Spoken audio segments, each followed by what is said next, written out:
Okay.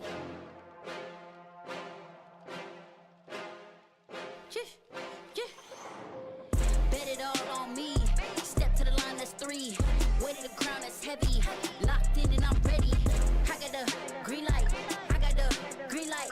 I got the green light. I got the green light. Preserving my energy, don't you belittle me. No, this ain't symmetry. I'm in the field, I'm in the lead. Gassed up and you running on E. Walk tall cause you standing on stilts. Elevated cause the rock that I'm on. Celebrated cause it's up and we gone. Out of here, reach a new level, that stratosphere. I'm not a star, raising a bar. Light on me cause the sun with me. Fork down and the bros with me. I achieve cause the chief with me. Haters mad cause I move swift. Stay humble, I won't lose grip. I bet it all on me. Step to the line, that's 3. Weight of the crown, that's heavy. Locked in and I'm ready. I got the green light. I got the green light. I got the green light. I got the green light. Bet it all on me. Step to the line, that's 3. Weight of the crown, that's heavy. Locked in and I'm ready. I got the green light. I got the green light. I got the green light. I got the green light. Alley hoop, how we came up. Starting 5, we ain't change up. Back to back to back teams. Championship rings. Ayy, beats in the east. 305, how I'm bringing the heat. 4-0, that's what we callin' the sweep. Dominating, never smelling defeat. Ha, hey, shot clock, no, I grab the assist. Show 'em why I'm top 5 in the pick. Break right, then I shake left. Cooking up, but I ain't step. Whole team going harder to paint. Going off as one of the greats. On fire, yeah, we raising the stage. Yeah, bet it all on me. Step to the line, that's 3. Weight of the crown, that's heavy. Locked in and I'm ready. I got the green light. I got the green light. I got the green light. I got the green light. Bet it all on me. Step to the line, that's 3. Weight of the crown, that's heavy. Locked in and I'm ready. I got the green light. I got the green light. I got the green light. I got the green light.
This stream contains fast-flashing images that may affect viewers who are susceptible to photosensitive epilepsy or other photosensitivities. Viewer discretion is advised. Everyone wonders, ¿cuál es el secreto de las Américas?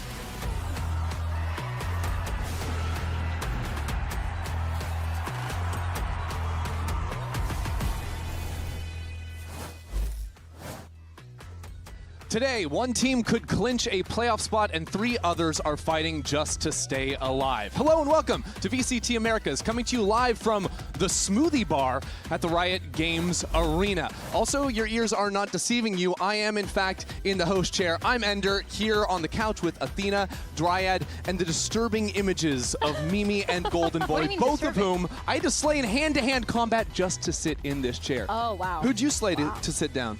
No one, but No I one? like that our host has a lot of hair.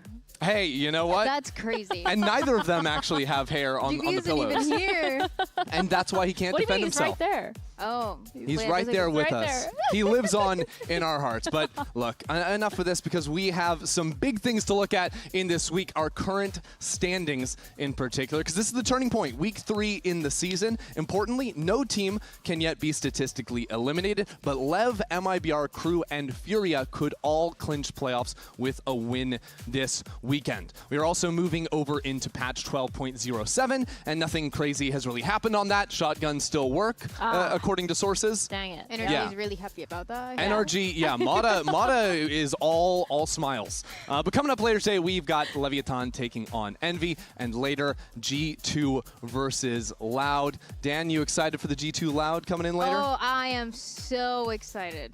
I am so excited, and you're not ready for it. We're not ready for it. I feel Okay. like she's planning something. It does certainly feel like she's planning something, but Quite that's all right. We'll get to it later. First, the important things. 2 weeks of great competition have gone by, but there is something missing. And I know you're thinking it. No, it's not G2 getting a win. It's actually Fracture.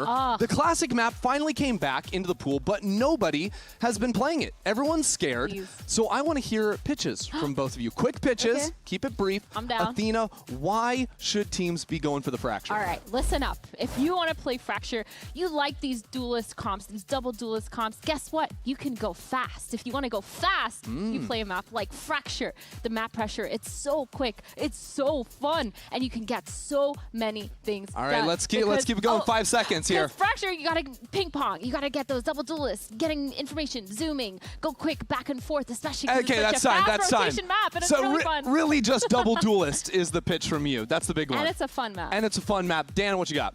Hear me out. I hear texts. I hear some of these Sentinels players saying they're a little tired of Vi. Sometimes they don't have the impact that they want. You know what map they can have impact? It is this map of Fracture. They're playing little 4-1s on the attack side. That is your time to shine. On the defense, it is your dream 10 to be more anchoring seconds. every single time.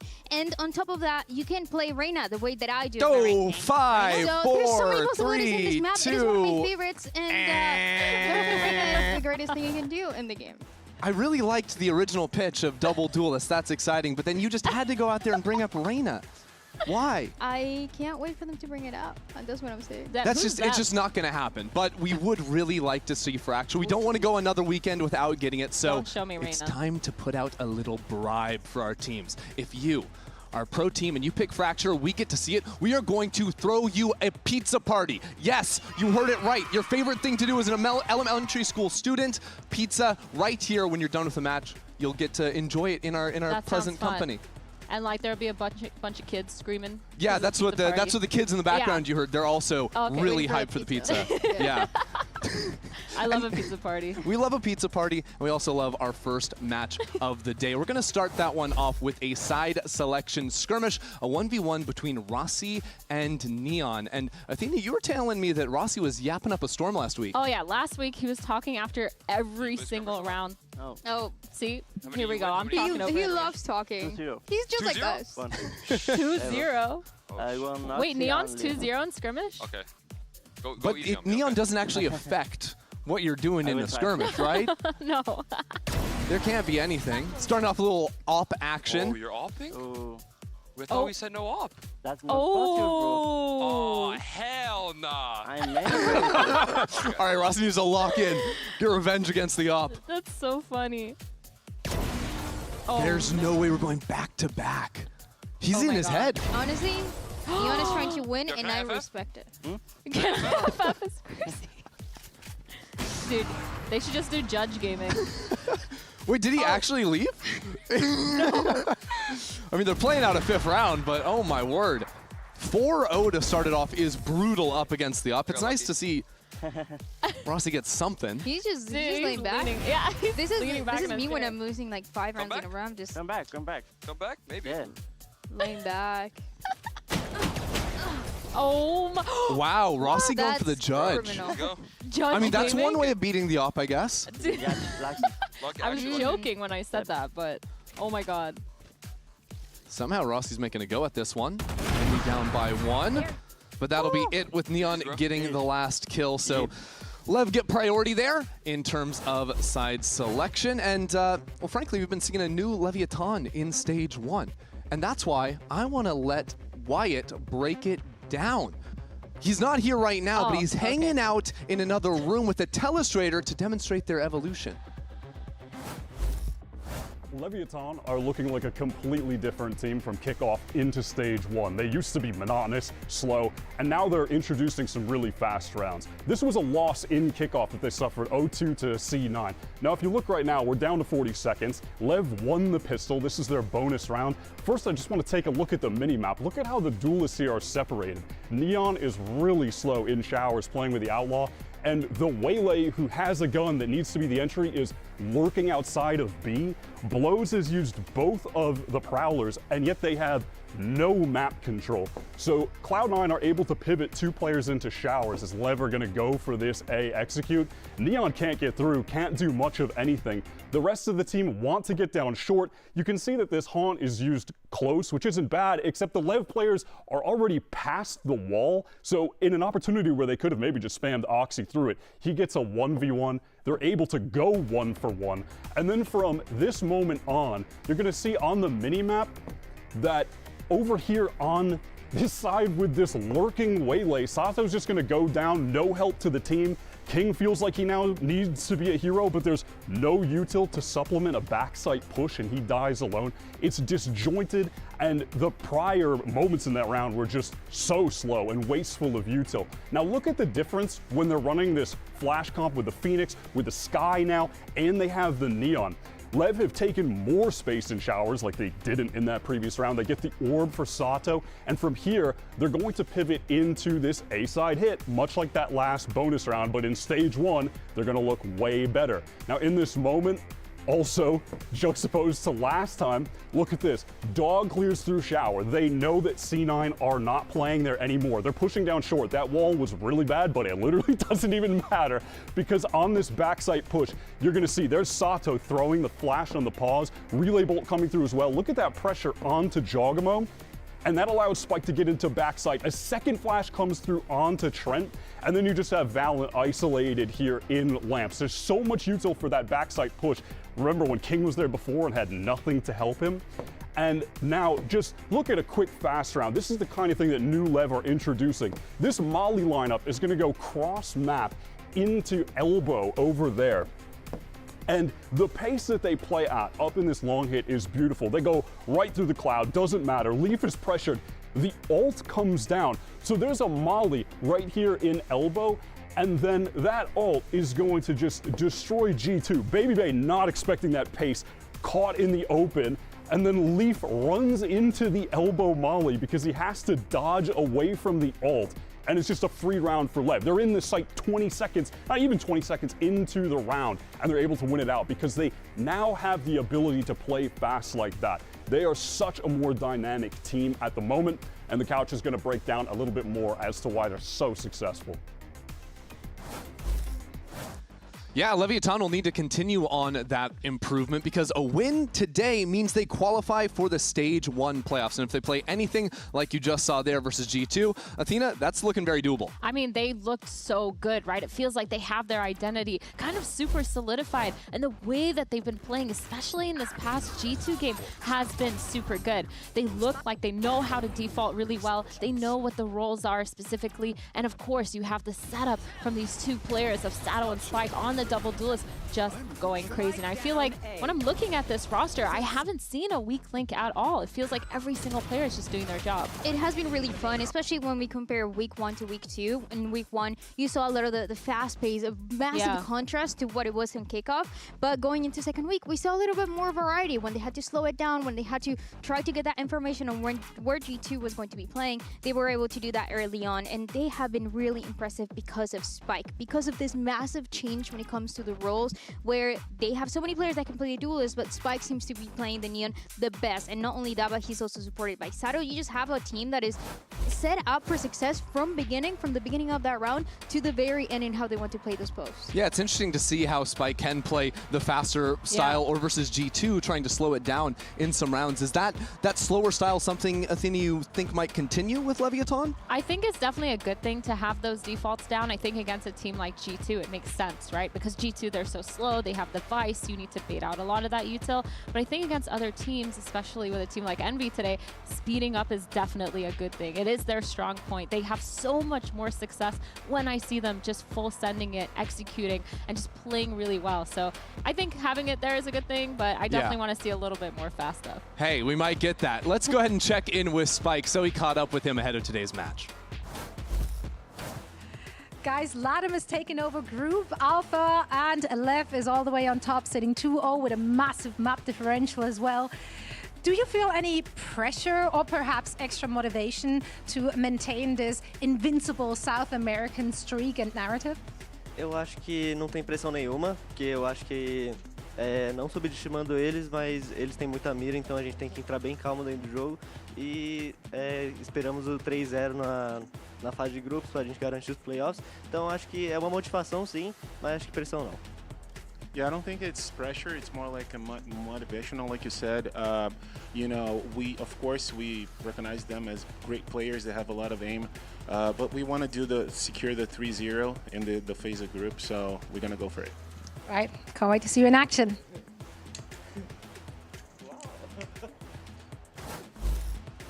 That was impressive. That was sick. That was, I had a whole thing planned. Doesn't even matter. Yo, Damio, come on. Yo, let's go. Oh, there we go. That was it's really nice. nerve-wracking. Now, it's annoying enough to have to deal with Spike on the Neon, but Leviathan also has Sato, and Dryad, his Phoenix was excellent. It was amazing. Again, massive contrast to what we saw in kickoff, and also back to the aggressive Sato that we used to see last year. The reason why everybody was talking about him with this double duelist, he's able to shine by himself, but also set up the team with the flashes and with the way that they want to use the wall. Wyatt was talking about it early on. Sometimes the way that they're trying to take backside, the way that they're trying to take more space for the post plants, and little things like that, where Sato is often alive and setting them up for success. I don't know what was going on there. What was he jumping? Jumping for joy. I get it. Yeah, I mean, honestly, when you play that well on the Phoenix, you can do anything you want on stage, right? Yeah, I think he's just done such a phenomenal job playing on that Phoenix. The way that he's constantly supporting Spike too, it just feels like this role makes a lot of sense. And he's been there as a hype merchant. We saw that on the screen. He's so active with his comms, with the way that he plays. You can see the thumbs up there for Phoenix. And really, he did so well. I think his walls were really good. His util was insane. It felt like his mollies always had purpose for executes, and he always used his flashes really well on the defensive side as well, just to play aggro, to make a lot of those trap plays, and that's where I saw him shine. Yeah, it was very good for them, but we're gonna have to move on to Envy now, who had a rough Stage 1 debut, but against Cloud9, they turned it around, and so much of that, Dryad, was off the back of Demon 1 and Kesnet. It was really impressive, and for Cloud9, they talked about it a little bit in the podcast, but you see it as well going into this matchup, how confident Demon 1 and Kesnet were, taking a lot of space, getting really aggressive, getting those openings, and that is what we know Kesnet and Demon 1 for. This is not a team that you expect to have the most organized default, the slow setups. This is a team that is just going to run down and get those kills, and that is how they got the win against Cloud9 and how they can continue to get the wins throughout the stage. I think it also carries on onto their defense side too. too, right? Demon 1 on that chamber. He's so good at holding it down on that weak side, getting a lot of those multi-kills and just being able to be there while Kesnet is on the other side of the map, taking that aggression, being super, super assertive. And I think this duo just works really well. Even if they're not playing together the whole time, they're still doing a phenomenal job. Yeah, you know, I am happy to see Demon 1 just locking in the chamber and the jet, like That's back what to we're the going roots back. on that. It's ironic too, because playing against C9, that was what Imi had when he was having Demon 1 sub into the roster, just throw him on those agents, and Demon 1 is just going to be able to take over games. Has been incredible, and it's something that you're mentioning with the defense. He's so good at anchoring those sides with the chamber. Compared to some of the rounds where they had to play the retake, that's when things get messy because of that, because maybe they don't have that coordination that other teams have exactly in how that utility is going to go out for them to retake, but they don't need to worry about that. They're fine. They're totally fine. Now, I think we want to get a little bit more of an inside scoop, so let's send it back to Zoe and check in with Rossi. Rossi, you guys found your footing last week sporting the double duelist and chamber comms. A very similar look that what we've seen from Leviatan. Do you expect to see a mirror today? And if so, what will give your team the edge? We should expect similar comps. Honestly, thinking about it hard last night, Leviatan's a really good team, but I think the only reason we have the edge is because we have the national head coach, Woken, and I think that was going to be the difference for today. The rightfully deserved coach of Chile. All right, well, proof's in the pudding. Can't wait to see what you have in store for us. Well, we'll see how things go for Envy in this game. I think I would love to highlight Eggster, who I think the community had been highlighting for a while, especially after that tough week 1. But with him pivoting to the Phoenix, Athena, he was looking great. I think he was having a little bit of identity crisis that first week, but Phoenix just makes so much sense for him, and so does Omen. It fits into his playstyle, being able to support the team, but still able to have that aggressive playstyle, have the mobility on a agent like Omen, to TP away after being in tough positions, but also on Phoenix being able to support. It's almost like he's just playing a little bit less of a mobile Yoru and able to just flash in, support the rest of his team. I think we really saw him step up, and I'm really happy to see Extra finally find a spot on this team. It is really cool, especially because I saw week 1, he was playing 3 different agents, and I saw the Omen, I'm like, okay, if they're gonna play, I guess the Omen makes sense, if they're gonna have him on controller. But then I saw the Phoenix, I'm like, wait, this is exactly what they should have been playing the whole time. This is the way that he was playing with the Yoru, and sure, he cannot TP out, he cannot be playing by himself as much as he used to, but he's setting up the team and getting those openings just the same. And you can tell the roster is just super comfortable with it too. Like the whole playstyle of everyone has just gone back to how it felt like we were watching them when there was that Yoru. They were so able to be free, to be fluid, to be aggressive, and that's really where Envy tend to shine. Yeah, because it's a big learning curve, right? When you play the same agent for so long, that means a lot of the same comps. They've now sort of settled into something that might be the secret sauce for them, but we'll see how much you two believe in Envy. Let's go ahead and throw up the predictions for today's matches, starting with where are my Envy believers? They're not here, Dan. Oh, wait, I thought I put Envy. What's going on? Yo, production?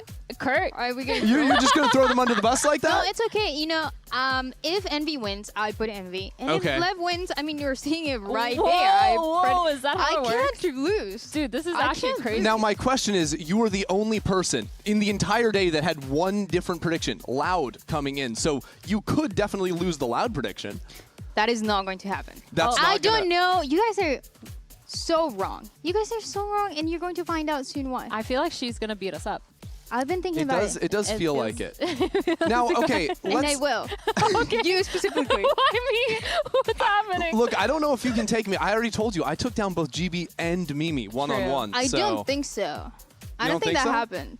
You think that's a lie? Dude, I think you wanted tape this somewhere, I'm sure. Okay. Production will help me out eventually and find that tape. But Dan, tell me why you're seemingly flip-flopping to support Envy. What is it that you see in them that we don't? Right. I see a lot of things. Merch.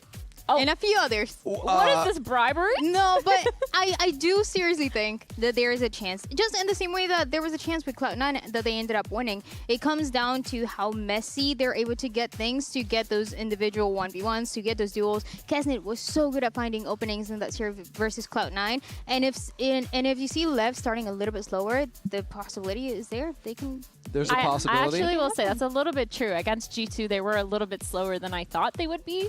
But I still think Lev They're going to lock in. They have the firepower. They have the double duelist Whoa. meta to zoom. Whoa, it's been Hey, updated. we flipped it. Okay. I like that we have both of the pictures so I can use it. Yeah. depending on Right. who wins. Okay. This is great. Okay. You know, is there exactly what I something? wanted. Is that the there some strat? secret sauce here with Rossi facing off against his former team on the other side? Ooh. Oh, 100%. He already won against one of his previous teams in Cloud9, True. and now he got the next one. He got Lev. And he's Ooh. IGLing. And he's IGLing? He knows the secret. I mean, this is his to win. I mean, maybe you've sold me. Maybe she hasn't. I'm not quite so sure. Leviatan and Envy are ready to face off, and we'll have Riv and Vansili on the mic in just a few moments. VCT Americas starts right now.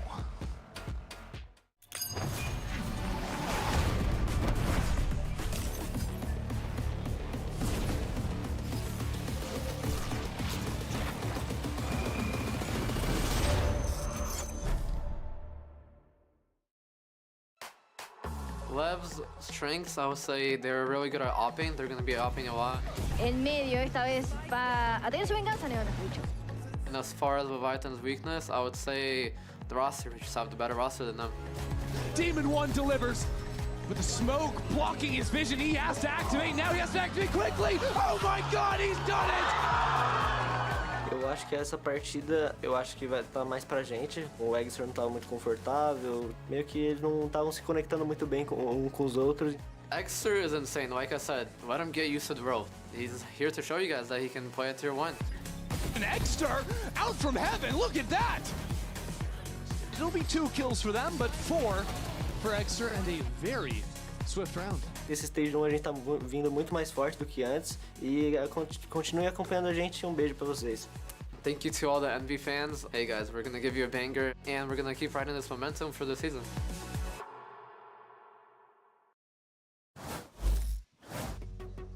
We are back here at VCT Americas, and it is about to be a banger. Lev versus Envy. Lev looking to get themselves into playoffs with a good win here, but Envy, they're going to look to put their foot in that door and say not just yet. They're definitely looking to stay alive pretty much for Envy at this point. I mean, they had a really nice win against Cloud9. Not the best of starts, though, if you're looking into the series, but thankfully they bounced it back in that second and third map to be able to take that series over. So for them, continuing a super important stage with all these changes that came through with the roster last minute. New IGLing coming in as well, going into stage 1.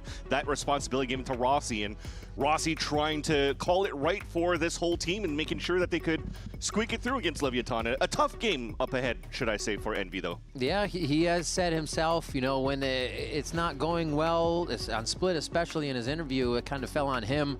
Stunner has been saying when the team's jittery, that's on preparation.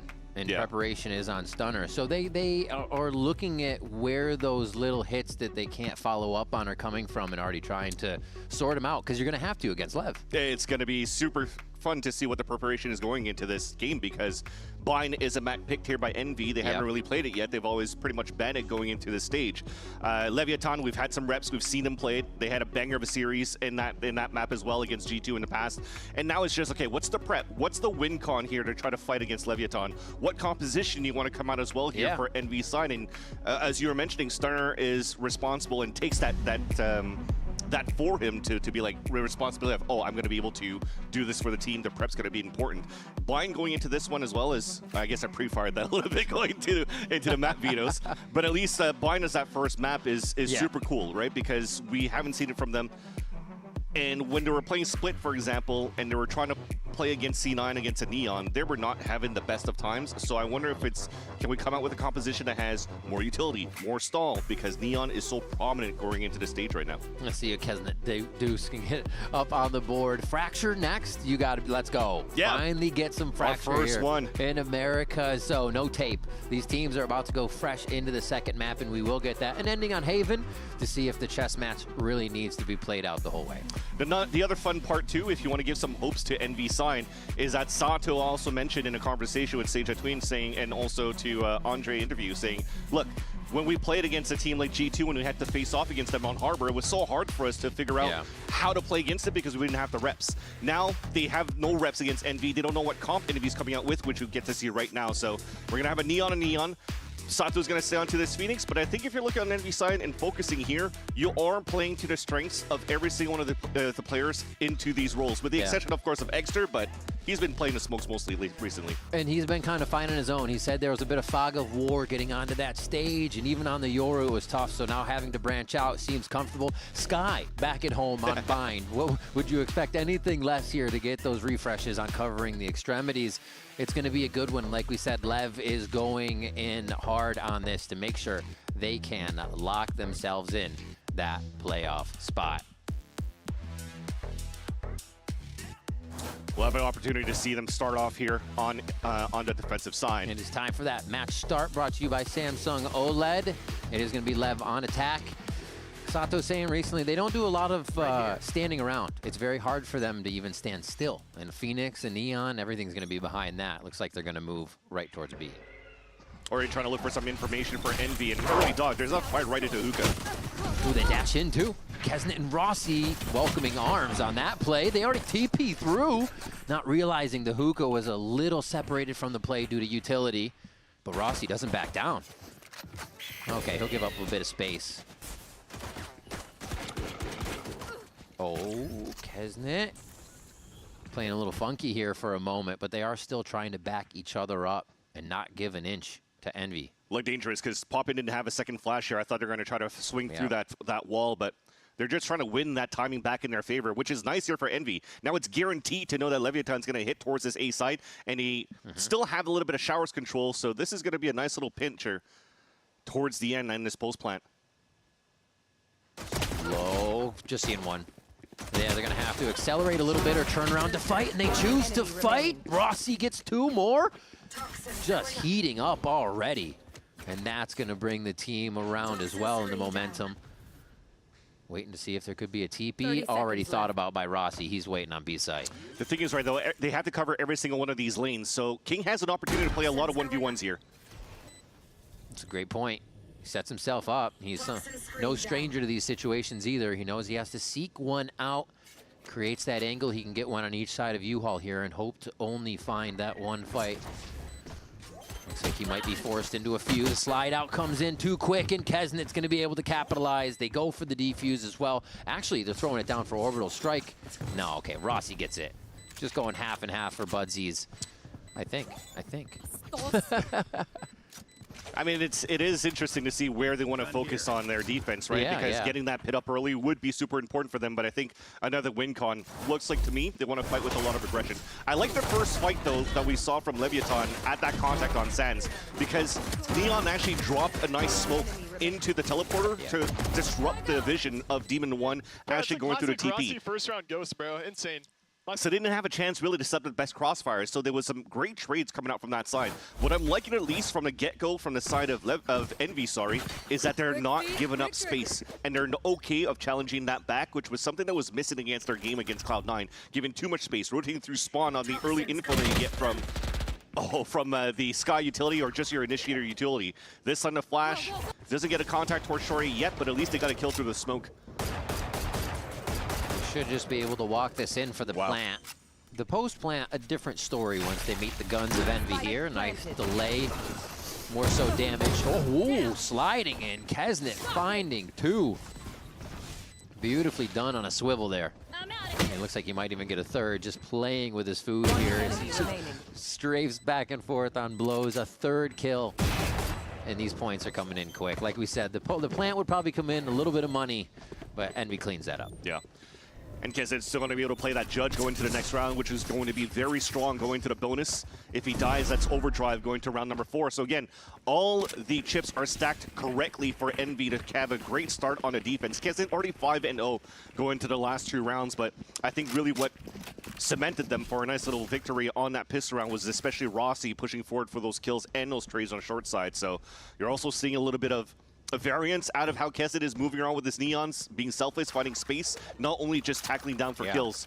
If he's guaranteed the shot with the buckshot close range, sure, he'll take it. But if not, he is trying to narrow that gap that he takes in the first place so the team could follow up with him for these trades. You got to imagine he's got a lot of good duelists on the team to practice with. Demon 1 in there, Exter in there. Honestly, this team is just full of them. Oh, Kesnet always getting good competition, finding the best of himself from this squad. We see a first engage there, and just a heal up coming from that is, looks like level reset to rethink this one. It's a nice little W as well, because that means you only have like, what, 10 HP left in your regrowth if you want to heal the rest of your team in the post plant. So Envy could actually bring a lot of damage going into the post plant. Launching smoke. Extra stall on showers, and it looks like everybody's moving into more of an anchor position now. Time's ticking a bit down.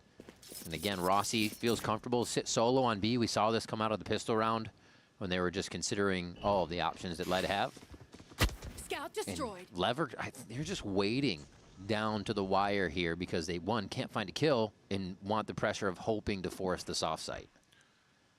And Lev looks like they're just going to play the wall contact back into the A site just to try to surprise some players. 30 seconds left. Bit of a flash. Oh, Demon One caught out early too. He hasn't been really able to fire off a shot. Lev sees him, they take him down. Spike covering a bit of elevation here, but the Phoenix Wall stops them. They dash through together. The teamwork is there from Lev. They light up that kill feed, and now they leave Poppin and Rossi. Oh, drawing a picture of his opponent there with the judge. Instead of taking him down, blows finalizes with the last two, and Lev will take the bonus away from Envy. And they do have their protocols going in for Envy in that round, just trying to react correctly to what was happening in that map. When you cut noise here for Leviatan, you're still throwing out these smokes from Poppin just to try to get a contact. You get a bit of a ping, but you're also trying to move Kesnet as fast as you can into these right moments. But unfortunately, he still had to keep jump spawning into this B site, which allowed here Leviatan to go for such a big pop through their attacker side wall. We kind of like that too. That allows for a little bit of encumbrance to not allow Demon One to get too much value with the scopes if he's going to have to try to opt from Heaven or opt from APC. So it's a nice little wall that he utilized here for Leviatan in that previous round. And this time, though, nice little denial from Demon One. Yeah, on the board with Lev running a lot of their pistol round, what it looked like here with guns. Still a few trades, trying to stay alive. Kesnet gets pushed in, and Lev is just swarming the site. Water falling in before Envy can react. Popping with just a few bullets left, and it is not enough to answer the call needed. Lev quickly put another one on the board. Yeah, unfortunately, a dink through the wall that doesn't do too much damage there from Poppin on a 1v2. Almost isolated that first fight in the end, but man, was that quick for Leviatan. A little bit of a change of tempo on that side, too. And that's something that has evolved a little bit more for Leviatan once we started looking at this stage one, since Neon joined his team, and they had time to really practice going into stage one from their boot camp in Santiago. But Demon One, like I said, did an excellent job denying that first pick. But then he gets hit by the vulnerable here of that snake bite, and there's just too many bodies running out so that the two players cannot help, because they didn't have that stack. It's weak side now. Very weak side on B, but it's only a pistol that we have here for Envy. So save going to the next. You're trying to have a little bit of a win con with Demon One with this Headhunter here. But it'll just be Leviatan still taking their time after getting the player advantage, because you still don't know where the stack could be coming from. Yeah.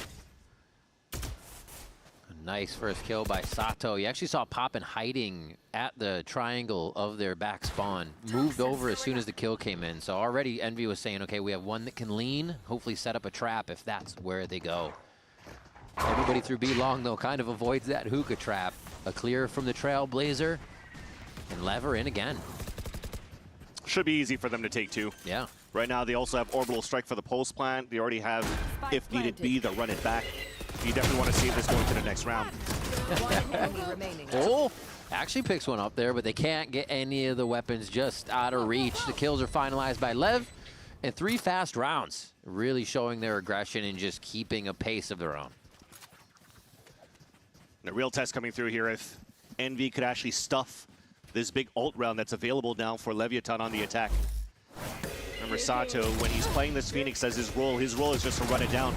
Or you're chasing kills, or you're dying, or you're picking up orbs. You're just trying to bring up that run it back ASAP, because that's a free drone as well for the team. It's almost like a Yoru ult at home, where you're still going to go in, try to get some info. You could still get some picks. But if you get picked off there, you could still survive, and that's it. Hookah control, but now leverage him to scout into the site. It's Rossi holding it solo. They went through B long, now they crash and waterfall out of hookah. Again, rinse and repeat for Lev here, and it just seems to work. They source every member of Envy that was in the B site and push them back to their own spawn. I think you have no choice but to save at this point. Yeah, that was, they're just forceful about this right now. Because you definitely know as well, Sato, he's not going to be chasing for kills anymore. He just used his ult. So for him to fall back is super important, or stay with the team. Maybe he wants to start chasing to make it a little more expensive here for Envy once they realize here that Envy is on a save. So there you go, confirms it. They're pushing in towards that spawn. And yeah, they're not giving a chance here for Envy to save their weapons at all. I didn't really like the approach from it at the beginning though here, Riv. Because you already knew here, looking at the tab, you're looking at the scoreboard, you know that there's a running back available. You know they're going to be very explosive going to that one. And again, it's a one-up. It's a free life. You can't waste utility. You can't waste your life. You need to find ways here to stack with your team or play the retake at that point, and you're playing another 2 versus X players running in from the side of Leviathan. Envy cannot hold that so far. I think the state of the game got away from them a moment, and they realized, oh, there was a lot to layer there. I think they recognized 2 rounds in a row now that the snake bite, that the strafe jump that Lev's hitting out of hookah is not giving it as much value as it would they would hope. Yeah, looks like we still want to keep our timeouts now for Envy. Not really, doesn't really seem like they're really scrambling for a solution yet. But I think they're realizing this fast tempo from Leviathan is starting to happen quite often. If you're giving up that space towards hookah, you got to expect these type of explosions here towards this B site. Demon 1 Guardian round. They're trying to put a lot on this one. Oh, he gets spun on. Neon was expecting it. Overdrive is going to drop Rossi where he stands. And again, 2 are instantly dropped in B site, leaving the rest of Envy to scramble. Yeah. Eco round though, at least the rest are going to go chase for some kills.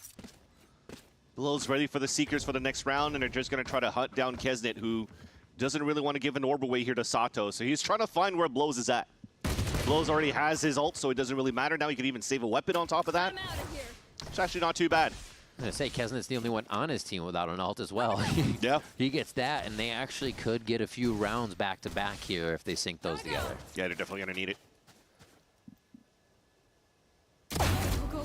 Nice movement. Right now, at least, Leviathan are doing also the excellent job of maintaining and managing the economy of Demon 1. Maybe into the next round, what would happen here is Poppin could buy the op here for Demon 1, and Demon 1 just drops a different weapon. Actually, he has his own tool that falls in the next one anyways. Right. So now you could cycle potentially 2 ops going into the next few rounds, but of course you're not trying to lose the upcoming ones here on Envy on the defense. But does that become a shower up now? It's Ben B long, and Sato sat it down a few times. Here they find Demon 1 trying to play tricky again. They got to switch something up. Look at Neon with that flick, by the way. That's what he's spun. The plays that he makes on just flicking shots is just insane. He did so many of them as a chamber against G2 last week, too. And, man, the potential and the firepower that this roster currently has, even though being very, very new, are looking like a veteran team going into Stage 1 already. And you know what? It brings an interesting point, because when we started the offseason, they won an off-season Chinese event, and then you're like, oh, well, Leviathan, they're going to be the dark horse. They're probably going to be top 3, be able to make it to Santiago once Neon's able to join. Right. And then you started seeing the fall off a little bit because you had to change roles here and there to just adapt it to Neon not being in the roster yet. And then once he finally joined in that lower bracket run, they weren't that impressive because it was such a short turnaround of time, you know, that they couldn't get it done. So I feel like those stocks kind of went down. But now that they had a chance to boot camp in Santiago and show what they're made of here in this Stage 1, you're like, oh, yeah, these guys are legit.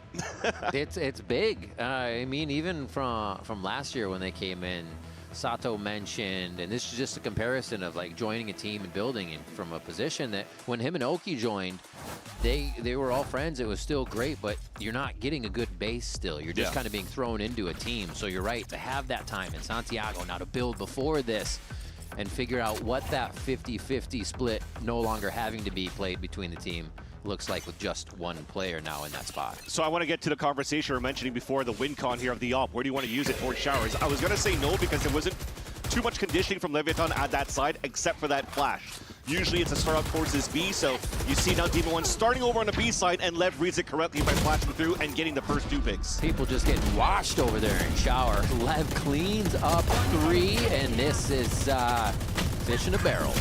Okay, the fish is angry. Poppin gets a few there as he just holds down Mouse 1. King is still able to come away, smiles across the faces of Lev. King's serious, obviously. But yeah, they shut down a timeout right out the gate. Going to the next one, feeling good. It's tough as well, because when you're looking at it, you had great positioning for showers control and already a 3-player stack over on the TP side of B. So they had whatever was needed to try to go for a flash pick into that spot. But because we smoked out the entrance of showers, there's no real way of doing the real crunch by sky flashing through and then fully popping across. So that kind of just fails in that plan. And now Envy has a second chance, though, with the op, as I mentioned before, this time Tour de Force for Demon 1. And Leviatan, as they conditioned so many B-side holds, now they're showing that they're able to take full control of showers, too, and they want to start that way as well and force these rotates. Push up already. I'm sure Demon 1 has a little bit of audio here. There it is. Oh, the protection, though. You would call it shadowing his teammate, jumping back, but Spike takes full advantage of the situation, takes both down, and they clean that up. It went from shadowing to body blocking, unfortunately. Yeah, exactly. Papa gets 2 again? Deja vu? Wait. Very winnable, though. Yeah, very winnable. Not gonna. Yeah, Blow's not gonna be able to get in just yet. Enemy remaining. Oh, Poppin gives a shoulder, gives the fix away. And Blows just hits the shot as Rossi goes for the short swing. 7-2. They seem like they could do no wrong in these last rounds. This is insane, too. And also, when you're looking at this roster for Leviatan, you're always thinking of all the other ones. You never really see a chance for Blows to activate, right? He's always flashing for his team, being the utility, but this time, in the clutch, he's able to win a beautiful 1 versus 2. We're gonna pick these fights. Oh, no. Sato didn't even realize what he just saw for a second and then lost it. That's what's happening right now. They go for another fast play. Extra's able to drop Spike because there's no real follow-up on this one. That was just going to be a solo check play, but it's all for the distraction in sight. Sato's still moving. Running back's about to fizzle out, and the team's already gained the space. King finds Kesnet. Oh my gosh, they've caused so much chaos, fans. It's like, where do you stand? Where do you look now? What's the timing of the movement of Lev on these plays? At least they're solo right now. They're kind of isolated for Leviatan. Envy has a chance to really close this gap, but now you're starting to see a little bit of alert from King over on that B side. They could actually go for elite TP here if they want to try to waste more util with another tap spike. Just imagine this Odin for Poppin is like all these smokes and everything are down. He's just doing a Rambo yell every time he's holding it down. It's like results will follow. They do get 1 though. It's paid off. 5 kills in the last 3 rounds with that thing. Thing is, right now, they're just going around the world. Yep. They broke the trip. They forced a TP. It forces to rotate from Envy all the way out towards that spawn. Yes, it's cool. It still allows for you to get the plant into the A site, but I love that Envy. They stay as a 3-pack mentality just to make sure that they can flood retake as a team. And the more time that you waste, potentially, a flash from Poppin should be available for that flood retake in the end. See if they can get it done. Plant down. Not deterred just yet by that. The orb. And they are going to split here for a moment. They have a bit of a crossfire on each other. Short flash doesn't see 1. Nope. An opportunity for Blows now for sure because of that. Slow push. Blows 1, blows 2 again. A repeat. Like I said, they can do no wrong. 29 HP. Going against an Odin and a rifle. Now the crossfire is going to be here as they just make noise to try and play with him. King's able to crown himself on that one. And Lev pick up another round after, like you said, going around the world. Yeah. One thing that I found that C9 was struggling, ND was struggling a lot versus C9 on split was the lack of utility to stall this first wave aggression of Neon. Because the best thing you had was maybe like snake bites, you had nothing to really slow down. And even if you're trying to fight toe-to-toe, the Neon's just sliding across the place all the time too, and is just kind of breaking across our placement. At least they had a second player to try to trade off this time around too. But the more that they're trying to do these and try to stop the Neon at that first step without too much util or crossfire setups, you're always seeing the results. They're losing 1 and 2 in the process every single time, and it makes the retakes and the holds so much more difficult. I almost feel you got to start giving them more space for Leviatan. Make them think that they've garnished some free space and then trap them towards those back lines. Yeah, the way that they're picking apart Envy, that space taken already, they're so deep. Another 2 down. Yeah, already on the back side of sight. It doesn't matter which site they're going to. And they play passive, but you see where the issue is. Isolated. Not really there for trades. No util to stall. They're trying to put Demon 1 at the front. Even if he gets a pick and he TP's back, he's traded out there from where he's at from the shower. So they need to change things around for sure. And hopefully, if it's not now on their attack side. And they've just got the protocol of everything figured out. Oh. Hold on. Be reacting very nice to that separated double peek off of the flash from Sato. Really clean to understand what was going on. This is the kind of performance they need to see here at the end of this first half. But Lev still has the answers and the shots. Blows alive, the safest pair of hands in this game, apparently. Holy moly. It's amazing. It's amazing so far. Now the one that I haven't had a chance to talk about too much was in this roster so far is just King. Because he's just sitting back, calling all the shots, and then the young guns They're are making fragging. the shots. Yeah. Crazy. Yeah, King recently been saying, the owner coming back in, really helping to refine the confidence in his IGLing and just kind of the direction to take it, since it wasn't the really passive Lev that we kind of expected coming in due to just previous years of their coaching strategy. It's a very different, aggressive, and always hungry Leviatan. When you think about it in the What last is round of the this? half, yeah, I mean, the slide up, you're trying to stall early, but you're solo. And they already got the retreat with the molly behind him. Kesnet tries to do it. Takes damage from that, too.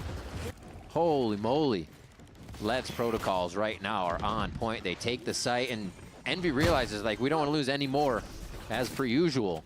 They keep a few more alive this time, but they're going to have to come back into the pit. The pit, I think, is going to give a gap, though. You can actually flood towards the back. Flash. Ooh, not killed, though. Traded on both sides. That's an equal one, but Neon starts to separate the trades 1 for 1, but it blows again! Again! A 10-2 half. Blows being the closer of most of these rounds for Leviatan. Insane what this kid could do right now. But it also shows how insane it is for Envy's side that it almost feels like, not necessarily that they've given up, but they feel like they always have to go for a hero play. Yeah, you're able to do some damage here, you're able to stall, but you just died. That's crazy stuff. A runaway first half from Lev. We'll see if Envy can catch them in the second half.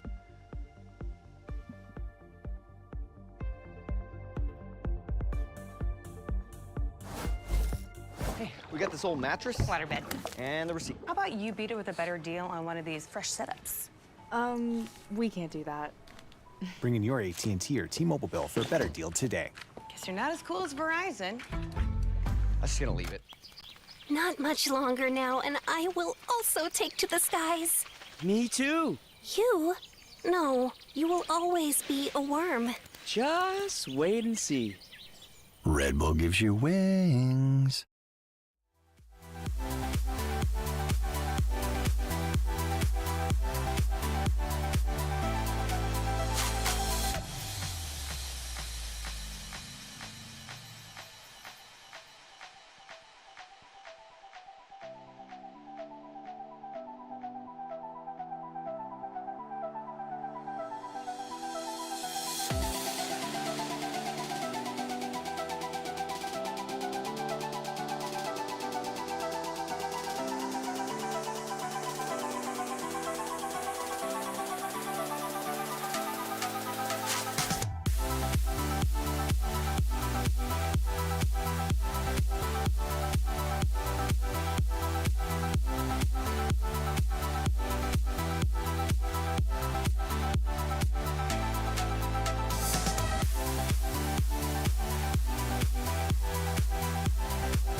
Because Leviatan running away with that first half, lining them up, knocking them down one after the other to find themselves with a 10-2 first half. Yeah, it started so well for NV2. Remember, Rossi has a nice little three-piece. They went for a triple push, closing the gaps. I was like, okay, the game plan is looking awesome.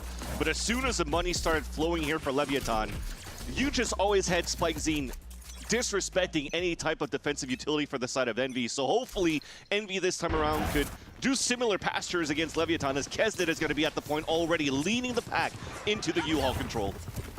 The Lev squad, oh, they're just on the other side of the wall. This is about to be the clash. One dog goes in. No, who's going to enter first? They realize it is a party in there, and it's going to be Extra that comes out first, and here we go. A fight at the doorstep. Poppin and Extra are able to come up with 3 quick. And it fizzles, realizing how many were there. Neon is going to have to limp out of this one, but he's only getting so far. The tourniquet's on, and they get him down. Poppin with that kill. King, he himself as a ghost. Hit Demon 1 in the face, but he gets dropped. They don't even give him a chance. And Envy gets a very much needed round, or this could have been a quick second half. Such an interesting look for Envy as well. Another well-prepared pistol round, I got to say here, for Envy, as they're winning both for this map. And it's just a pack mentality to fight towards that spawn, not using any utility, just trying to catch their opponents off guard, rotating back from pipes here in spawn. Baby, let's go. Let's go. And that's what he needed potentially here. Remember, it was 10 rounds lost in a row in the first half once Leviatan started getting their money. Okay, so I knew he was clutching rounds last half, but looking down, 21-5, really? Blows? 2 Ks, 2 Ks, one-on-ones. Oh, Poppin's 2 Ks through smokes. The Guardian now was the Odin last half.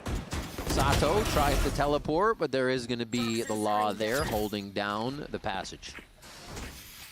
It's a rethink now for Envy. They've dropped a lot of numbers, and they just don't want to lose anymore to something funky. So they get together and make sure they can trade this one safe right into the plan. And they don't want to lose. Look at that. All grouping up so they can heal everybody to top. Exactly. And then just moving as a group.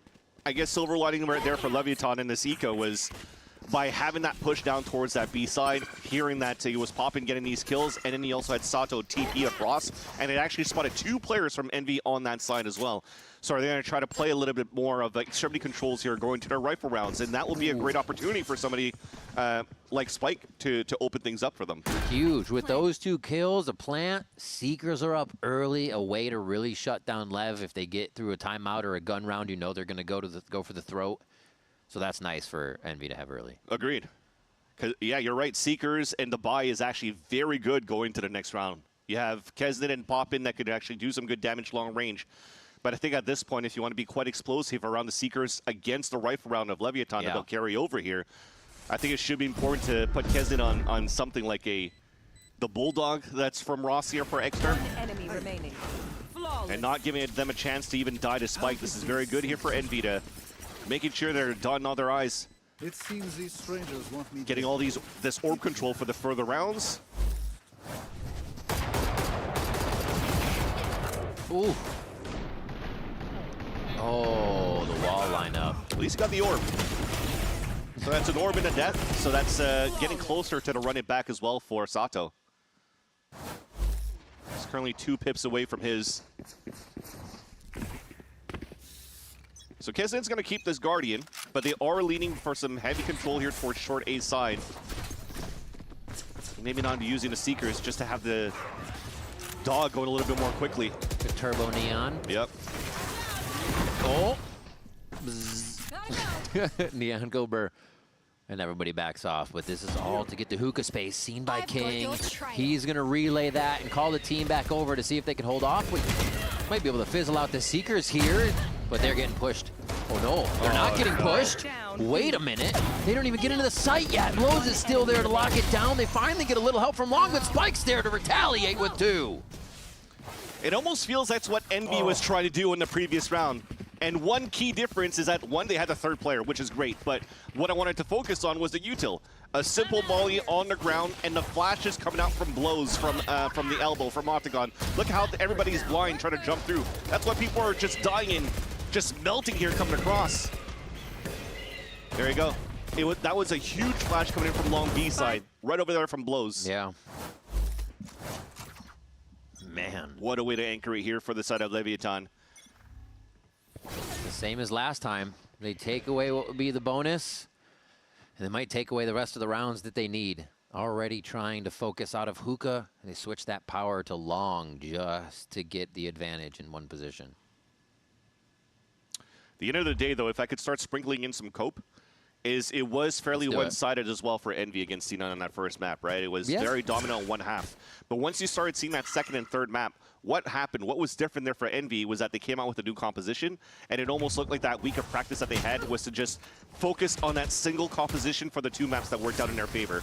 Fracture is coming up next. I'm assuming it's something similar like that that they want to cook up here. Oh my gosh. What did they eat this morning?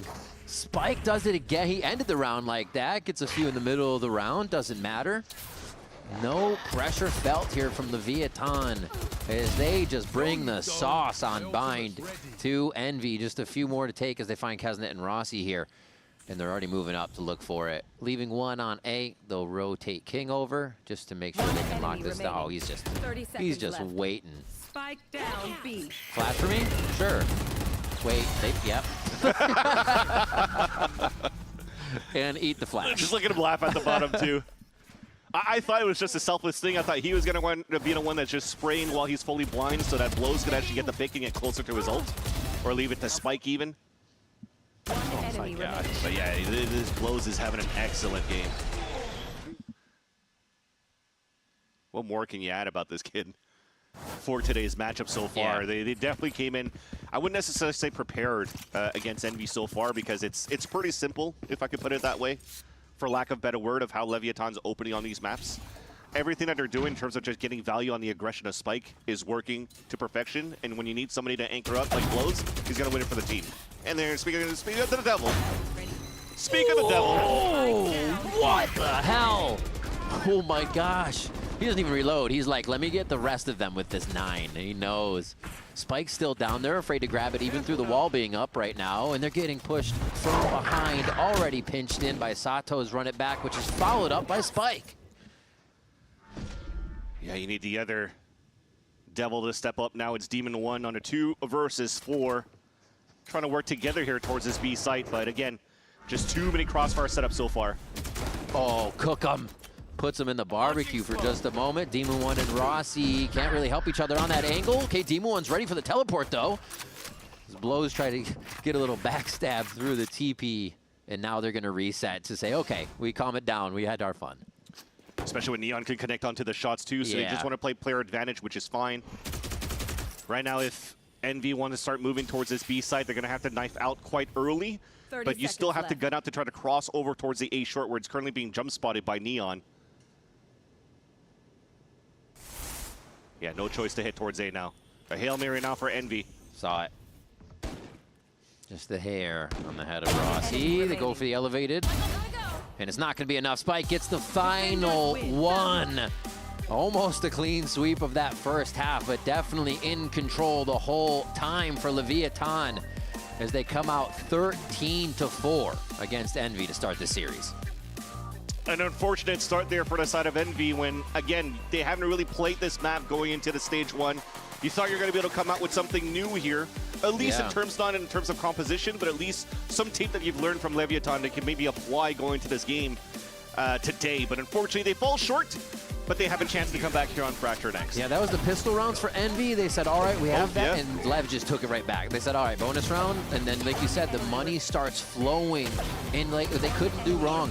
Blows had a life game on this one, and he might be able to keep it up this series with the momentum everyone else has. We're going to set up for Fracture, throw it to the analyst desk to break down that first one when we come back from this break.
se lanza un besito ronda, pero 100% firmada por parte de esa. Smoke blocking his vision. He has to activate now. He has to activate quickly. Oh my God, he's done it. He has delivered. Coach Onur, this is an incredible performance. Once again, you guys really hit the ground running in stage one. If we look on big picture, obviously you came into this season bringing in so many young players, and now those young guns are out fragging veteran players on the server. Do you feel like the Lev project is ahead of schedule, or are there still things that you are actively working on? No, I think that we have the best talent in of region, you know. I'm a well-known coach that I like to play. I like to coach younger players. I've been doing this, you know, my whole life. They have all my confidence, so I prefer to coach younger players. They are the best of the best. I think that we are like in our path to be one of the best team in the world. Every game we are showing it a little bit more. So I'm glad that the boys are like having fun and showing and playing in their full potential. Right. Can't wait to see more on that trajectory. Good luck in your next match. Well, I'm glad his boys are having fun, because that game was a whole lot of fun for them. An absolute smackdown, 13-4. And one of the new guys, Blows, absolutely tearing up the server. Oh, he was insane. He was fragging out, he was clutching, and the whole time he was doing it on Sky. He was using his util for a lot of those executes that we saw, enabling all that space to be taken by those duelists. Neon going in crazy, and it just looked so good. I mean, this guy was on fire. You couldn't even stop him mechanically. It was like every time they were in a 1v1, it was over. It is insane, and I like that you mentioned that out of all things, Sky. He's bragging out, playing the Sky. I feel like last time that we saw this to this kind of level was a few years ago when Zepa was playing the Sky and was kind of the GOAT. I really like what we just got the chance to see from Lev. I mean, not only you have a player that maybe we haven't talked about as much in Blozim that is popping off, but then you also have a game plan that just works out perfectly. This is your dream scenario if you're Leviatan. The only runs that you lose are pistols, and that's it. A pistol on the Antica, that's it. Yeah, first of all, this stat line is insane. 4.7 KDA, 395 ACS. But also, we saw Lev play the way that we wanted them to earlier. In that pre-show, we were talking about how we wanted to see them just go fast. It felt like they heard us a little bit and started playing to that play style. Oh, absolutely. And, you know, sometimes it was Blows jumping in. In the front line, it was him in the post plants as well, clutching it up. But I think one of the big things that was going so well was how effective they were at shutting down Envy in the post plant. Envy struggled massively. They went 2 for 11 Dryad when retaking on the defense. Which is an insane stat, but it's also something that we talked about with last series against Cloud9. Even if they got the win, those rounds with Cloud9 where they were struggling the most was those retakes because they were not able to play together. And not only was that, it was sometimes they were playing it with numbers at disadvantage because some of the players were swinging those angles and getting taken down first.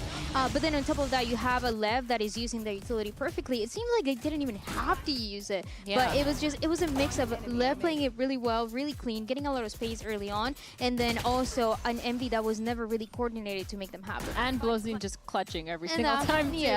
But I agree, I think the util part too, it's so interesting to see because they were using those mollies, the Phoenix molly, the Viper spit, and the Brim molly to delay retakes from spawn, as well saving them for that post plant to use on that spike, but they most of the time didn't even need to because they were just so good at making space, like you said, and getting those numbers immediately into the execute. Yeah, you talk about using the mollies to stall out the choke points. I also was loving how over on the A site, they always have Phoenix flashes to flash and fight for backside, something you can't always get away with doing. And you can kind of see, like, even just comparing everyone in the server to Blows, like, this guy's crushing. The fact that it was 13-4 and he gets 25 kills. I mean, that's the kind of kills that you see when we're going overtime. No, that was crazy. And the whole time he's still, like, supporting his team too. Like, his flashes were kind of insane, especially on those executes or on the post plants. Like you said, the Phoenix flashes were the first to take that back site, but the Sky flashes, man, they were just like coming out of nowhere, especially in those clutches. He was using it for himself really well, like that one, the 1v2 in showers where he just yeeted the bird into showers. It was perfect. It was absolutely perfect, but we're gonna have to go ahead and hear what Coach Stunner has to say ahead of map number 2 now. Your start to stage 1 looked a little bit rocky. It seemed like the team or some individuals were definitely affected by the meta changes. However, last week it seemed like you found your stride. Tough start to today's match. Do you feel like you're still kind of catching up on the meta? No, I think we have the meta figured out. I think we're just not showing our full potential in this match. So hopefully we can show it up for the next match or next map. And yeah, we'll see. Right. Well, good luck the next map. Yeah, let's not wait for the next match. Let's get it locked in here on Fracture. Our first time we're going to get to see that's a pizza party now. Dan? First time Fracture in Americas, and I'm very excited to see what Lev has been cooking. I remember Onur used to be amazing at this map, having a really good read in a meta that can be very similar today. But what was the most interesting is that back in 2022, 2023, when they played this map with Lev, when Onur was part of this team, King was the one playing Neon. And I don't think that's going to happen this time around. There's another younger players that can play the Neon. No way. But imagine. I'm just saying, imagine. Imagine. No, I think this makes sense. I mean, we saw them almost running it down, just full executing every single time. I think on a map like Fracture, it's going to work out too. There was that one round where they did a really good ping pong, trying to make space on the other side. Like you mentioned, hitting that chamber trip in hookah and then coming back. I think this map is basically Lev's playground. I think it makes sense that they picked it. Yeah, look, if you want to see some people running it down, you're going to want to stick around for map number 2. Riven Vans are going to be back after this break.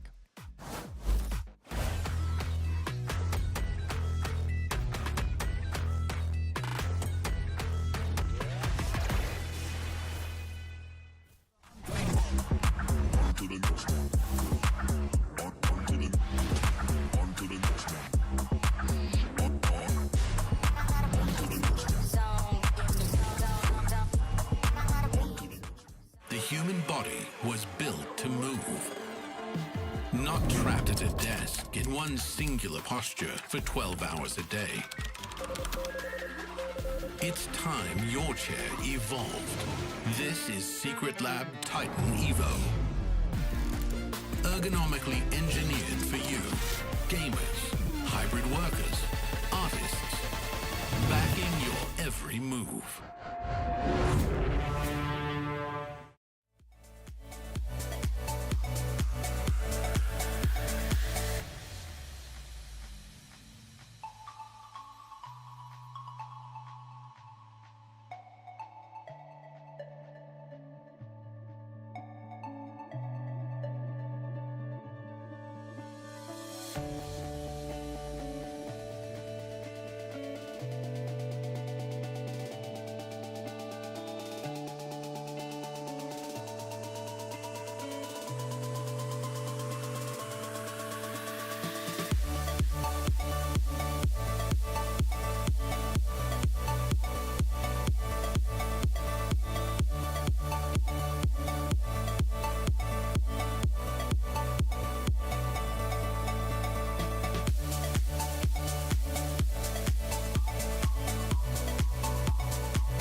Welcome back to VCT Americas, where NB is going to try their best to figure out how to get past map 1. Sorry, I don't know why that made me laugh so lock much. in for map 2, because they got wiped by Lev. It was pistol round and a round, and then NB really coming out of last week, we thought they would have a lot more. Okay.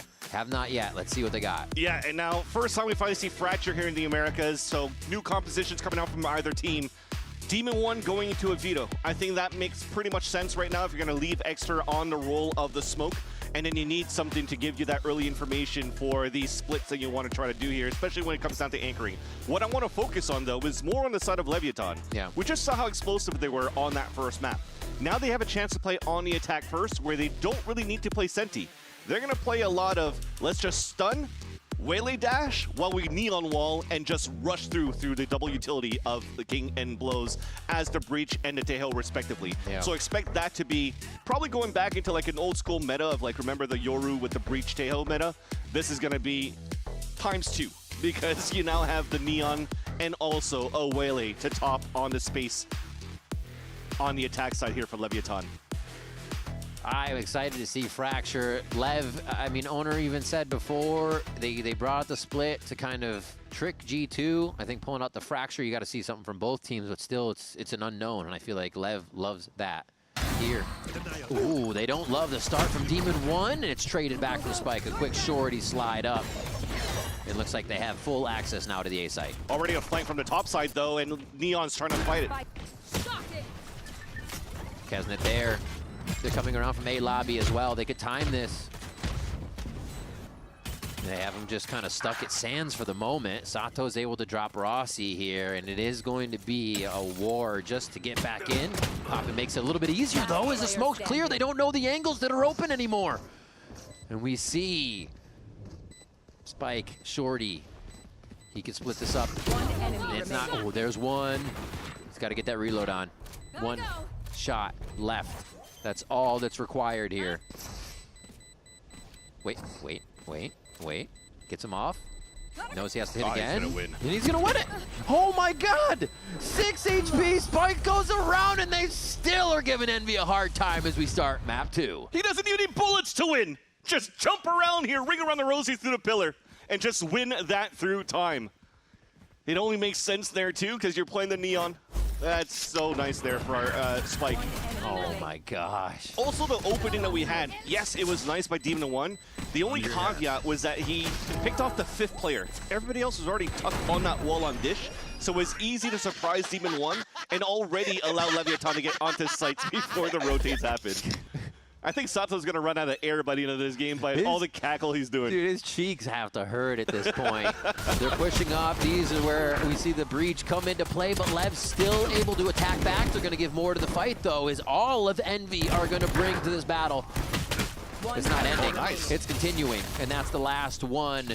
Lev stands tall to get quite a few alt points in spawn as Envy wants to end that one quick, but do as much damage as possible. And they did. You got to give them that, at least. Yeah. Tip your hat for what Envy just did. You just saw the Neon run around too, just to bait out the utility in the first place. Everybody stayed back towards that spawn. But it's so hard for you to watch the angle with everything that's sticking out here from that wall just by the tree that they couldn't really get the cleanest of shots for the other players of Leviathan. So it's still allowed here Envy to do some great damage with a whole pistol round. Bonus round still pretty decent though. You still have a Vandal that you're carrying over from Sato. Blinded. Splitting on a right side of that map for the crunch. Big Kesnet feel uncomfortable. They're already into A. So fast from Sand. The whole fight was in lobby, and now they're actually bringing the fight to Envy outside the site. That's insane. This is kind of crazy. Extra's able to do a bit of magic. He's got to pull more out of his hat if he wants to get through Lev on this second round. Vandal from Demon 1 could do a few more, but they're just waiting for him to make the first move here. And Lev's so sure about these situations. And I think they're just absolutely rocking Envy on timing a lot of the times. The distance they're getting in the site at weird times is just throwing Envy off. I mean, you already see it from the south side too. It was all trying to sell it big and keep them isolated towards that south side. You had breach stuns, you had a drone coming out too, and it just allowed the double dash to come in from behind and get the backstab. Sato didn't even need to recall in the end. And that's a bonus round converted that, again, remember what we said that they carried over. Yes, a Vandal, a Bulldog, but you only had a Sheriff in the hands of Blows, yet they all get free upgrades at the end of the round. And that's going to be very painful because that is now not only, you know, the silver lining for the side of Envy was that they were able to win pistol round and second round anti-eco, right? On the first 2 House of Bind. Now they've lost pistol and they've also lost their gun round against the bonus. This is not the hottest of starts at all here for the second map. Again, unseen from both of these teams, but now they're learning quick and they have to learn on the fly. Seeing how they can get in Lev's face early, because at this point you got to take out a handful of them even before they get to the site, because if Blows is alive, it's like everyone's alive. If a few of the other guys are shooting like star power right now, so it's it just feels like the full force of Lev needs to be worked away at before they get to the site here. And on this round, obviously, low buy for Envy. What are they going to have in store for these following rounds? We might be able to get a few of those alt points here to set that up. Yeah, and as you talk about firepower from the side of Leviathan, but if you actually go down that list from bottom to top, or top to bottom on the left side, there's still plenty of firepower as well from the side of Envy. Yeah. Now it's just trying to figure out how do you stop the util around that's being utilized by Leviathan in the first place. Sometimes it's walk contact once again that surprises you, or sometimes it's just the explosion of all the util. So it shows to me right now that Envy, they still have a hard time finding some active information, and it's probably solely because of this composition as well. So if it's not on face checking from util, it's maybe a sky flash, a dog, or something, but you don't have real physical information unless you show your body, and hopefully you don't lose your body and your life in that process. Look at all the pressure Spike's putting on himself. Solo take on the site with util help, but nobody's coming in. They're just allowing Spike to wreak havoc. That's incredible. Yeah, because Sato is already lurking towards the A side too, so very similar to what happened on the other anti-eco. You just have Spike running up, baiting util, and it works out. Look at the trap play Envy was trying to do there as soon as you had the Neon walk in. Now you cut rotates on top of that, and you're in a great spot to just close out this map. And the timings, where are they? How far up are they? Well, they're a lot further than you think. Lev again take down Envy. Just inside their mind for this first half of Fracture. But this is crazy from Spike. Just walking up left side wall. Always forcing just what would be one fight, really. Yeah. Like those angles are perfect for a Neon. And yeah, one left standing. Just aware right now. Yeah, Kizzy was trying to slide out too to try to surprise some players, but sees nobody but that one sole player of Spike inside B that gets 2 kills on top of that for the side of Leviathan. Remember, this is a saving grace now. Weapons are back after the timeout for Envy. Can they convert it now? And they also have ults to work with. And this is what I'm talking about. Bring in the aggression. You confirm now nobody on the north side. Play the retake now on B. One dashes tower, the other dashes to the right. Canteen's clear, so Waylay's out. And they have knowledge that they have quite a bit of room to play with now as the smokes go down a little later and buy even more time. They're ready for the attack, fans. Lev starts to light up that kill feed, but not before Envy can get a few of their own. Pop in an extra, still alive with Vandals as they try to approach the site. They're being found, and this is big. Poppin needs to be able to collect around for the squad, and he is. Wow. That was, they kind of just swing each other at the last moment there, but yeah, Poppin ready for that in the final moments, and Envy need this big. Like I said, once it gets scrappy and it has to come down to just a team deathmatch where there's no more utility left, it is. You definitely do have players that can shoot back. Look at Exer picking up another 3K, but that's a big one-on-one. This probably should have been a round that should have been won by Envy, so it's good that some players could step up to the plate and salvage that round here for Envy. But what I'm hoping to see a little bit more as well from Envy, potentially here, is to start adding a little bit of that pressure on the extremity. Because Leviathan, they're basically just 5-manning every single thing because of this double duelist, double initiator, and no Senti. So this is a great opportunity now for players to keep pushing forward and going for flanks. These calls from King are just so good against what Envy wants to do right now. They still have all the power to retake, though. And that breach makes it very effective, so let's see what Envy can do to get this site back after Seeker's ult. They won't be really fizzling out here. They'll prevent the site take, so nicely stalled. I don't think King shot any of the Seekers too. I think they just dissipated. So he could stay inserted here right now and actually catch Extra off guard. That might pull the rotate back because there's still another minute left on the clock to work with. They already knew here from the side of Leviathan that Envy were kind of just thunderfooting back towards that spawn. Yep. And look, that moment of uncertainty for Envy. They're going back and forth towards that spawn. Somebody has to peek out for some information. Now everybody's just getting killed. And another quick peek there. Poppin does keep his life, though. Sato's going to take it. There's more than you think. Again, Rossi feels like he can get somebody's back, but Sato's still looking.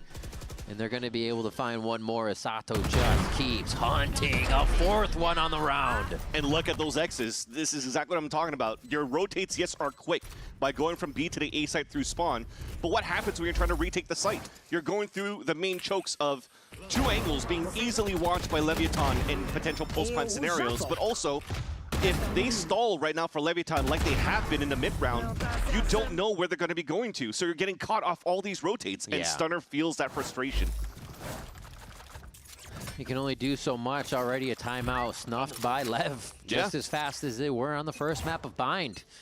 And Fracture here does not seem to slow Lev down, and neither does Envy, as they get back to another low buy, and they'll move around as a death ball here to try and predict the right site, and Lev will once again predict the opposite.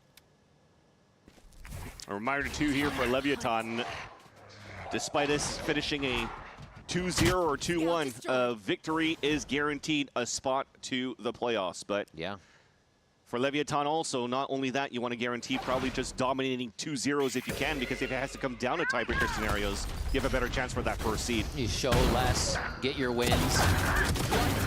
Some spawn hits here from Neon, a fourth one on the docket. Oh, he's gonna go down. Special delivery from Spike up close on Rossi there, and they collect another round. And that was just Neon just mowing players down by holding mouse 1 with the Phantom 2. One enemy remaining. But they had to try. It was so quiet pretty much for Leviatan. Remember, they cut noise. You're not able to find early information because you're just pushing kind of slowly as a team through that spawn. And you try to gamble the stack, try to gamble that push. Only got 1 in the process, maybe 2 if I'm not mistaken. But now Orb Strike ready. Is this a fast Sands crunch? Oh, they're gonna fight. They're trying to push whoever was in tower back. They find nothing for now, but here goes the execute. Watch the protocol as they try to Rolling Thunder back. Envy wants to fight this. Everyone is there to throw a punch.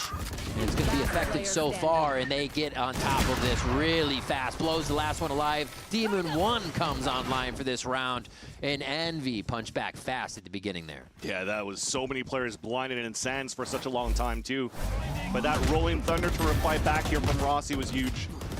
Launches players in the air, cuts that push. There's no support from that back where the idea still remained the same. Even though they added the orbital strike on top of it for the attack side, it was just Spike trying to go in and bait that util, but as he was fully flashed, he can get out to safety, so Leviatan felt like they had to swing out and try to help out so they could keep their teammate alive. Fortunate for them, but gratefulness for Envy, able to convert there that round to add 2 to the board. Aggressive push here. No op. Actually, the op money is in the hands of Kesnet. Still going for a little bit of a peek there as well. The risky business is the popping in the Neon trade back and forth. A little bit of a lobby. Oh my gosh. Yeah, that they're fighting on so many fronts here. Rossi's, oh, they're A main again. They've backed off a bit. No, somebody is still there. Just really throwing Envy for a loop. The difficult thing, though, is that Demon 1 already peeked down on that line, and he got owned. He calls the info. There's probably 3 players there already, right? So why would you want to try to repush that if you stall towards the A side? So, but you feel like you're falling behind so much, so you might need to push that play, right? Bring a teammate with you at this point, to be honest with you. There's got to be a better answer. You already have Kesnet that's, like I said, already opping in this round, and he's also opping from a distance on the top of Jenny to look down that line. So why do you want to push down there? Yeah, a little bit of a miscomm coming through, but again, it almost feels like blind all over where players feel like they have to make a play, and thankfully, Kesnet just made a play right there. On the hard line. 30 seconds. Still got another one for them to cross into sight. They've got Lev mixed up for the first time here as Armageddon comes flying through. Wait a minute. Blows finds 1. They're going to try to get this swing together, knowing it's heaven. Push X are off. All right. Oh, trying to squeeze in. Knows how his own molly works. Spike planted. Yeah, unfortunate. Spike still gets planted. Oh, the Vandal spray does him dirty, and King comes up big with the kill to solidify the round, and Lev get another one. It was a nice attempt, too, by Extra on that 1 versus 2. I think it was a little bit preemptive, though, on the orbital strike. But I think it's the sole reason of he just got hit by the special delivery, right? He's fully stunned. He's trying to fall back. He's thinking they're chasing after him, so he could hold that line and hopefully win it through time with isolated duels. But fortunate, you just saw what happened. There's still a gap of space for you to just freely plant.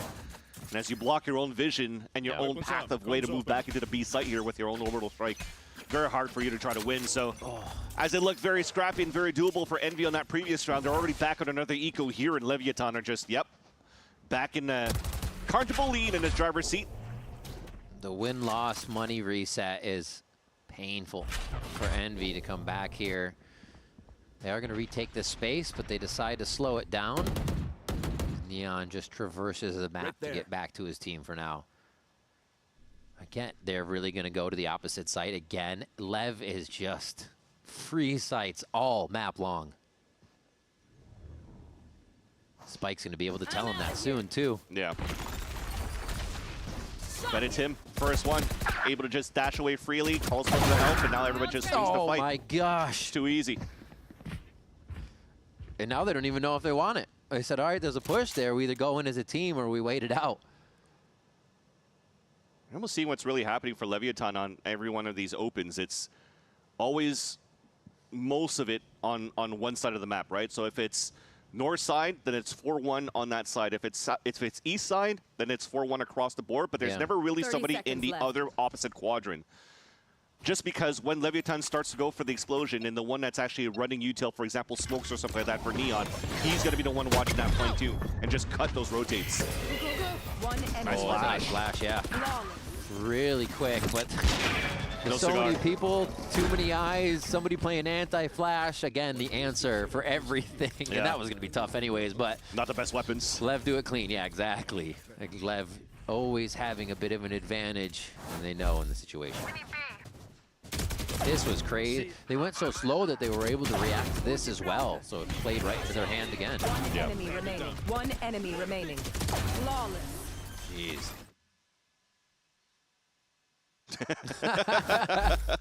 Oh my. Usually he does that face when they're winning crazy rounds, but that... Yeah. So there you go. See, all five of them kind of just group together. Once they start using util, smokes are coming down. Neon should be watching that flank. And now we see the crunch coming through here, finally. The TP out. This is the response we've been looking for. They had it at Sands over at A. Now another round as we get into 11. It looks like Envy comes to life one more time. And they need it for the rest of the map. Oh, Sato doesn't have the timing on who's behind him. And no play to be made there. Envy pick up another one. They know it's in them. They just got to keep getting that each round. Small steps too, right? One extra round that they've gotten in and a half. On Bind, it was pistol, anti-eco, and that was it for both halves of Bind to lose their 13-4. This time they actually get the third round by having that crunch. Having some aggression coming out this time around too. A double flank on top of that with the stall that they garnished towards the arcade. So that was kind of nice. Will it repeat itself so far here as they have that 4-1 setup to try to fight the south side push? Oof. That Waylay ult just primed if they hear anything come from Satellite. As they're actually pushing up. Nice info for Envy. If we're focusing on their side, this should be great movement for what they're able to do on defense. Demon 1 could just eat all the util right now because of the evolution. I thought maybe he'd play more on Heaven as well just to close that gap, but he's just looking to fight here. Evolution's up. You can see it there at the bottom. Goes down, though. They get onto him too fast. Can't live through that. Here goes Spike to create even more disruption. Back and forth. The Waylay ultimate, you hear it goes off as well, and they absolutely smother Envy with utility. There's just no chance. Sato picks up the 4K, and even he can't believe it. Yeah. I think you're also realizing, too, that TP for that Vito, a lot slower than a Chamber, a lot slower than a Yoru. He's, like, still... having to turn around. 75% trying to, like, pop it up until it gets broken by that shorty. Another dominating half we have so far by Leviathan. Very nicely done. Envy has to press back when we get back from this break.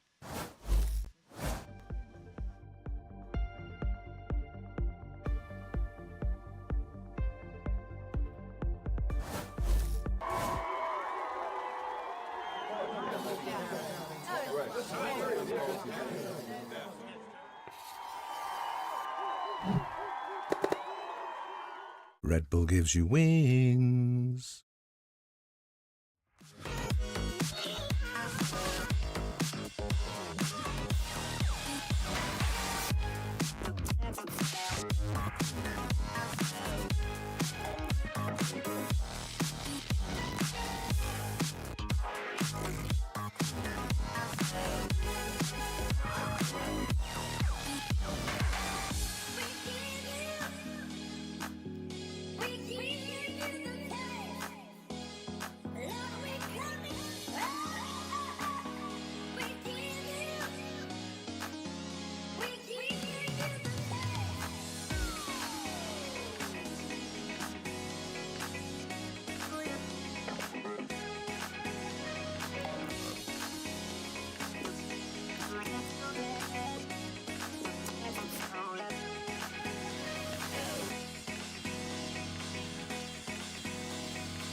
Let's get this second half underway here. VCT Americas is Envy have to try their hardest here to figure out what Lev has been able to figure out, what they're doing, and how they just keep running this aggression straight to the site or just to all 5 members of Envy before they get to the site. Yeah. Quite honestly with you, though, if I'm looking at how I digested that first half, though, they really didn't have a chance to really learn what Leviatan was kind of doing, right? It was fairly passive for most of these setups for the side of Envy. I think the only time where we saw a little bit of oomph at the beginning of these rounds were when they're on ecos and staying as a death ball. It wasn't until like round number 11, I think, or something like that, that we finally saw that flank. But we'll hold that thought. Envy already trying to set the tempo on their attack side as they're getting slowed by a fault line and everything else. I already like the strat. Gotta go fast, but you gotta have aim too when you go fast. And Lev's able to just kind of stand still and lock down a few of these shots. Kesnet trying to be all over, omnipresent on this round. But it looks like Lev is just able to corner each member and knock them down here for another pistol round. It's like when you're trying to run too fast in a cartoon, but there's oil on the ground, so you're just like skidding and you can't stop and you just run into a wall. Yeah, and that wall was all that util from the breach and the neon to counteract here from King and from Spike. Just look at that. And there's just too many bodies in the first place. He was already running inside the spawn to try to fault line in whatever quadrant he needed to. In these replays, you can see a minute 30 on the clock, 10 seconds into the round. Lev was there, ready for an A play, ready for the counter. Again, just reading Envy. Launching smoke. Yeah, at this point, they should get sponsored by the Reading Rainbow. Oh my God, no. Good Newcaster. Oh my God, Spike. Down A. Just using the medium to long range stinger upgrade, I guess. Oh, Sato, what is that, bro? If anything, Envy is hoping for a new map, but they really got to start stepping up to the plate here. A flawless is going to be devastating, though, for Envy. Can't get any plants in the last 2, and that's the economy staying quite low. We'll have to try to see the best things that we could buy here. I almost feel like if you are now afraid of playing against an outlaw, for example, in this round, you're going to have to force full shields. And if you're going to force full shields, you won't have the best of utility.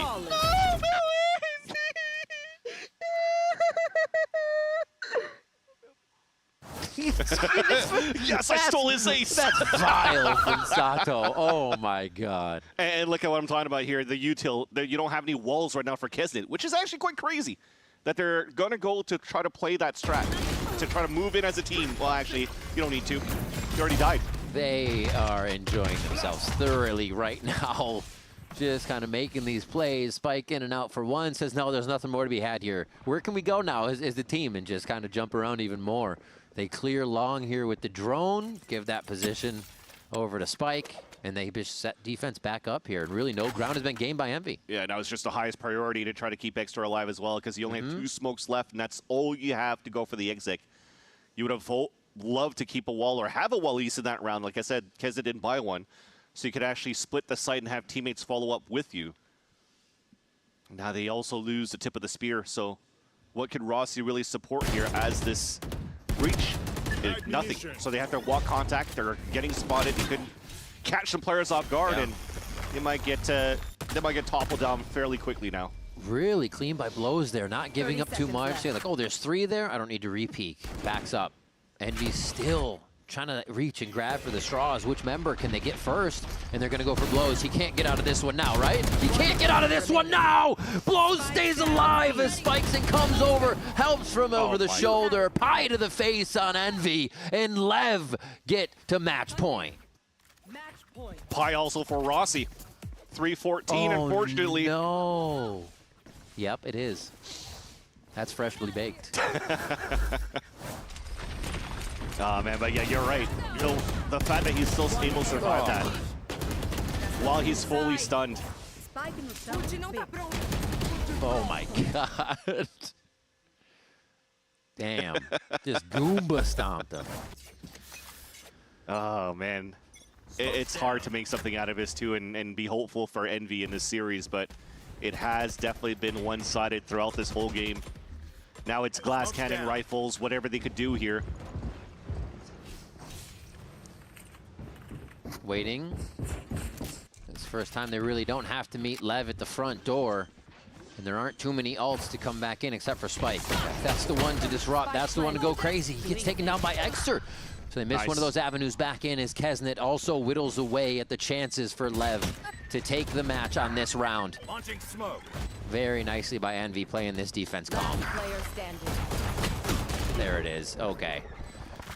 Really behind each other on the trades there, getting themselves out of the open immediately after the plant. And we see them stretch this one another round. For a small little fault that we see here on a dent to the defense for the side of Leviathan. They tried to turn it up a little bit more so they could actually flood with the flankers at the bottom, but when you're given too much space here for Envy to set up within the 8 site, they can just fault line from whatever position that they see and hear here from Exter. So fault line came out from Rossi, able to add some assists to the column here to allow Exter to get these picks, and also, as we call him out, getting a 2K within that previous round to shy away from that 314. And not shying away, though, is Leviathan. North side crunch. Yeah. Bonus round that they did a little bit of damage into Envy, but not only do they have a rifle round, they have an overdrive available for Spike. All right. Full play towards A. Go, go, go. Have their flank watch, so this is all eyes ahead here on what this hit's going to be. And it's Envy's turn to choose the correct site. They'll get another free one. This really solidified them last round and being able to set up that garrison for post-plant, and they'll have quite a bit of time to get that spike in. They're going to trade it off first. Alarm is being sounded as the chokehold just got picked from the back, so we're rolling thundering it, but there's nobody to support and fight that because they want to put it towards their spawn. This seems a little reactive at the moment. I'm sure Lev's happy to see that, so they can crash back in here, preparing for the take. And a peek from Exter to actually start it off for them. Sato grabs another one, and another peek towards spawn for Rossi as they try to figure out where the in would be to save this round, but it's all out the door. Lev's able to capitalize, 3 for blows, and that's going to be a 13th for Leviathan as they take down Envy. Double 13-4 in the series. And I gotta say, that last round, they just lost all their timing. I respect the Rolling Thunder back towards that spawn on the south side because you wanted to try to find your timing to fight into the spawn, but they just gave up that space, they gave up that timing, and they got crunched in the end. But this just comes to show that you can try to prepare as much as you want here for the side of Envy, but Leviathan are definitely looking like that team that we expected them to be from this offseason going into this year of 2026, and definitely showing it now at this stage 1 of kickoff. Crazy. Was that timeoutless, if you will call it that? Didn't even need one from Lev's side. They crushed through this. Sato, the man to steal your 5. Get to see it. He'll steal your ace and he'll laugh about it. Yep. What a play by this squad. And Envy, they have stated there's some troubles here and there. That they're a little rough around the edges in some spots, but I think Lev just played their game today. Whatever Envy was going to bring, I think Lev stepped out on top. Played their game and had fun the whole time as well, and that guarantees them being that first team in the Americas to move into the playoffs with heavy and great shooting across the board of this young rookie team. That'll do it for our first series of the day, but there's more to come, and right when we get back from the break, we'll have the Verizon post-match interview. Don't go anywhere.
welcome to the Verizon post-match interview. I'm standing by with Blows. Congratulations. Of course, you guys clinched now your playoff spot. We're going to talk a little bit about that in just a bit. But first, you guys took us to Fracture, okay? The pre-show, the devs, they were begging for a team to bring Fracture into the mix. We had to wait 2 long weeks. Why do you think other teams are not picking the map, and why did you pick it for today? Primeiramente, parabéns por vocês conseguiram a vaga hoje, né? Seguraram a vaga para o playoff. Mas vamos falar disso daqui a pouco. Vamos falar sobre o Fracture. O pessoal lá no estúdio estava falando que ninguém pegava essa. Vocês finalmente pegaram. Como é que foi a escolha? Eu acho que é um mapa que o meta ainda está muito em aberto, então os times acho que não sabem muito ainda como jogar, que não tem um meta tão certo, e a gente conseguiu achar uma comp que a gente se sente muito confortável entre as funções. E é isso, a gente quis trazer hoje que a gente tem esse mapa muito confiante e muito confortável de jogar. Yeah, we have this map very comfortable. We are very comfortable and confident with this map. I know that the meta is not even quite, you know, everybody's a little learning about their metas yet, so they're not picking that. But, you know, we're feeling comfortable and feeling good, so we picked that map today. Yeah, and it looked dominant. Now let's talk about the playoffs. You guys clinched your spot in the playoffs, and you guys were just on fire at this stage. Let's talk about the journey for you and the team from kickoff to now and the adaptations that you guys have made along the way.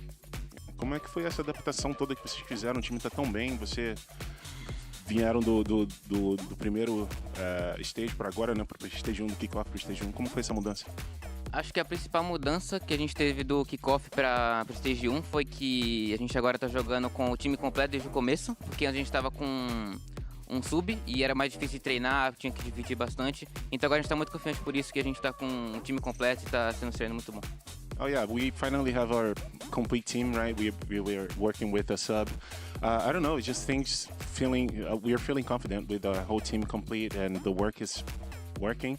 The math is mathing, the team is teaming, it's looking good. Let's talk about what's ahead. Yes, you're clinched for the playoffs. You still have some more weeks of regular season play though in your group. Next up, MIBR. We expect a banger of a match there. How do you think you stack up in your current form?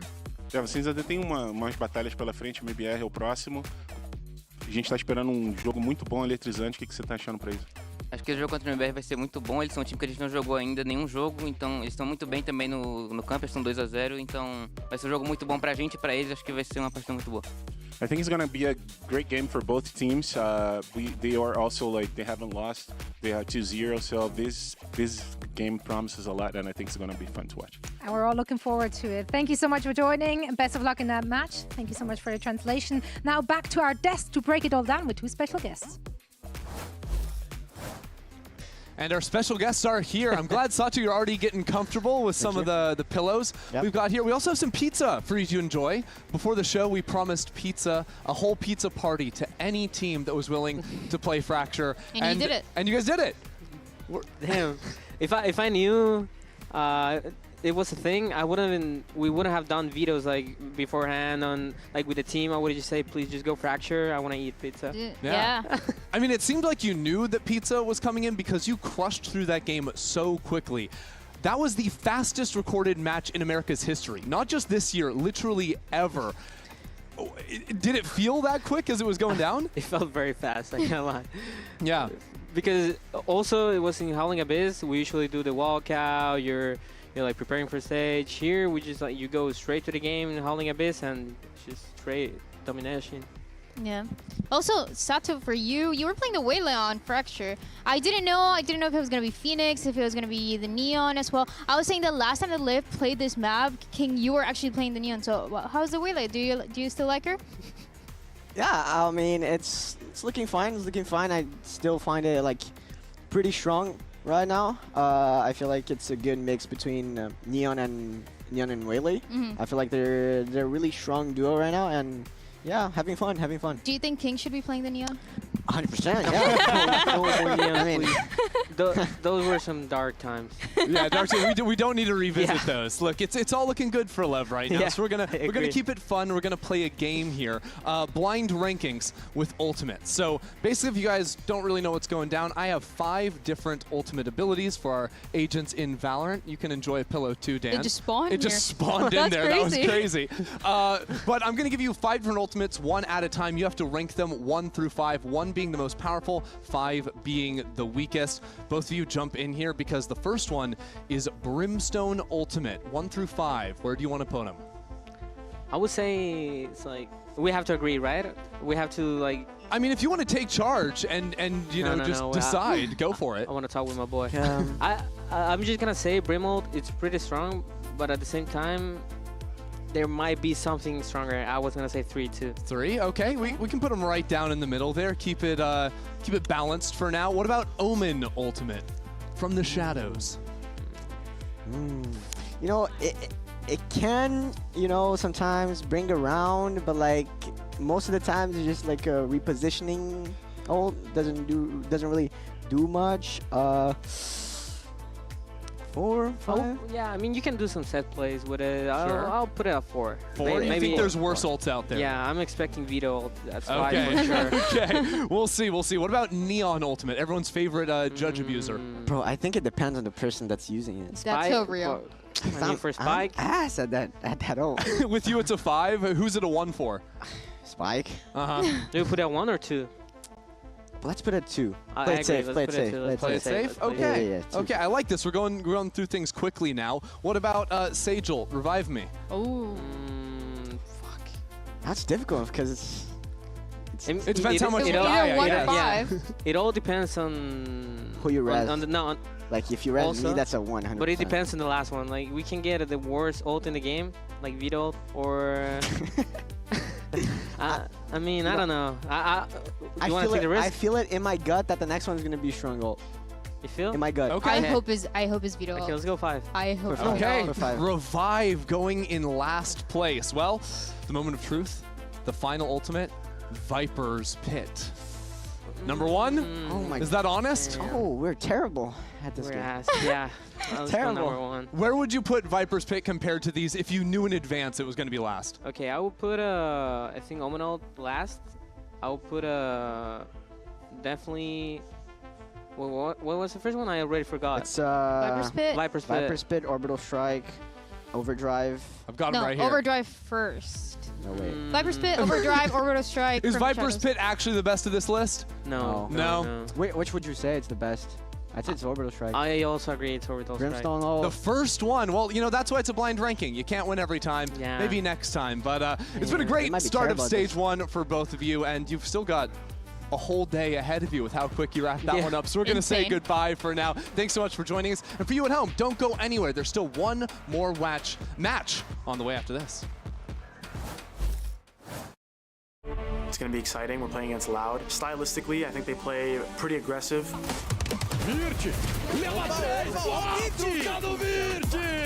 É time que eu quero enfrentar muito, então eu tô bem ansioso. Eu acho o estilo de jogo deles bem legal. Still breaking out of that choke is so hard. Especially the angles close. Half Fallon makes it happen. Somehow Babybay does as well. Eles têm um estilo de jogo muito junto. O ponto mais forte deles é a irmandade dentro do jogo. O ponto fraco deles é que, como eles sempre estiveram no topo, a gente sempre assistiu muito eles, então a gente sabe como que eles jogam. When I look at them from an outside perspective, I see like glimpses of brilliance. I'm going in with full respect, just gonna do our game and hopefully come out the W. Oh my God, Fallon does it to him again. Eles são um bom time, nós somos um bom time, então esperem uma partidaça.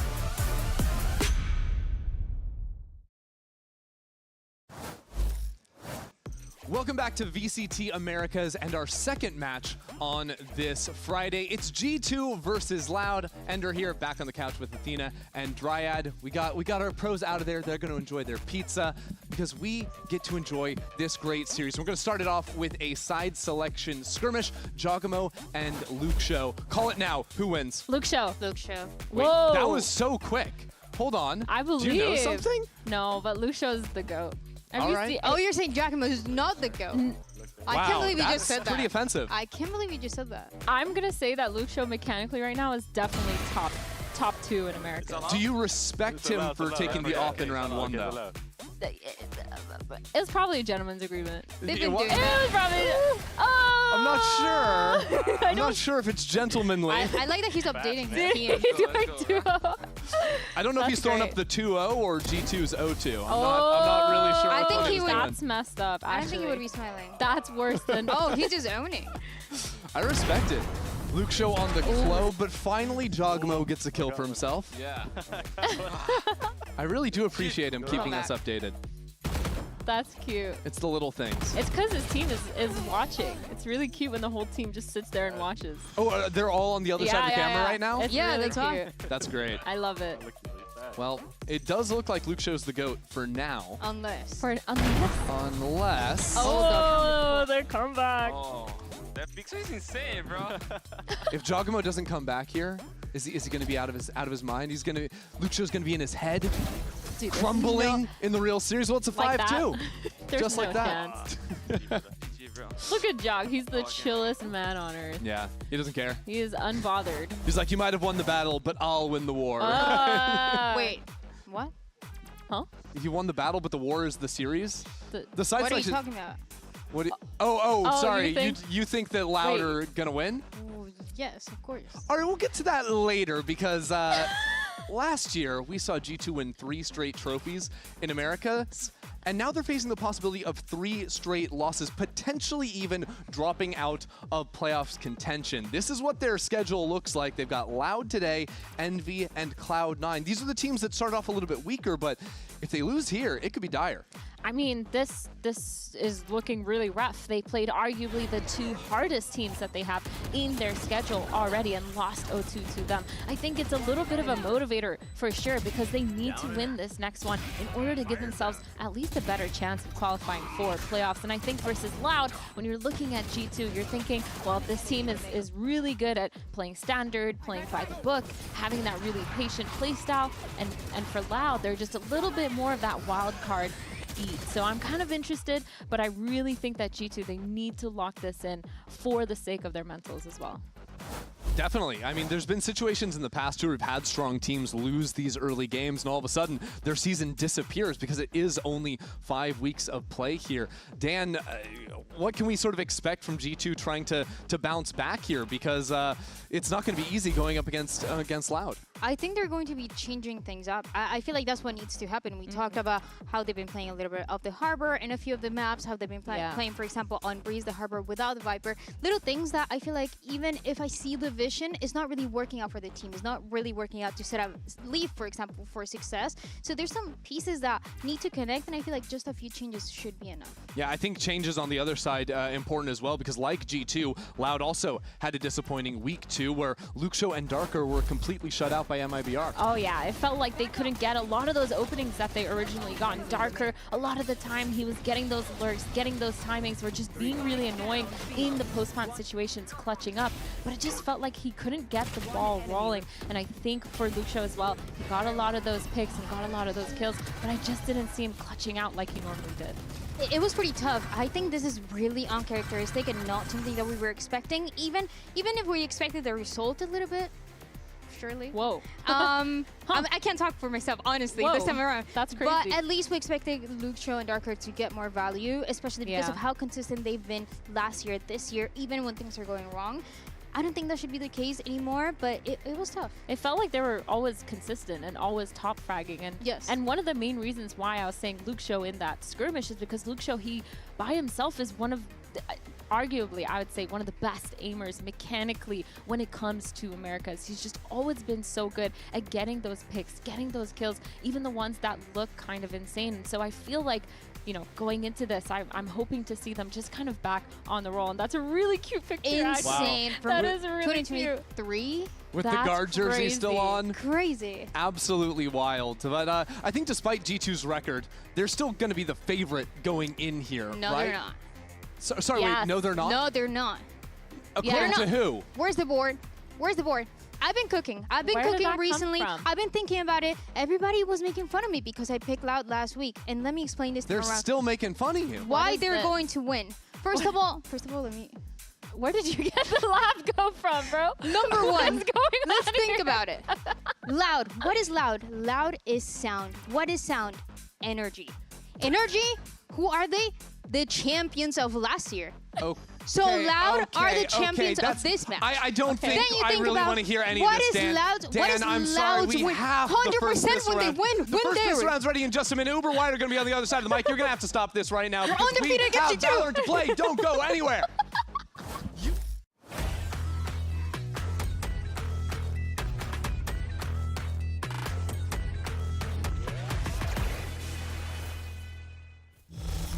When you've played FPS as much as we have, you have tried every mouse, every shape.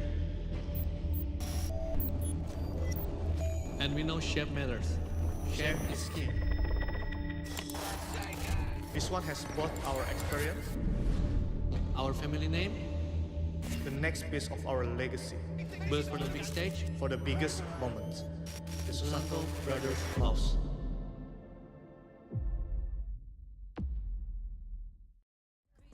Preserving my energy, don't you belittle me. No, this ain't symmetry. I'm in the field, I'm in the lead. Gassed up and you running on E. Walk tall cause you standing on stilts. Elevated cause the rock that I'm on. Celebrated cause it's up and we gone. Out of here, reach a new level, that stratosphere. I'm not a star, raising a bar. Light on me cause the sun with me. Fork down and the bros with me. High achieve cause achieve with me. Haters mad cause I move swift. Stay humble, I won't lose grip. I bet it all on me. Step to the line, that's 3. Weight of the crown, that's heavy. Locked in and I'm ready. I got the green light. I got the green light. I got the green light. I got the green light. Bet it all on me. Step to the line, that's 3. Weight of the crown, that's heavy. Locked in and I'm ready. I got the green light. I got the green light. I got the green light. I got the green light. Alley hoop, how we came up. Starting 5, we ain't change up. Back to back to back teams. Championship rings. Ayy, beast in the east. 305, how I'm bringing the heat. 4-0, that's what we calling the sweep. Dominating, never smelling defeat. Ha, hey, shot clock, no, I ready assist. Show 'em why. King has to step up now, but he won't. How do they win that? Neon Judge, la combinación que no puede fallar. Siente con la doble, la triple también. Super jugable, 1 contra 1, 6 balas para Virte. Y el headshot y el 4K.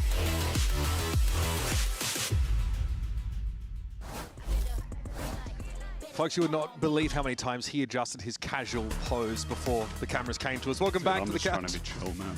Over here with Wyatt, of course. Jumping into a game with two teams, honestly, that have probably raised more questions than answers over the last few weeks, especially in G2's case, since Masters Santiago. Loud here, obviously, look, a scrappy win against Envy to start off this stage 1, and then an utter blasting against MIBR. A W with their assistant coach, by the way. Yes. One day Loud will have their starting 5. We're still waiting, but that's okay. Because honestly, respect to Bati. He's been their assistant coach, but he's got a little like tier 2, kind of tier 3 challengers experience, and he's been pretty all right, man.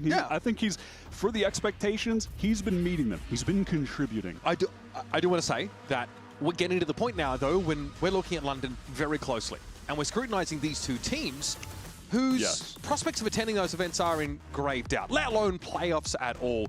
G2 are obviously 0-2 right now, but it's been quite a heavy strength of schedule. That said, I think they still, fail to sort of live up to expectations, whereas now we're still trying to figure out where to put these guys. And you're right. Work with Bati, we're still seeing this team make the best with what they have and try and make a late run into Stage 1 playoffs, but that's going to require them, frankly, to have success here. Let's jump headfirst into our video here. It's actually G2 picking the Haven. There's 2 maps in this pool that G2 haven't played yet in Stage 1. Yeah, both Haven and Pearl. Breeze has been one that both of these teams have played, so no surprise to see that as the decider. No real surprises in the bans here either, especially the first 2. Both of them have been perming Fracture, and if you're Loud getting that second ban, yeah, just get rid of Bind. That's always been G2's, best or one of their best maps. Haven, though, yeah, I'm curious, just on account of this being the G2 pick, and I get my kind of frame of thought for this Haven map is, okay, G2 have not played Haven yet in this stage. Yeah. They had a lot of success in kickoff playing Phoenix and Yoru. Well, Yoru, see ya, brother. Yeah. You're out the meta, right? So are they going to mix things up in regard to what does that Phoenix Neon overhaul look like? I mean, Phoenix Neon is the standard, and yeah, that is what they're going to go with. So Leaf is going to play the Phoenix. He was on the Yoru before. That's an easy little swap. You get Baby Bay on the Chamber, a role more so than the Vice where he can have a takeover game, though, I mean, respect to him. His Vice has been super consistent. We were wondering whether, we kind of felt that Leaf would be picking out one of these duelists, right? We actually wondered if it would be the Neon. He's got like 500 or so Neon official rounds under his belt. But going back towards the Phoenix here sort of makes sense. Does feel like this is the kind of map where G2 found success, with the Phoenix in their comps prior to this now, and they're going to try and fold it in. That Phoenix, though, in the hands of Jaw was looking nuts. On Pearl especially, yeah. He was crying when he was on that agent in kickoff. Like, that's when he turned things around because They beat G2 13-3 on Pearl. Yeah, if you remember, they had Jaw playing a lot of the Waylay, and it was kind of so-so. He goes to the secondary duels roles, is playing the Phoenix, and he was lighting teams up. Yeah. So, and we'll see if Leaf can do much of the same. On Loud, it's obvious the players are looking at to step up here. It's Luke Show and Darker. Luke Show right now heading into this server is the highest in pretty much all stats across two teams. It was NRG, rather. They beat in kickoff 13-3 on Pearl. We'll get to that, though. Cross the bridge when we get there. It's going to be Luke Show opening up the account as Leaf attempts to play off his own flash with limited backup and no presence from B main from G2. Yeah, that's just a pure solo play. Immediately punished. And Darker going to get some control of lobby. Do G2 want to press for some space elsewhere, try to find a pick to even this up? Yeah, they do. Okay, awkward, but yeah, fair play to Jaw. Yeah, Jaw obviously able to find the headshot there. He does drop low. Here's Baby Bay. He's going to have to rendezvous one out. It's going to be instantly smoked. He might still look to try and play into this, though. Oh, he's going to get some action. Right clicks, though, not quite connecting. Barty gets on the board, though, as Valorant does push right off that A side and gets caught. Yeah, Valorant just wants to continue that push through, punished. Love that double peek into the smoke. And I like the Louder just keeping a slow pace to the round right now. Isolate Jaw backside. This one's as good as done unless Trent makes a miracle happen. Spike planted. Not too shabby. Trent obviously an unreal game recently against Leviatan. At least the first map. The was 24-6 actually just solo destroyed them. And then they lose the subsequent 2 maps. And for the first time in America's regular stage history, they lose 2 series back-to-back. Yeah. Really just not used to seeing G2 lose, well, kind of at all in America. So to find them at 0-2 and in some amount of danger of not qualifying for playoffs is crazy. I do think like the whole process of self-discovery that G2 kind of began in Santiago when they were running up against these like Nongshim Red Force, neon-based comps, and they were trying to find a middle ground, I feel like, between playing the hyper-aggressive style and a really slow, static style. And I feel like on some maps, that's kind of why we've gotten the Harbor sort of brought in here.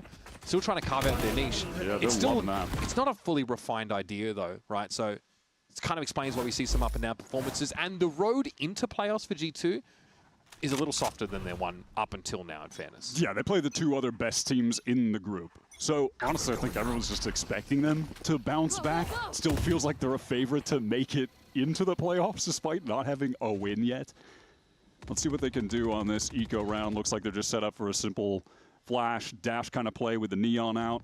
Yep, this time he's getting some backup. Timing, though, is the question. There's the relay bolt, though, nicely done. And that's going to allow for the Phantom of Verdi to be recovered pretty quickly. Looks like the Ghost play here. Making no small amount of sound as he works his way over towards this C side of the map, and Trent will instantly seize, catches 2. This is really going to slow things down for Loud. G2 have already got 3 players on C. If Loud overcommit here, they could get boomed. They're just going to hit this one. I feel like they're priced into it at this stage. Nice ping. Haunt reveals 2. Barty and Luke Shaw, they're going to throw down, and it's all on Jorg. A long way from the action. At least with a Phantom to work with, but this is, again, a slow work into the plant for Loud. Yeah, pretty fortunate that Loud have the GOAT in Luke Show, and it doesn't matter what weapon he has. He's just going to collect the kills when you're 3-on-3 taking the site. But maybe Jaw can clutch this up. Spike planted. Could be double swing, double face! Oh, okay. Kawanzin able to survive. Actually, unblemished. Full health out of the round. And Luke Show here, I think, is a top 4 player in ACS this stage. So despite Loud having some really up and down fortunes, it's kind of insane what Luke Show's been able to provide. Yeah, top in this server, ACS, kills per round, average damage per round, and is clearing everybody on G2 in those regards. No one from G2 has really been taking over so far. Some major statistical drops when you're comparing kickoff to now. For Valen playing a lot of the Harbor, Leaf switching up his role quite a bit. BabyPay has been the consistent factor for this team playing the Vice. Okay, here's that solo. Again, solo swinging out and goes down. There's no push down B main, there's no nothing. Now, this position has to be picked up by Jorg and just gets spammed down through the smoke. This is getting ugly. Valen caught inside, stunned up, but still able to at least find his. Still a very rough start to G2's buy. I'd rather see the gimmicky play on A long again, frankly. They're going to be caught out of the sight here and not in a great position to get anything else done between Trent and Baby Bay. Its defense is not looking particularly inspired at the moment, Mitch. Well, it's just not particularly elegant not either. Thrilled about what I'm seeing here. I mean, you're right. The play on the eco round, it feels like that had more thought behind it than what's happened on the other 2 rounds, including the pistol and the buy round, the somewhat more important rounds. On the eco, at least, there's like that double up play, the flash with the bolt, 2 players swinging together. This is just 2 rounds where Leaf goes for its solo, which, hey, if you're a Phoenix on Haven, yeah, you want to mix up a play like that a little bit. You can go for that nice garage peek, but... And clearly, G2 value trying to control garage as much as they can to avert those C-side splits, but picking up the garage position is leaving you vulnerable. Baby Bay tried to fight, had to face 2 down. That's not ideal. Barty just quietly, having a pretty good start to this game. G2 are serving a couple up on the silver platter, if I'm honest with you, but hey, we'll take those. Yeah, that's got to feel good for him. Hey, I like it. If you're watching this and you want Loud to win, to see the assistant coach getting some early kills. He got 2 on the pistol, the immediate confidence boost. It's like, wait a second, maybe I should just be starting on this team. Get me in. Sign me up. It's a weird time to be following this G2 team. We are seeing Leaf sort of pick up a duelist here, but I've got to say, between kickoff and now, we've seen a pretty precipitous drop in his performance. I think ADR, it's like a 17 to 20% drop, right? But he was definitely someone that was going to be able to be leaned upon much more frequently. You touched on Valorant as well. Kind of would give you those captain's games once the series, those ideal performances really pop off. He's not on Harbor here on this map, but we have sort of seen those performances look fewer and further between so far. Yeah, I'm just thinking back to that last game that G2 had in America's kickoff to qualify for the first Masters this year, where Valorant went 65-33, playing the Astra to 3-0 MIBR. And so far, across all the games he's played Harbor, he's only got 57 kills so far. He's just not putting up the same numbers playing this Harbor. And the agents where he was going crazy, where he was fragging, now Leaf is playing, and he's not putting up as many numbers. So it feels like there are just some comfort issues at the moment with them trying to get this Harbor forced into their comps. We'll see if that'll persist on later maps. I mean, here they're just playing the standard kind of the moment comp. Yeah. I will say G2, they're running out of rope, though. Running out of time to get things sorted out before we start to head towards playoffs. I suppose with a 2-3, you're an outside chance, but things have to sort of break in your favor if you want to be part of playoffs. Yeah, now, by the way, with Leaf playing Garage so much as well, G2, they are not playing into getting these orbs for the Phoenix, which is an important win con. I mean, when Leaf's trying to get all these orbs every round, bro, he's trying to swing out of trying to get them via killing people. He's getting them from dying. He's getting one around. That's right. Louder just contacting into their site. Are they going to catch a timing here? Danger for Trent. Wow, right. Yeah, angle picked up beautifully from Baby Bay, setting in the back of the spike. I think Loud really just focused in on Trent there. That shoulder peek had all 3 heads turn. TP up in heaven, it's not faked. So Barty's made his way through, but this round, wheels essentially fallen off the card here. It's only Luke Shaw who's still in that sewer position, hoping someone wraps the A site and checks for him. He knows he's going to have to make a move pretty soon because, yeah, that lobby spot is going to be crawling with G2. Yeah, Loud really just hoping that G2 get exploratory. And they will, but the flash is nice from Leaf. Leaf got a good flash play. Let's go. It wasn't just turned, and he was instantly killed this time. Another orb. There we go. Farmed. Absolutely farmed. That was really nice, though, from Dreops. He picks up that spot there from Connector for a 3-piece on the site. Yeah, really what I'm looking at heading into today for G2, we're already talking about it, but it's just this individual performance stuff where Dre has been their most consistent player on the Vice primarily, but that's not an agent where you can really take over the game. You can have a lot of impact, and he's putting up really good numbers on it. I got you, butters. But the Chamber, that's a takeover agent. Yeah. And I feel like if there's one player to do that for G2 right now, it's him, it's Dre. So this time Leaf's over in B main. No swing out early. Barty TP's in a small. He stuck it! Oh, draw! Yeah. Wasn't born yesterday. By the way, yeah, he threw a smoke over towards A heaven, so Barty's trying to make it seem like, yeah, I'm definitely going over there, guys. But yeah, Jaw, he heard him. Aware. Pull back into the spawn there, paying off the G2, but Valorant is caught out. Shot Astra down.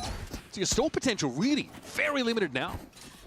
Yep, this C-side is wide open. Poison Cloud for main. They're going to have Verdi on this late delayed flank. Can he get any value playing from window? He is entrenched here. He's going to hear all of this action as well. And no one's checking that corner. Trent's down, and now, yes, Baby better have his wits about him. He's trying to clear this corner. Verdi tries to emerge, but Baby Bay has the stopping power. And that offers a lot of delay. When they're getting into this site now, pressed for time, Lucho is just going to rip that steel garden. All right, here is electrifying performance from Jaw. Side out of the site. Here's Leaf trying to get involved. This is scrappy stuff. It's down to Baby Bay to work his way in from the site, and again, he delivers. And yeah, a nod of the head. He knows he's him right now. Hero for the team. Important delayed trade on Verdi in mid. That was crucial. Wins that 1v1. Kawanzi maybe regretting going for the peak, but low HP. Just wanted to try to catch some kind of timing there. Didn't want to back up and play with his ult. Just stopping this game from getting away from G2 in these early rounds. It's crazy that that round even felt so dangerous, given that their smokes player died 2 seconds into the round.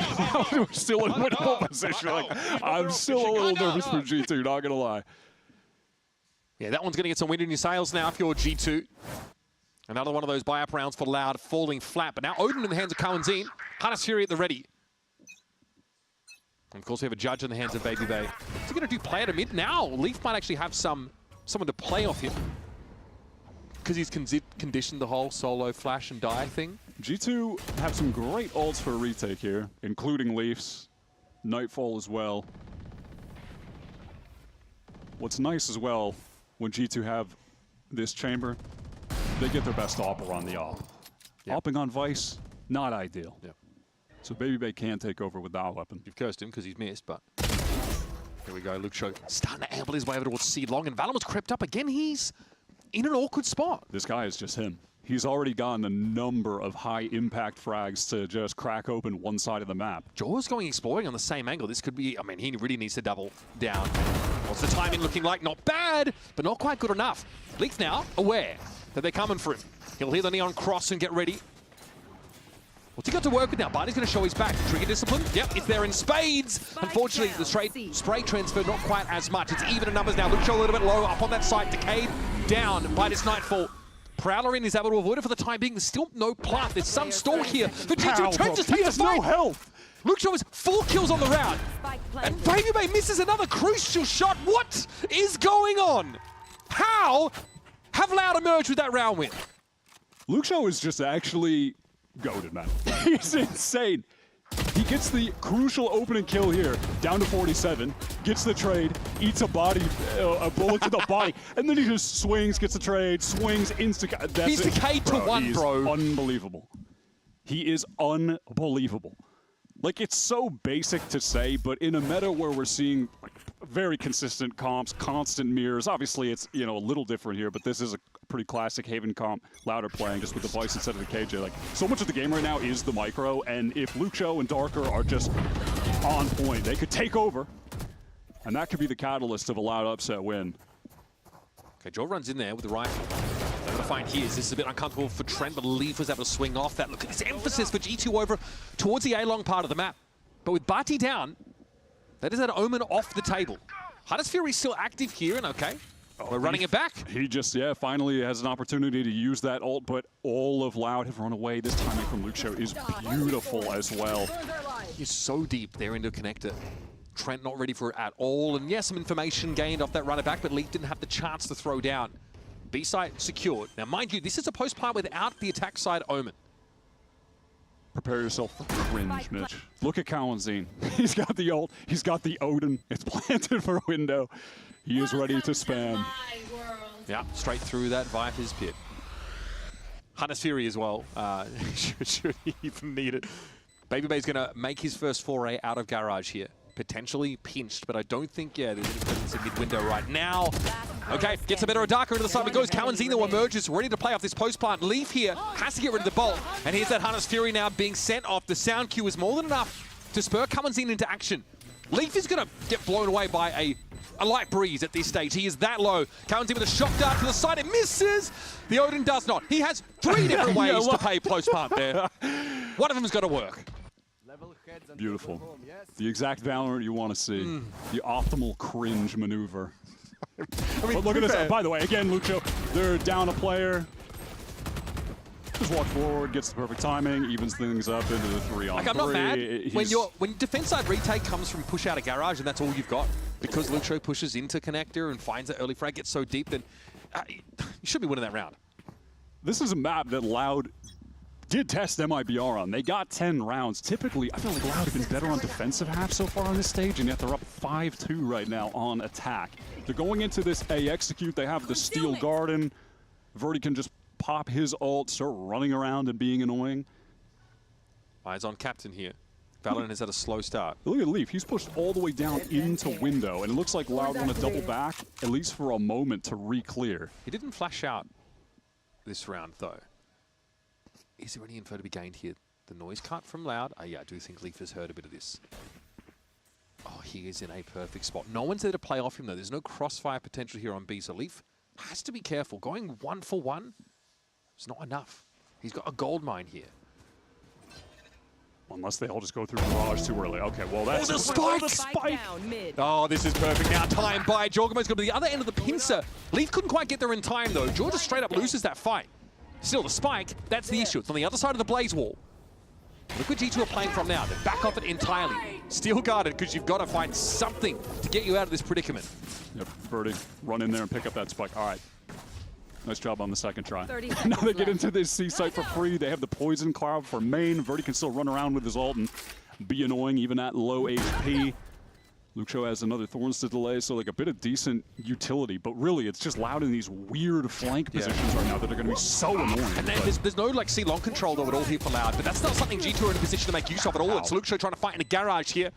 It's unbelievable that he even gets one there. He's prowlered out. And they're going to stack up. Loud putting all their eggs in this one basket, in this corner. Darker and Verdi back-to-back, relay bolt! Yeah, it's about as you'd expect it to be. Baby Bay, another one on the board, but it's a 3K on the round for Leaf. Finally get some of that action. That was a nice re-clear from G2 into Garage. Luxo gets the one, but yeah, ultimately he's going to get traded out, stuck behind box. And Loud were just not wise to that push down mid at all. I do think that's the first time someone from G2 has done that, so good variation from Leaf. Leaf knows. He knows that it's really just him there in mid-window, so plays it conservatively. Honestly, the timing really pans out in his favor. But hey, he'll take the conversion there. 12-7 is Luxo. Looks like Loud might be keeping it simple on this round. Just put that wall up on A and just sprint down C immediately. Verdi probably popping ult. Something like that. Astra Util is going to have to do a heck of a lot of heavy lifting to slow these down. And yeah, it's going to be tough. Allen gets some free damage for relay bolt in the corner. Jordo's getting involved. Playing for around the corner. That should be enough. G2 clearly have the stopping power. Loud on a bit of a lower buy, of course. And they will put him in the wood chipper. Yeah, having that crossfire a choke and one guy with the judge, not bad. That is going to work out for G2 every day of the week. All right. Well, that was a sick little shot, but this is going to result in Loud's economy being broken, by the way. So G2, great opportunity to actually tie this game up, win this round, and then just anti-eco the next one. Pretty impressive start to stage 1 for Darko. I think he comes out and just racks up 25 kills a map in that first series they played, that scrappy one against Envy.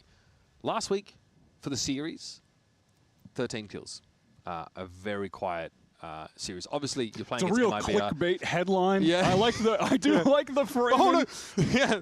There's like an 80% reduction in kills from week 1 to week 2, yep. They do get destroyed by MIBR, who are arguably the best team right now, if inarguably, right? So, you know, that's a factor. I see a big number, but I click. I see 74% decline in kills from week 1 to week 2. Sign me up. But again, I think that Darko's going to be someone we're going to be tracking. Yeah, it's him and Luxo. The two of them on defense specifically is where they're racking up a ton of kills. That is where Loud have been at their best so far. I think that right now, especially with how this metagame is panning out with a lot of these like double duelist comps, or like, you know, with less of a macro focus on the game, we do want to look at the week-to-week performance of these players that are expected to carry a lot of that load, right? I want to also see like how these Loud youngsters react to what G2 try and throw at them. We're looking for some, especially as you get to the attack side, so that mid-rounding prowess shine through a little bit. But this in general was a great quick rotation to the site by Jaw, and VALORANT honestly just makes himself hard to extract. Yeah, Jaw getting on that crossfire, having the stun to cut off the rest of the team. Easy, quick response for G2. Timeout from Loud. Not a bad time to get one of those in the mix. They're going to be on this eco round for the next Darker saved that one rifle. And then from there, we'll see what they can do. It's unlikely they're going to really have ults to play with for the rest of this half. Romanilli, he's discussing. You can see the passion in his words, Mitch. Yeah, I mean, I think that round, we saw it going in. It wasn't a lot of bells and whistles on it there. Like, pretty straightforward. Try and play with pace over towards that C side of the map. It does look like in the prior rounds, Loud giving G2 a chance to like overexpose an individual like Leaf or Valen and have them picked off first has actually been more conducive to those round wins, right? So maybe just giving G2 enough that rope to hang themselves with might be the better approach, and just to slow the pace down. All right, what do we got here? Some classic Bucky for the Neon. Fast play to get some A control, sending that molly down short. Yeah, no fast thrust up A long for G2 this round. And Neon's over on the C side. Could be good early info for the defenders, though, if they want to go for a foray. And yeah, Jaw is already starting to inch forward there. Yeah, so Loud throw a lot of that A control util. With the molly short, you get the smoke on long. So that's threatening for G2, who are pushing 2 players down C long. The Vice wall is there. Yep. You're a double duelist comp on defense. Got to get some kind of action going early, or find a way to get information. And with duelist comps, you just really need to play contact and prepare to take a fight. I like this response from G2, though. When all the util is thrown early A, they just take tons of space on the opposite side of the map, and they can quickly go for a double flank if they are just playing A for retake, where they have Baby Bay try to take that first engagement. Maybe he gets a kill, cool, teleports away, gets back up to heaven, and then, you know, they're retaking from all angles. Slow around, as we kind of discussed earlier. This is a spot that Drake can fall off very quickly. Damage on Verdi. Have to be satisfied with that. Back in heaven now. Overdrive active. Verdi, yep, down to 51 after that brief exchange. Yeah, that's probably just going to expire at this point. You're going to have Valen be able to maybe throw a wall down for this retake as well. Could use the Cosmic Divide. Here comes G2 now getting in position for this, but bear in mind... That'll be awkward given they're double flanking. Yes. Trent gets the first. That's Barty out of the picture now as well. Here's the Cosmic Divide that comes down. G2 sparing no expense here, even on a lighter buy round from Loud. On the corners, Verdi really wants some of this Bucky value, but shows a little bit too much leg, and Baby Bay's able to bring him down.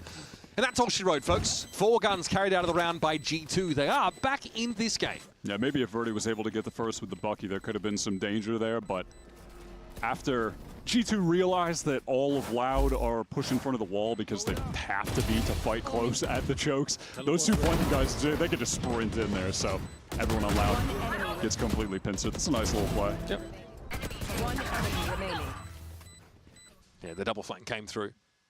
Pretty important. Yeah, okay, you've got to be satisfied with this. A bit of a rockier start to a map that, frankly, you were feared on as G2 in kickoff. Baby Bay's got himself the op in hand. 1 away from that tour de force as well. Right, so Bati wants to throw that long control smoke down again. G2 could try to just prowl their flash out of it. Wow, they're running down everywhere. Jaws down mid.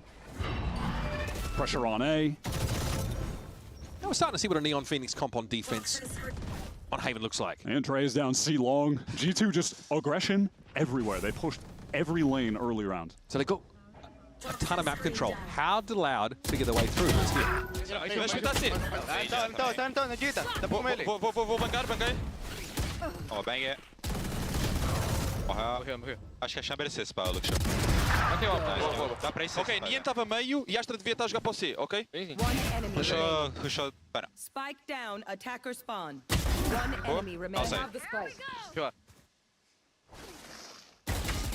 Nice try, não faz mal. Para de gritar, galera. Vamos pausa. Right. Well, somewhere out there on Haven, Luke Show's ankles are left. That's a shattered. Great play here from Trent. Leaf goes down first. What? What? Even he can believe it, yeah. Mental. And the Neon ult in a 1v1 clutch situation is actually just unbeatable. Yeah, it's frustrating. It gives you such an insane advantage. Yeah, that is brutal stuff. Nice conversion there by Jaw. I mean, unless you're, I guess, Trent stunned up. Verdi didn't ult, but, I mean, he just gets one-tapped. Stuns are fake, I guess. It was the most assertive round we've seen from G2 on this map, though. Pushing up on all extremities. This round, not so much. It's just Baby Bay playing forward off the rendezvous. I like the kit, though. Has the judge to play close with the smoke and has the AWP. Again, some of these shots off our primary AWPer for G2 have been a little bit streaky. It looks like they maybe want to throw the spike over to Lucho so he can get the steel garden with a plant as they head into this B. Sight out body just going to get it down safely. They have the Hunter's Fury for the post plant as well. Ouch! Body! TP back into the bloody wall! He wanted to, oh, God. Okay. Okay, Verdi gonna struggle there, brought low, and a very quick retake here from G2, but you've got to say one of the freest of free kills you could ask for there for Leaf. Hunter's Fury comes in, able to catch Leaf out. Look at the push into it. Talkimo caught by Darker. They are protecting this over.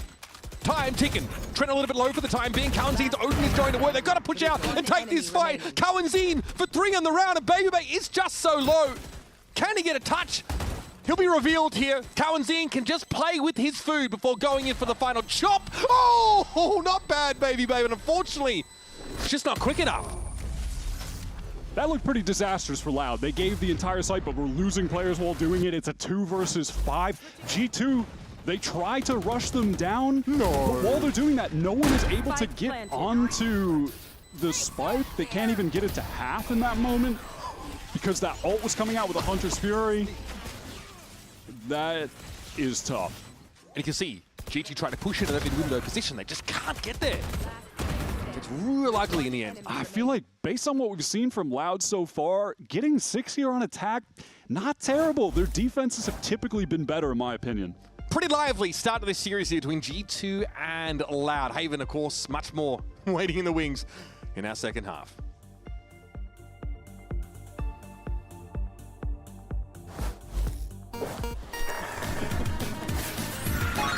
Red Bull gives you wings.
G2 looking to unveil their Haven pick here in Stage 1.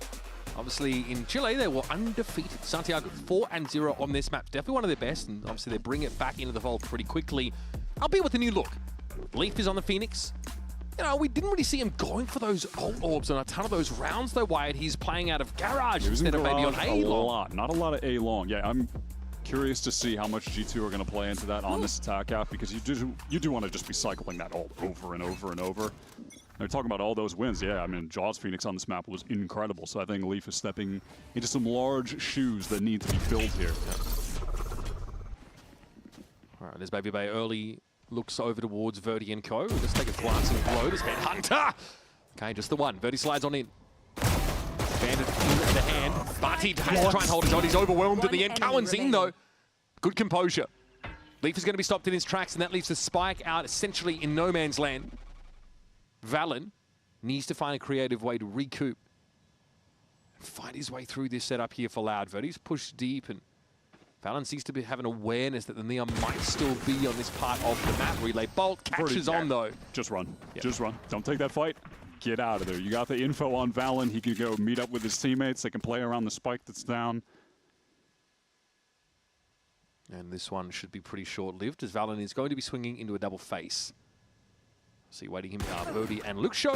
Ooh, timing. Okay, surely not. No, fair attempt. Were we going to get the Valen round? No, not yet. Pistol here for Loud. Second again, one. G2 had to clamber back from a bit of a deficit in that first half. 6-round defense side is, hey, not too shabby. Really got to see him turn up here, though. Yeah, I'm kind of just wondering if the 6-round defense was enough, because I know I just keep harping on about Loud on defense, but man, when Darker and Lucio are rolling, they are a brick wall.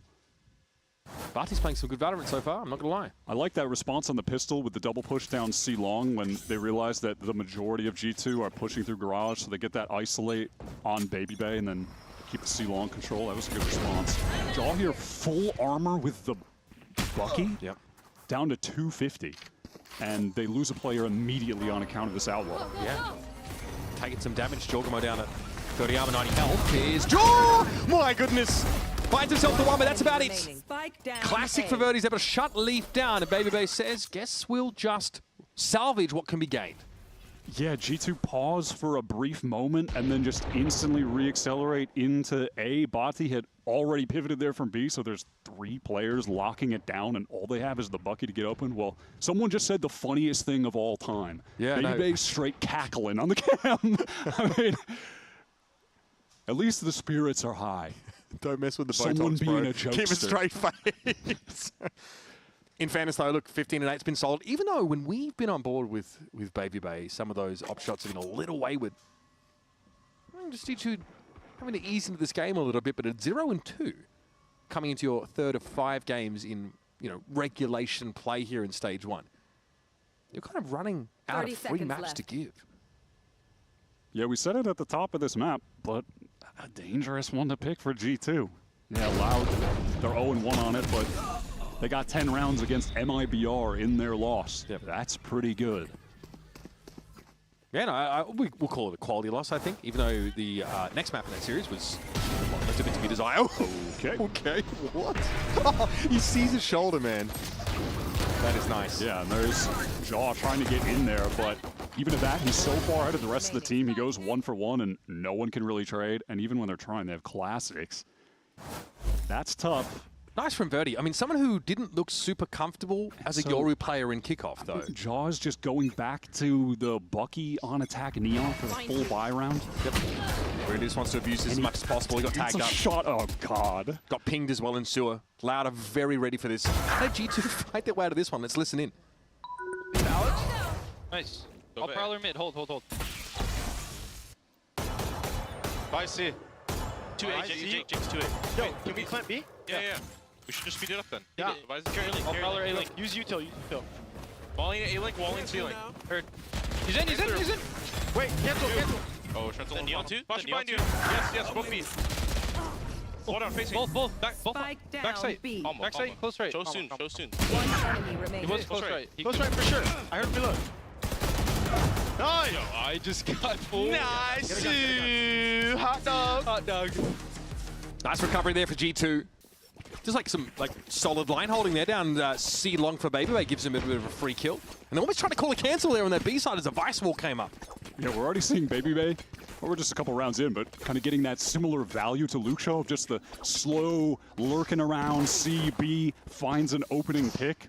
And then when he gets that bot, he tries to get some more space back on A, but walks into the Bucky. So from there, G2 are able to really just pick wherever they want to go on the map and execute, and they spot Lucio on C, the Vice. So yeah, they're like, let's get into B. They wanted to accelerate, but they weren't expecting the Vice util to be over at the B side. Yeah, at least the wall, but all good, right? And that is a pretty common setup that Loud are using on this map. They basically always have the Viper wall extending from like C towards Garage, and then Lucio playing on C. We'll usually just have 1 Thorns thrown down.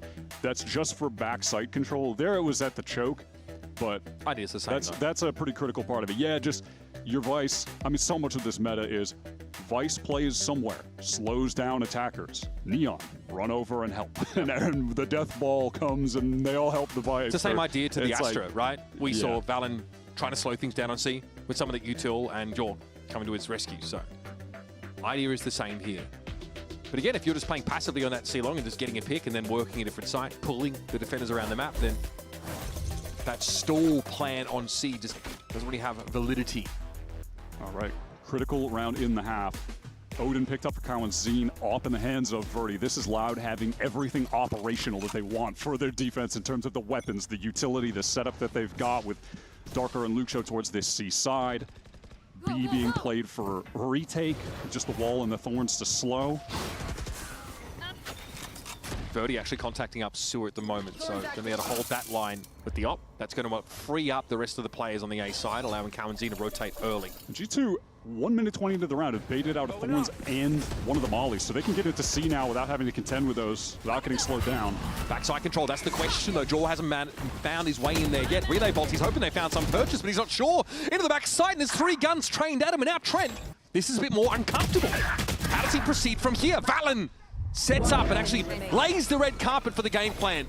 And Buddy walks straight into Trent's crosshair. This is the big investment round for Loud. Odin, Operator, both brought in, and that's got to mean that Verdi will need to sit this one out. Loud get the advantage, but they press for more. Trade not being found onto Valen. Felt like a lazy, slow kind of backside swing from Darker and Luxo after they locked down all of backside. There's just really not much of a reason to try to get super proactive, I feel, in that moment. They've got the smoke on the opposite side, too, that, you know, Body throws the paranoia through. It just feels a little unnecessary there. They give G2 a foot in the door, and they just kick the door down. Yeah, Jord just pushed up against that Viper wall on the C side and just got domed instantly. 3 players backside. Feel like Loud were in a good spot as of that kill. And that's when they overpushed into Valen and got 2 for 1. Virtually. So we're even game yet again. The Operator will be maintained here for Loud coming into this round number 17, but yeah, that was a bit sloppy from our Loud squad. Yeah, great goal from... oh, the paranoia timing's too late from Barty. That's the issue, right? Yeah, just that little window is all Valor needs to find 2 easy kills. Let's see if Verdi can do something with this Operator. Has not been particularly lively in the server so far on the Neon. Hasn't been able to get too much accomplished. Wants to get posted up over towards Sewer. Not going to have any opportunities for a shot just yet. No garage presence at all. It's really just this sheer wall, which I might just push through of it. Okay, it's going to be baited out. I take them out. Valen yet again finds this C-side kill. Push up for Luxo, for info. That's Loud getting uncomfortable. They know there's multiple players inside garage here. They're trying to work some plays into the spawn, but this could be uncomfortable. Awareness on point for Baby. Leaf gets one as well. Like, I don't hate that idea from Luxo. You know, when G2 have been pushing into garage, they have a ton of players there. They are just leaving one guy C-long. So, you know, imagine Luxo gets that headshot, recovers the rifle. They have all that C-long control. Totally different round. But, you know, look, he's still just got a sheriff and has to try to take a 1v1 there, so that's going to be tough. At some point, you're going to face the music with his op in hand. Baby with the knife out is caught by Verti. Yep, time to go hunting. Look at Jaw on the bottom of the map. He's sprinting. At this point, you've got the credit reserve to try and wrest this weapon out of the hands of Verti, who's been playing this position at the start of the round, actually. So not really getting out there playing that C-side extremity, and well, he's given up the gun and the ghost now. Bit unfortunate. Probably not going to be an op into this next round. Cultivate a sense of calm. Yeah, you win both pistols in this game, Loud, and you are still now languishing here in this second half. Baby Bay is playing super well right now on attack.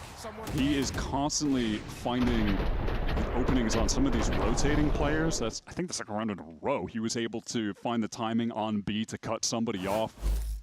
Been a nuisance across the map. It's just a really good intuition. Hasn't had to be a takeover player, really. Oh, look at this full A fight from Loud. Jaw's just pushed past that. Yeah, only 1 tag coming through, so Trent's a bit weak. Value not really found. Oh, okay. Well, Jaw, that's a little bit. There's no one to play off him. An excess of footsteps. Yeah, I guess he's rein it in. He's hurried by the Aldrone. I think there's no one ready to pick up lobby for him, so he decides to try and, you know, assuming the Sovers alone he feels like someone smoke. might be like trying to get into the smoke with that. Yeah. Oh, Cowan-Z goes down. That was a nice little tap from Trent. How did Loud respond to this noise cut and slow of the pace?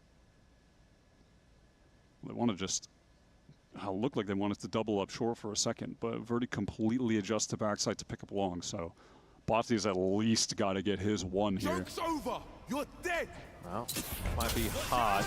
He's going to make his way into the site. Verdi trying to stay clear of the Phoenix for the time being. Gets that anchor smoke just in time to play around, completely circumvent. Barty. Barty, 1. He gets his. Leaf and Valor now with it all to do in a 2v3. 30 seconds. Gonna have to start the work up onto this site though. Valen delivers. That's his second for the round now. Spike in hand, gives it a tap. Luxo doesn't really have the line, and Leaf is watching for this push out of Link. He needs to buy a bit of time and get that Suez player set up. Yeah, Luxo is just trying to make noise, draw attention, give Darker a timing to get up here. Oh, that's Speculating. So Double swing here. Okay, so simply 1 for 1. Darker a little bit too slow on that snake bite here. Leaf gets around it. Nice showing for G2, winning a 2v3 to cap off the round. Yeah, Verdi is just stuck in that smoke, tries to get out of it. Maybe I can peek short. Didn't expect Valen to already be pushed all the way up here. Was still facing down sewer and caught far before these rotators could get there in time. This is always... Go, baby! Hot dog, baby! This is always a saving grace for me in these rounds, is that mid-rounding came in with a from new Valen. He's really trying to push this one. Hot dog. Okay, we are rolling back the years. You want to play? Let's Saved by the Bell. Even I'm too young for that show. Well, Outforce G2 back. They're going to pivot over towards Garage, pivot into the Viper and the Vice, who have really not been able to accomplish much on defense so far. Surprisingly, I feel. Oh my god. Pivot uncomfortable. All good. Lady in the Trant moment waiting to happen, I think. So G2 back off cut noise after getting that sheer wall. It's one of the harder pieces of util to draw out without putting your body on the line, but that smoke obviously helped them.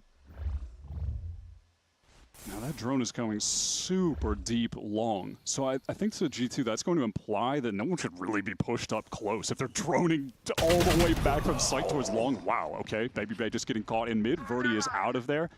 And G2 was set up for a push out of Garage, not out of B long. So VALORANT is not set up to play the crossfire there. Look at Loud. All 5 players just rotated over towards A. Something tipped them off that they were just ready to fight in that site. Yeah. It's fine though. I mean, they still can play for a 5-on-4 retake somewhere else if they need to. Bati just ulted in the long to try to get info. Everyone is here, They're selling man. the fake, bro. Big time. Leaf here and Jaw going to try and work this, both of them. Jaw backs away from the smoke though and leaves Leaf on an island. Spike is running up towards B where Valen is already just lurked in towards Gong. Okay, they can play the post plant here from mid-window at the very least. There's Valen. Always a crucial involvement. Nightfall. That is perfect. Stalled everyone out that was trying to flood in while they would have had the numbers advantage on site. Because the retake's all coming from this one spot. Overdoor's B-Link. Valen might be set up here to find even more, but Darker has good intuition. That's shot through the wall that claims G2's captain. Trent's got to be careful here. Yeah, Jaw has a lot to do right now, and eventually he's just overwhelmed. Guess you try and pick up this B-Long position. Is this being watched for, though? Yes, Bati's on the off angle, and he wasn't able to hold on to it. Trent trying to dance. Darker, though, exits the round with 4 kills and a successful defuse for Loud. Respect to G2, though. I like that. I like that last second pivot back to B. That was a crazy little call from Valen. He just lurks into Gong while this kind of A hit was going on. And then on the fly, Trent just runs out of there. There's like 15 seconds left. He's getting the spike down on B. The Nightfall was super good. Yeah, could sell ice to a Siberian sometimes. Hey, if that spam from Darker back towards Gong goes an inch to the left or the right, could be a different round there with Valen set up. But all right, still guarding here for Luxo. Darker also with a pit. Maybe just an execute wall for Valen in play. Pretty far forward here already, heading over towards a B main, and that's a crucial kill. Fast lane here draws Verdi out into the line of fire, but he's ready to fight Jaw man to man. Great shot. I love the confidence in that moment. Even out this round. Drone just went down A long as well from Kalenzi. Doesn't spot anything. But maybe G2 will take that opportunity as some false info to try to now pivot back and take that space. Louder had to pick up Garage here again. I think they're aware that that's the only gap in the net. Yeah, now where Luxo is playing, though, if the A-hit did come in from G2, he can get the Steel Garden off onto site and assist Kalenzi to actually anchor there. Loud are really predicting that that's going to come in, it seems like. Look at what Loud are trying to do to get this information. They don't have any passive ways to garner it. So they're simply just trying to gamble, preempt this. 37 seconds left of the round. G2 have some time to do-si-do a bit. So that wall from Leaf puts up a threat that they could be jumping up into garage window now as well. There's so much being implied about what G2 are doing here. Information overload for Loud, and eventually it's going to be an open B site that G2 can plant into. Yeah, Trent having no problem planting in the Thorns. I love that Astral was able to cut off any spam from the link as well. Steel Garden is going to get Loud back into the site. It doesn't connect on anyone on G2, however. But you're right, Loud are in the site. Luxo, Verdi, Cowanzine, all on B. It's Darker's position that could be the curious one. It gives him the opportunity to wrap here on the close line setup. And Baby Bay is going to be ready for it. There's the cringe Astra util down on the site. And Luxo is spotted there, just ducking back over towards Gong. Not much to do here, but Loud are starting to lose their grip on this game as Trent gets the thumb screws on Luxo. Baby Bay just getting all of the important kills right now, for real. He is just the best player on G2 in this stage so far. And now that he's on a roll, on a map, I mean, I guess Agent more so than roll, he's been playing all Senti, but on the chamber, No charges. he is just imposing his will on the server. And really, though, I guess I'd say imposing his will, but he's just playing so intelligently and collecting all of the kills, catching out a lot of the mid-rotate players. Yeah, like rotates, getting big mid-round impact kills. That's opening up the map for Valorant to call around. Okay, this time eyes over towards C. Heavy presence out of Garage here for Loud. And again, they're kind of, well, they're trying to rattle Sabres a bit because the buy is pretty awful. Yeah, this is a little new, getting Luxo all the way down mid, but not going to matter too much. Barty's embedded here, but with the classic, I don't know, you're stuck in the middle of nowhere, really, trying to back out, but that's when he's spotted by Jaw. Yep, drone in first. Verdi going to try to put that wall up in with a bucket close to distance. Does so. Traded out. Valen gets a 3B. Make it an extra kill to cap it off, and now it's on Luxo. Rifle the hand, but you're going to give G2 their 12th round if you don't at least have a crack at this. And hey, he's been hot to trot so far this stage. Joy knows he's behind boxes, able to get ahead of that Astra Uta, but eventually the firing squad emerges, and there's Valen pops back up on our radars with a 4K in round 21 to get G2 to map point. Yeah, actual shooting range from Valen. Everyone just has to run out of the smoke. And it's free. It's just so free. Well, that was Loud with a pretty weak buy.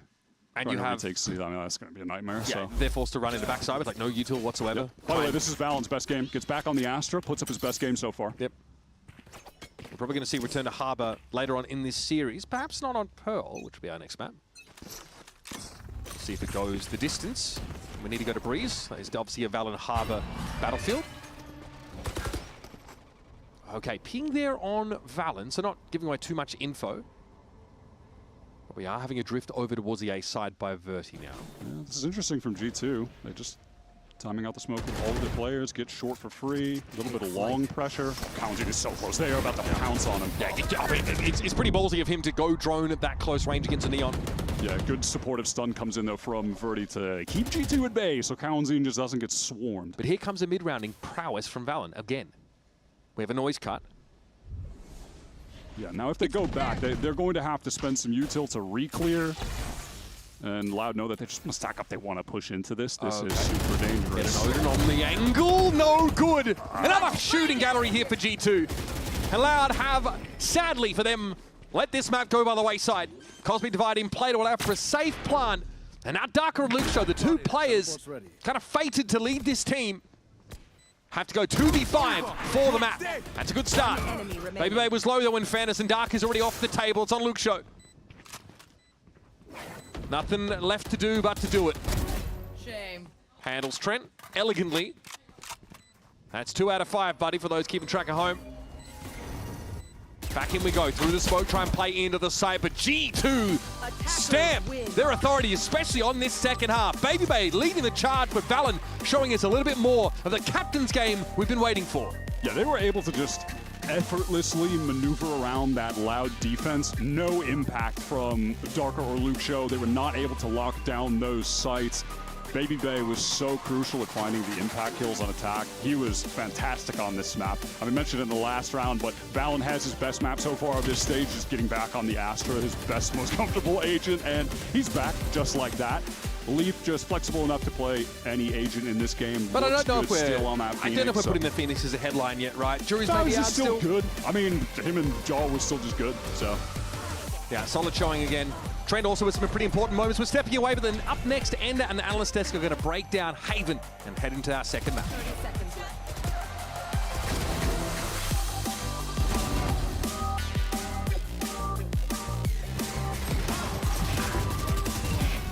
One enemy remaining.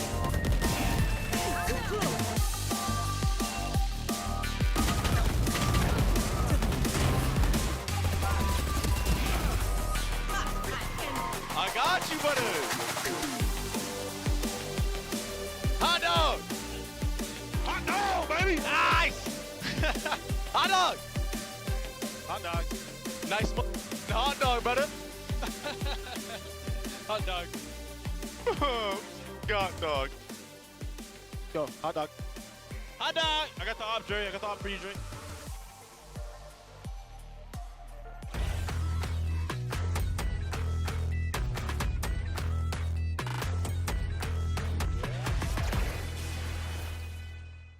Want to find your fastest server every time? Express like a pro and optimize your connection in one tap. Express and game without ISP throttling. Express and shield yourself from DDoS attacks. Express and choose the VPN trusted by gamers everywhere. ExpressVPN. Experience gaming the Express way. Fast, stable, competitive. Outplay the world. It's time to Express. Unlock free cosmetics, including Lightning Kicks Buddy and more. Scan to subscribe.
To step up now, but he won't. How do they win that? Neon Judge, una combinación que no puede fallar. Siente con la doble, la triple también. Se vuelve jugable 1 contra 1, 6 balas para Virte. Headshot y el 4K.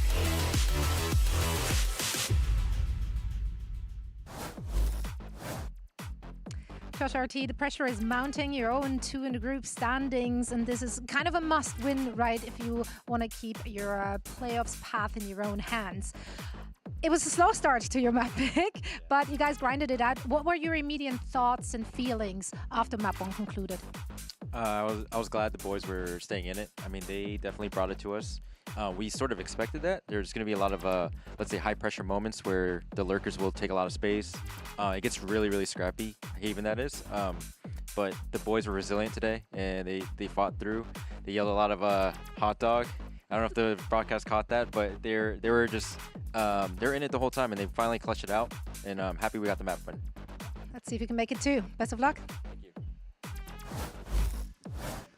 I don't understand what went wrong. 12 plus 15 plus 21 plus 4. Hey, Dan. It's okay. Hey, Dan, we're starting. Dan. What went wrong? It's okay. Are you familiar with a person? You actually worked with him last year. His name is Baby Bay. Yeah. Do you know who that is? He smoked your boys. No, but that makes no sense. No, it literally does. It literally does. Baby Bay came. That game was crazy, by the way. And welcome back did. also. Baby Bay just ran a clinic on Loud at the end. He was so good. I mean, on this chamber, I was questioning it a little bit when we saw the agent picks, but it makes a lot of sense the way that he was playing. He was so good at being aggressive on that defensive side, walking down mid, taking that along A line, using the operator just in general, and he really shone on these retakes as well, just making sure that he could open up the round for the rest of his team, Dan. We've seen a lot of the highlights that he's been able to get on Vice as of recent, and the reason why they're able to close out rounds, to close out maps. But now with this chamber, it felt like we went back to the classic with what makes him shine, and I really like it. I feel like Baby Bay has been having one of the greatest performances that we've seen from him. Where are you laughing? Oh, there's something a little green right now. Oh, that's weird. Oh. But Baby Bay is great. Yeah, Baby is great. He liked my code. He just passed by and he really liked my code. Yeah. I mean, I would be in a good mood too if I was Baby Bay and just had a map like that. I think also just how clutch he was later in rounds too was locked in. I think if I was just Baby Bay in general, I'd be happy? pretty happy. Yeah. Yeah. I mean, the man can literally do it all. A modern esports renaissance man. I don't know if they make him like that anymore. I don't think so. No, I don't think so at all. Well, I will say that on the other side, his Sentinel counterpart in Luke Show was also having a phenomenal game, even in the lost stand. Yeah, he had an incredible performance towards the beginning. There was a lot of rounds where he was ready to swing when the players were getting taken down. A lot of lurks as well that he was able to get. It felt like Luke Show was having the impact that we know he's always able to get.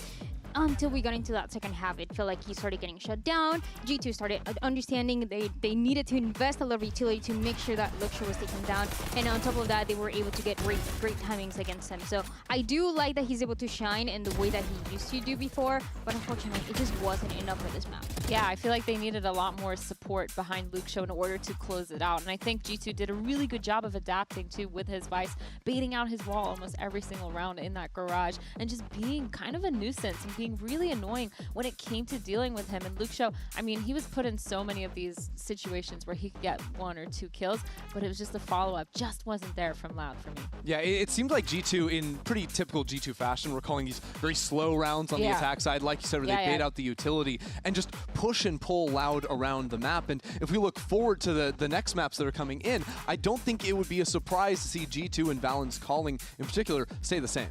And I'm wondering what they're going to be playing here, because we just saw that Double Duelist a little bit different, but very similar style to what they used to do last time that they played this map of Haven against PaperX, even though they changed how that Cypher or how the Phoenix is going to be played. But now we're going into Pro. This is another map where they could be playing that Phoenix. And I think, as we talked about, there should be changes coming for G2. They've tested a few things, and for Pro, if they keep things around the same as we just saw, they should be fine. Do you think Loud can bounce back? Because of their course. Pick, are you not seeing this?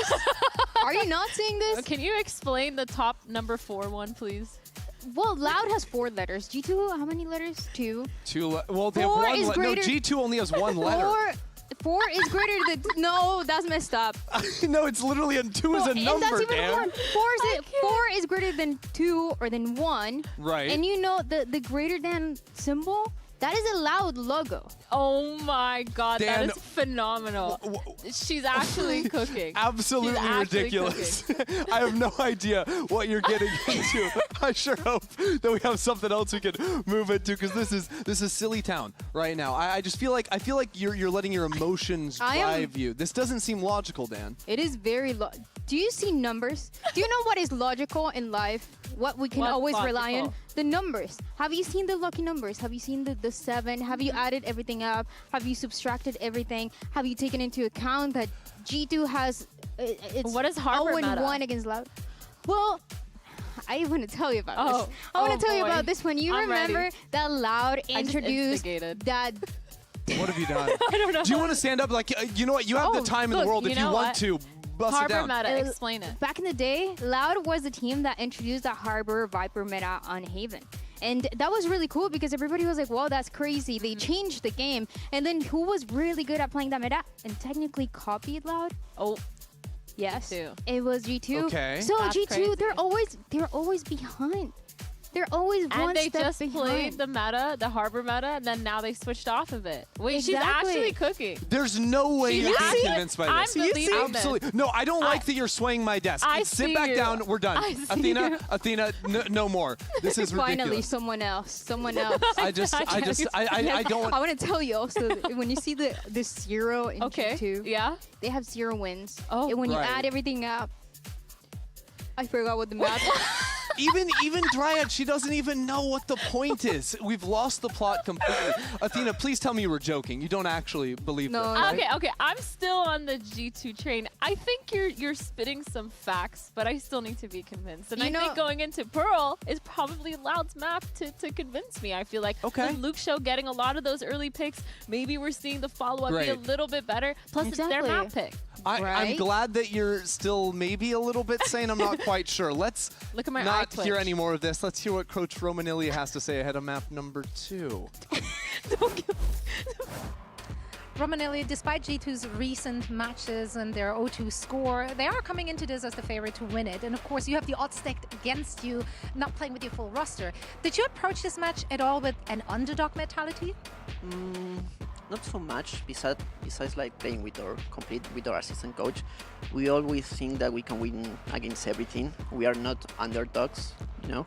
So yeah, it's just more like that. Just play your game, trust in our staff, and we can win against every other team. Let's bring it back in map 2. Good luck.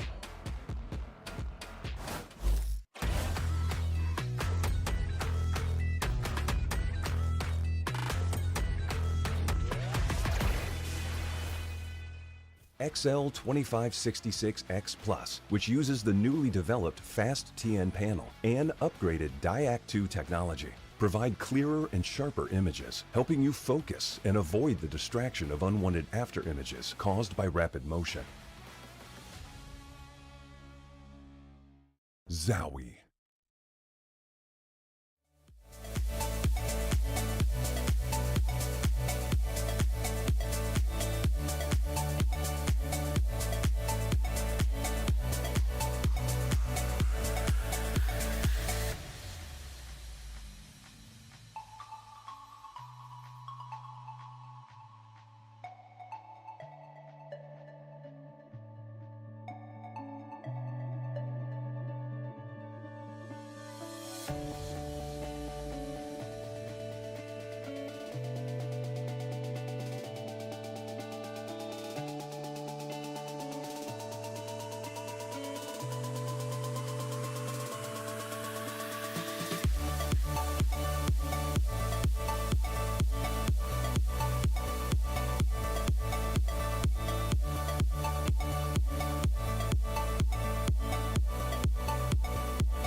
Moments away in this series from jumping into map number 2 between G2 and Loud. A game with implications for both teams, but certainly more on this G2 side. The pressure is getting close to its limit for these guys. They need to turn up results. They need to do it now, and so far, not too shabby.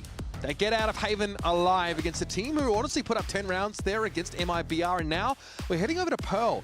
A map that somehow we didn't see from G2 at Masters Santiago at all. Yeah, in fact, it's only been a once minute. in kickoff. It has been a minute. Loud, well, they played this map against Envy. They did win 13-11. It did also require Darker to put up 28 kills. Luke showed like 23, something like that. So they were insane. Now, I do want to talk about G2's comp because I'm looking over there and I'm seeing the Harbor. I expected to see the Jaw, Leaf, Duelist, Neon Phoenix like we just saw. But no, they are committed to this Harbor no matter what.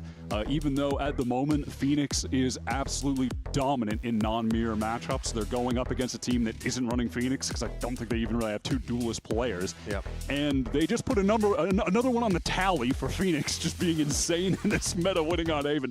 But they're not going into it here. This is going to be Loud's pick, of course, and I think, hey, maybe an opportunity to bounce back just by virtue of the comps and G2 trying this match testing the Harbor on this map for the first time. How do you feel about it? Middling for like, them, how do you feel about the Harbor on this map that's specifically? crazy. I mean, this is a map that in the past teams have tried Harbor on for sure. Yep. You know, you can cut off all of the little entrance ways over on either site, which is nice. Like the walls are pretty effective, you know. The Reckoning as well covers basically the entirety of both sites. Like that, there's definitely some viability here. Except VALORANT gets caught with two people just walking through it and timing him out. Loud have won both pistols in this game so far, by the way, but didn't matter all that much on Haven. Yeah, losing one of your controllers so early in the round, though, that hurts. Leaf is still at large, and on the other side of the Tide about to have an encounter. Eventually there's a swing there in order to deal with Barty, but not before he gets his. Honestly, a big 1-for-1. And gets the info on the location of at least one other player on G2, if not both of them. And Loud are going for a crazy site pinch right now, two coming from where the defenders spawn at. You've got to call a cancel on this if you're G2, right? Yeah, not into the side. They need to play off of it here. Loud are going to be the ones that pinch her on in. Baby Bay brought down. Oh, go ahead and call no cancels, bro. They're going to stop this spike from getting flooded. Galantine tucked in that corner. Feels like a bit of an audible, and I like it from Loud. Into the 4-on-2. Recon to play with still for super late for main, but who cares about a recon when you have a chamber that's just going to shoot them. Luke Show, by the way, on map 1, really was trying his best to win the game. He did put up 20 kills. He's going to need some help, though. Yeah. You know? He doesn't want to be the LeBron James no help image. Someone get in the mix. Help this man. He's so good. I mean, this round really rises and falls on the fact that Loud get through mid-connector, and they get to wrap through from Secret.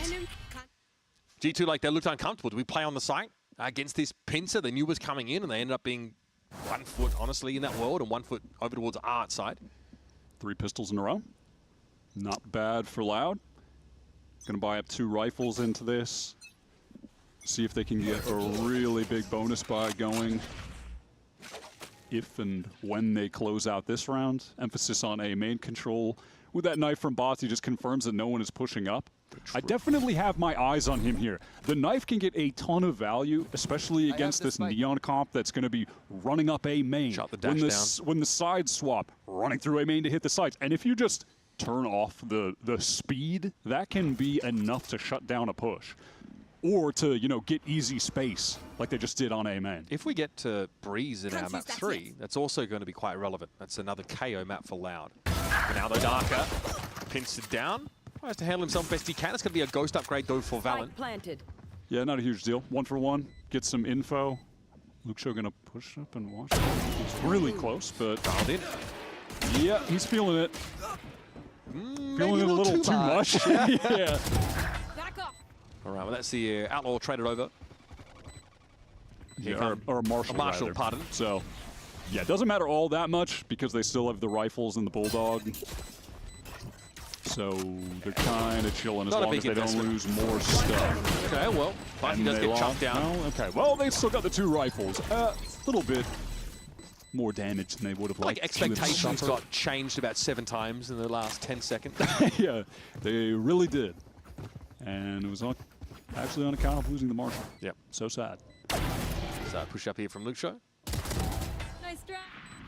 Barty got hit through the corner of the wall. 1 enemy remaining. Would love to see Verdi get activated in a game like this. I feel like he had such an explosive debut last year in Stage 2 with Loud, but hasn't followed up on it this year. Some of it was because he was not comfortable on Yoru and it was hard forcing it in kickoff, but now I want to see him really get into the mix. Verdi got ahead of the Nova Pulse there.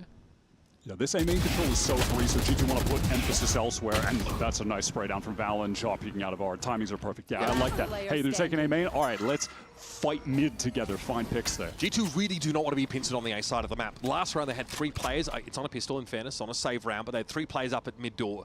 This time, it's Valen playing off the smoke. Full control here for G2 now. So Kaoncine will need to saunter on away. Still money, obviously, fine for Loud here. They'll be able to buy up reasonably well. But that proactivity here from G2. Now, they did this same look on Haven, but they had a double duelist comp that felt like it had to actually go for that early action. Here, it's about G2 trying to assert themselves to denying that push through mid. Kaoncine might get some extra value. Wow. G2 are not in a stable position economically. This is great damage.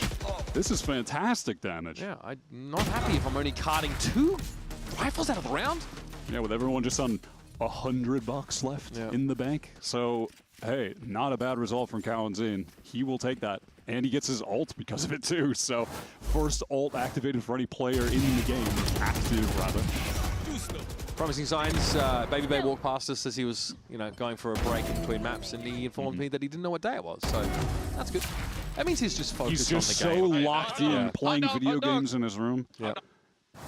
Time is but a concept. I do think Hot Dog is being pushed. They're trying to make it happen. He's trying to get that catchphrase over with They're the trying to crowd, make it for happen sure. harder than Fetch.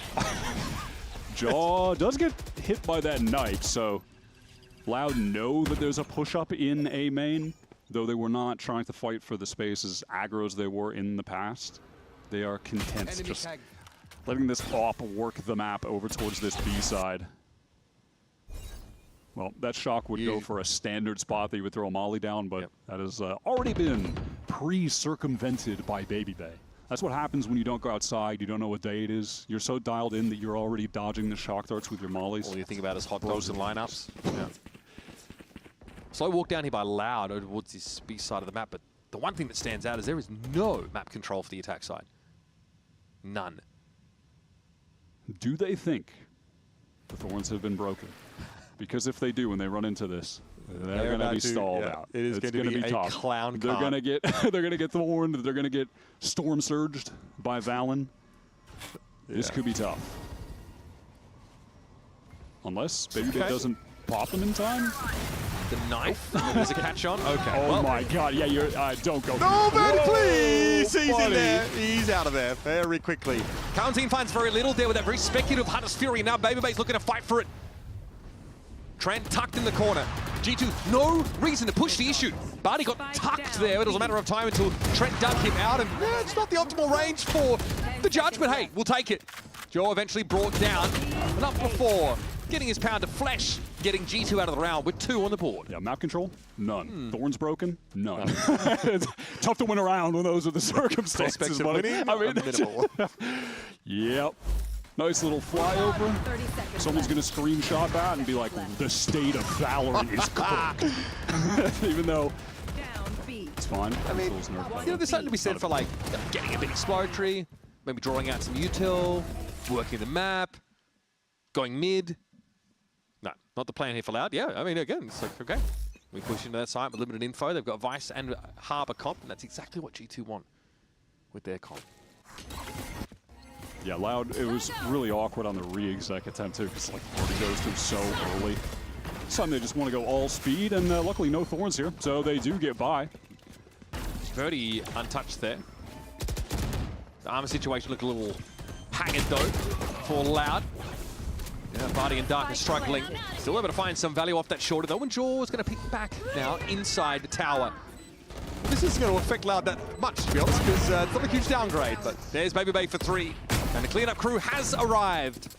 Gold star for janitorial duties, gents. I'm not mad at it. Baby Bay is just farming so crazy that he realizes it doesn't even matter. I'm just going to use my ult now because if they have more shotguns, that's like the only win con that they have. So just get rid of the Buckies. Get the cringe out of the game. Get it out. We say one round after the entire ground was carpeted and util. Cringe is subjective, folks. Don't forget that. Right, heading in round 6 here. G2, again, another lost pistol. Struggling with those, but again, when push comes to shove, they have turned up. Overdrive ready for Jaw, and a op in the hands of the Neon as well. So we're probably about to get the standard little A main 0 point coming out from Bati, and A main G2 are not going to be contesting too heavily, as Jaws just playing over towards mid. It looks like G2 want to go for a fast little mid fight if the A main pressure is there, but Luxio is so ready for that. It feels like an adaptation from the prior round where the exact same thing happened. Heavy pressure A main, G2 try to go for something in mid instead. Gets that kill, TPs away. That's a really nice counterplay. And now Loud can go into this full A exec. They have all of the space for free. How did G2 respond? No ultimates right now for the retake, unless Leaf finds a kill and can maybe wall off main, but with all of the space just given to Loud, they can sight flip as well. Yeah, they're going to play into a post-plant pincer from the attack side. This is really good positioning from Loud. Super tough for G2 to crack this. I just like the accelerate into the A site when they realize that G2 have taken Plaza area. I'd love to see how they expect to get in here through all of this util. Feels like they have every advantage in the world and should be absolutely closing They're going to go Team Envy, just like full re-clear with their entire squad.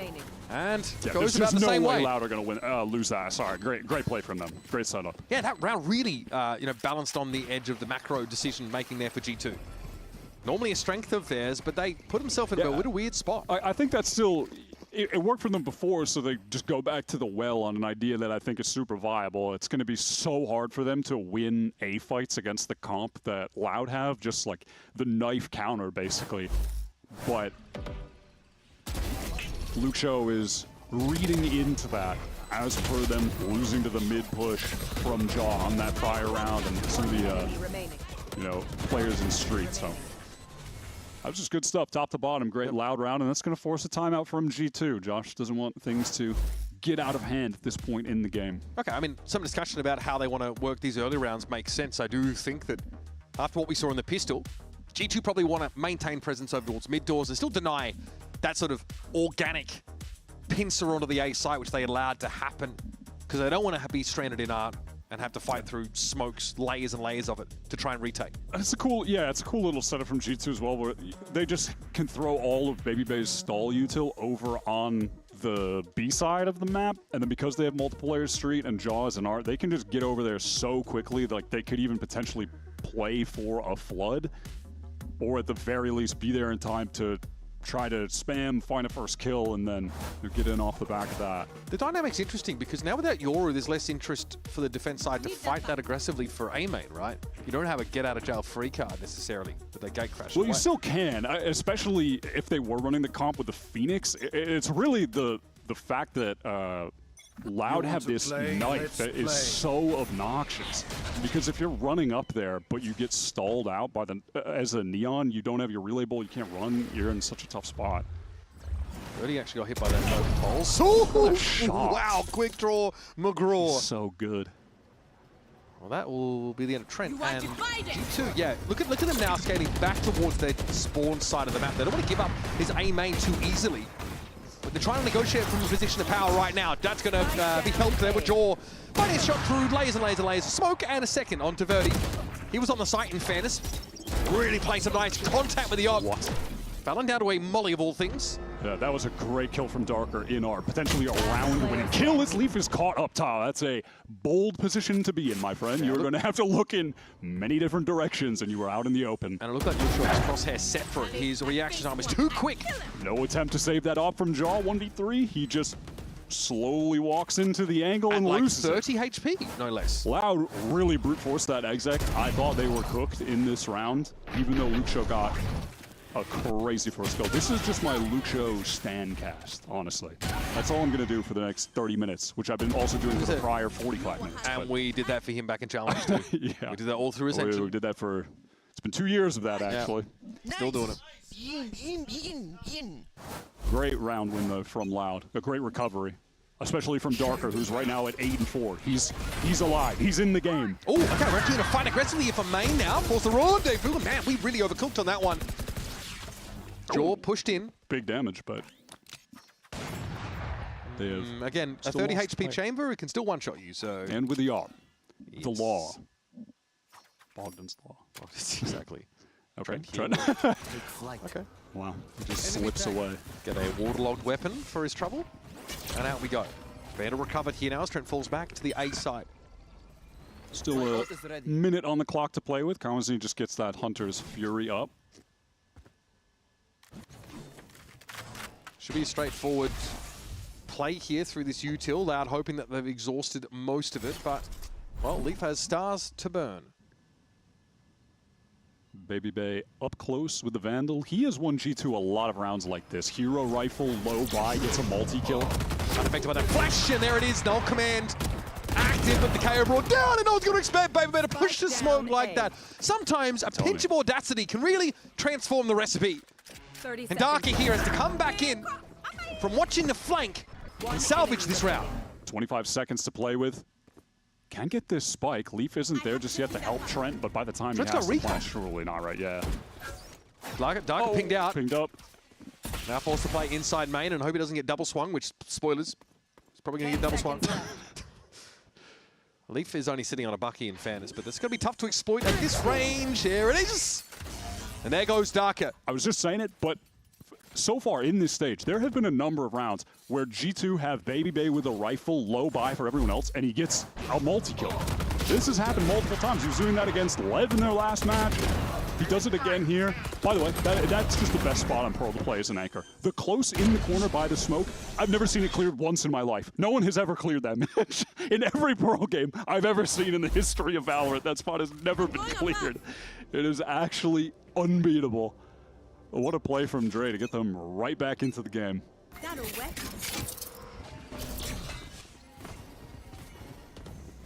Smokes here towards A main. Blooming are being removed. It's Karmazine. Also try and scout things out. We'll find nothing. The Thorns have been active, and there's Baby Bay again. Gets his and able to fall back. Beautiful stuff. Shocky coming in backside. Bit of danger, but slips away over to dugout. G2 might be able to flow back in here. They've got 4 players. Now it's going to be tough. They're a bit stalled out, and their Neon is miles away, so you don't have that aggro disruption with the wall coming through, nothing like that to play with. Cosmic Divide, though. This is now something G2 can scale back into the site with. Luke Shaw going to play just on the other side of it. Maybe look for a swing. Valor looking to set this up. Okay. Oh, little baby smoke. Little mini go set up. Yep. Oh, there's Jaw, though. This backstab potential could be nasty. Loud are in trouble. Caught between a rock and a hard place. If he swings through the wall here, surely, and Jaw is going to preempt it. Gets through. Did Lucio go for the knife through the wall? I think so. He did. I think so. 3K flawless round here for G2. Jaw gets involved. That is a ridiculous little attempt. Respect, though. Great retake from G2. Again, solid anchoring from Baby Bay. And something we've seen a lot from G2 this year, with Jaw specifically, is when he's playing on one side of the map on this Neon, he will send it down to get flanks on the retake. Like, that's a pretty common protocol that G2 have had in 2026, and there it works again. Just gets all the way around the wall, which probably obscured some of the noise for that too. Yeah.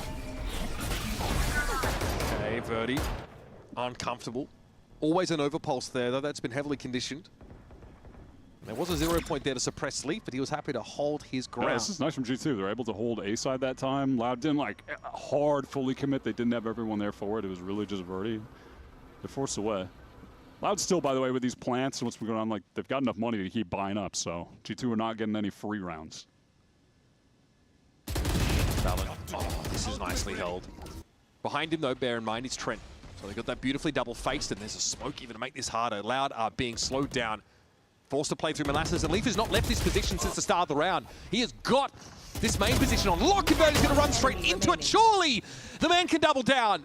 And once again, Loud, after a good start in a map, are starting to fizzle here on this attack side.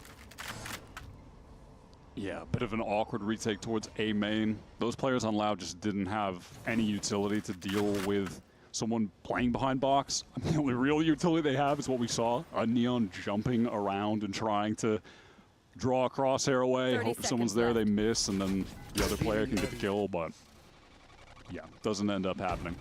Pretty easy for Leaf to lock that down. The money here for G2 is going to be a problem for the remainder of this half. Yeah, they're just buying a max for the rest of this. Field. Yeah. Also, we have Reckoning, Overdrive, Steel Garden on deck. 10 seconds left. That low buy round win is going to be so decisive for how the rest of this hat plays out. Yeah, it really is. Loud are going to be kicking themselves if they lost that round. And it was a heroic round from Baby Bay, getting that two-piece. Tucked in the corner. Only 2 rifles that they had. And then obviously following, we had the the Cosmic Divide retake scenario there for G2. This is such a great opener. Leaf really rewarded for his patience here. Yep. This has not been re-cleared properly. If you go back and tell someone in 2024 that Baby Bay was going to be the best player for G2 in 2026, like, huh? Yeah, people forgetting how incredulous we all were. I think when he got brought up to this team, and like it was a narrative that ran for weeks and weeks, like, oh, maybe he does well, maybe he doesn't flop entirely, and all of a sudden, it became the norm to see Baby Bay put up these performances that really anchored his team. And I don't mean weighed them down, I mean really led them forward. And honestly, there have been seasons where G2 have needed to rely on him, like literally rely on him. We are in one of them right now, where like, VALORANT has had a couple tough games. Jaw is not able to maybe look just like the world beater he sort of once was. Yeah. Leaf is put on roles where the skill expression is tougher. And look, when you hype up Baby Bay, and I just said he's the best player for G2 in 2026, actually he was putting up bad numbers at Santiago, and he had some struggle games there for sure at his international debut. But when it comes to Americas this year, back in kickoff when they were making their comp switches towards double duelists and Baby Bay picks up the Waylay, he's frying on that agent. He was incredible in kickoff. And now to start stage 1 3 weeks in a row, he's been the most consistent player. Destroys Loud on Haven here. Yeah, from the dive duelist back to chamber vice duty again. So it was only a pretty short-lived Schmieg arc. But there was also a G2 who are changing, like day to day, their entire approach to some of these maps. Just like PRX and Santiago, both of them were really willing to be flexible.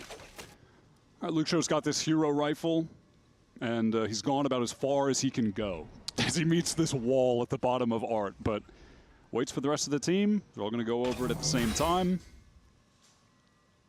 So this is Baby Bay being the pivot now. The man himself. Heavy util on the side. Secret, but yeah, it's delay time. Yeah. Even look at the flash he has all the way back in Secret for like the over push. He's ready to fight them. I mean, this is a straight up stop. Okay, but Luke Show says I'm just going to run past that and I think, but yeah, Baby Bay just doesn't expect that level of extension into the back of the site because Steel Guard retake is huge there for G2. Yeah, Luke Show just ran through took Thorns damage to get through that. Yeah, I respect that. Body timing. This could be huge. I think it's going to leave a bit too small. Push it anyway. Here's the okay, calls on a reckoning. Oh, what the timing there from Valen. Stunning stuff. Jaw going to break his way back into the site, and Leaf finally chooses his spot to emerge. Kaunzine. I don't think he's going to win this. I don't think so either. Yeah, the deck certainly stacked against him. There is Valen. Looks like we draw King off the top. Beautifully done. Last round of the half coming up here, and G2 have more than given an account of themselves here. That was a great kill to find from Luke Show, but he still had 4 teammates with just pistols. Verdi had his ult. I like the idea of trying to get that timing to slide out with the ult, another swing, fight them in secret in like a transitional moment for G2 while they're setting up for this retake, but they are about 1 second too late. And they've been reckoned. What are you supposed to do about that? That is nothing. Brutal. Good retake, Unfortunately, nothing. And that's a retake, by the way, without the Steel Garden prospect, right? Baby Bay got picked off early by the push up by Luke Show, and it was looking kind of grim for G2. But they banked these ultimates over these rounds, and they just go for another retake ult. G2 fully dodged out that knife. Are they going for the yep? Oh, that's so nice. What a variation. Oh, okay, but it doesn't matter. Darker goes crazy to at least put it back into even numbers 3-on-3. But G2 mix it up there. They just put the recall star, dodge out the knife, walk forward, triple face. It was a cool idea. Although, Luke Show has gotten into this site without really giving up the game at all.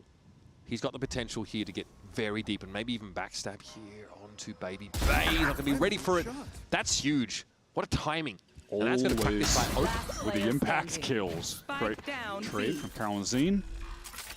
We're about due for a Trent clutch, in fairness. Yeah, it's been... Taps watch? Maybe like, I don't know, 50 minutes of gameplay, 55 minutes. 11-4 for Trent in the game, 2 in the round. He's got all of his util. He's flush with it. The problem is that playing against Tower and B-Long, respectively, it's going to be a challenge.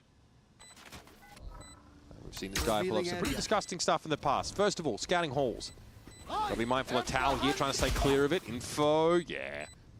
I mean, going for that in a 1v2, it's fairness, but hey, last round of the half. That's going to be a tough one to win. And Loud, they kind of set up the uncrackable setup in the 2v1. So G2 love a little recall multiplayer swing play. Their bread and butter. Yeah, just again, that Luxo getting early into the site here is just, it's so big. Baby Bay, obviously, it's a reasonable misconception to make. Gets off the site, checks over towards mid, and it's no good. 7-5, the score is at half here on Pearl. A sluggish end to the start for Loud, but some signs of life in that final round. We'll see if they can bring it back after this. XL2566X Plus, which uses the newly developed Fast TN panel and upgraded Diac 2 technology, provide clearer and sharper images, helping you focus and avoid the distraction of unwanted after images caused by rapid motion. Zowie.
Some pretty elegant mid-rounding from VALORANT in map 1 that got G2 out of Haven with a win. And they've got an opportunity to showcase that now here on Pearl with the Harbor comp, right? Which is definitely, you know, furrowed some brows. I don't think everybody's necessarily sold on it, but for G2, it's a stylistic decision. They need to find their dub here. And as we get the second half underway, hit up expressvpn.com/VCT for in-game rewards with advanced and pro plans right now. Heading into this pistol, I just want to acknowledge that across both maps so far, 6 of the round wins from Loud, that's basically half of their round wins total or so, come from winning a pistol and then winning the round after that. So they have found a lot of success there. Can they go 4 for 4? Or will G2 finally win a pistol round? I mean, G2 have... If G2 get out of this series losing 4 out of 4 pistols, I don't know what to tell you. And win 2-0? Yeah, that is a little disgusting, honestly. It's important. Great way to start on this attack side. Jaw pinged out here with that early foray into A main as it was a real con bolt thrown out. So Luxo gets to just post up in A main for free and has the teleport getaway back to site, and then Loud are immediately able to just activate this protocol where they then double up, play towards Art with 2 players. So much map control, what the? Yeah, this is a nice, simple little effective way to work the map early. Okay, we're just, walking unassisted into double-faced sightlines. I like the idea there from Leave. Set up, high-low setup, and buddy, this is getting dangerous now for Loud. The problem is, though, when you're both playing all the way tucked into the corner and have basically no getaway mechanics. I mean, you can try to run as a Neon, but you get multi-swung. Yeah, it's a little tough. So G2, they find the answer. The answer, though, to this from Loud, or the response at least, is to try and take more of that map control, play up these extremities. Flash! Oh my goodness! God. Barty sets it up beautifully. They're low, though, very low. Oh, the knives! Lee finds 3, a knife to finish it off, and now he's up against Luxo, who's looking more like a raid boss. Still at full health with a shorty to hand, and Leaf's about to dive into the smoke against him. I tell you what, salvaged a sinking ship, did Luxo? Yeah, Luxo with the shorty plus the other bullets by. Love that. Love that for him. Great flash setup there for Barty, though. 4 for 4? Oh, yeah, that's... You can't go 4 for 4, not take a map. You can't do it. No, that was a great play from Batu, though. They're kind of silent in this game so far, but kind of how I teed up the first half, I'll do it again. I do think this KO will be really important because finding the timings where you can throw that knife when the execute is coming in to just get rid of all of those Neon abilities, real nice. Null command as well, by extension. See if we can stop these fast hits. Good George dancing that smoke there, trying to see what's what as G2's position there as they're tucked in that plaza area is revealed by the Aldrone.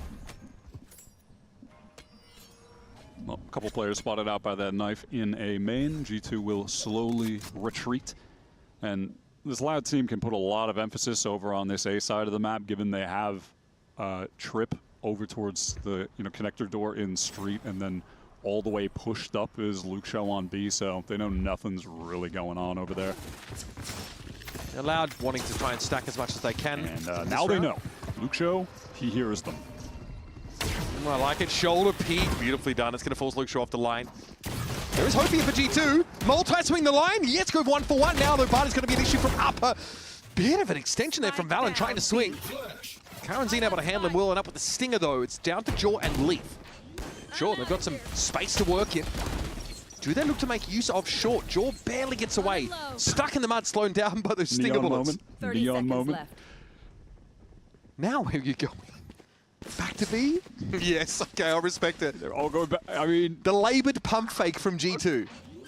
Yeah, I don't know if Loud needed to rotate off the site. Rotating off the site, but I mean, it's a 4-2 retake and they're better weapons. They'd never lose a situation like this. All right.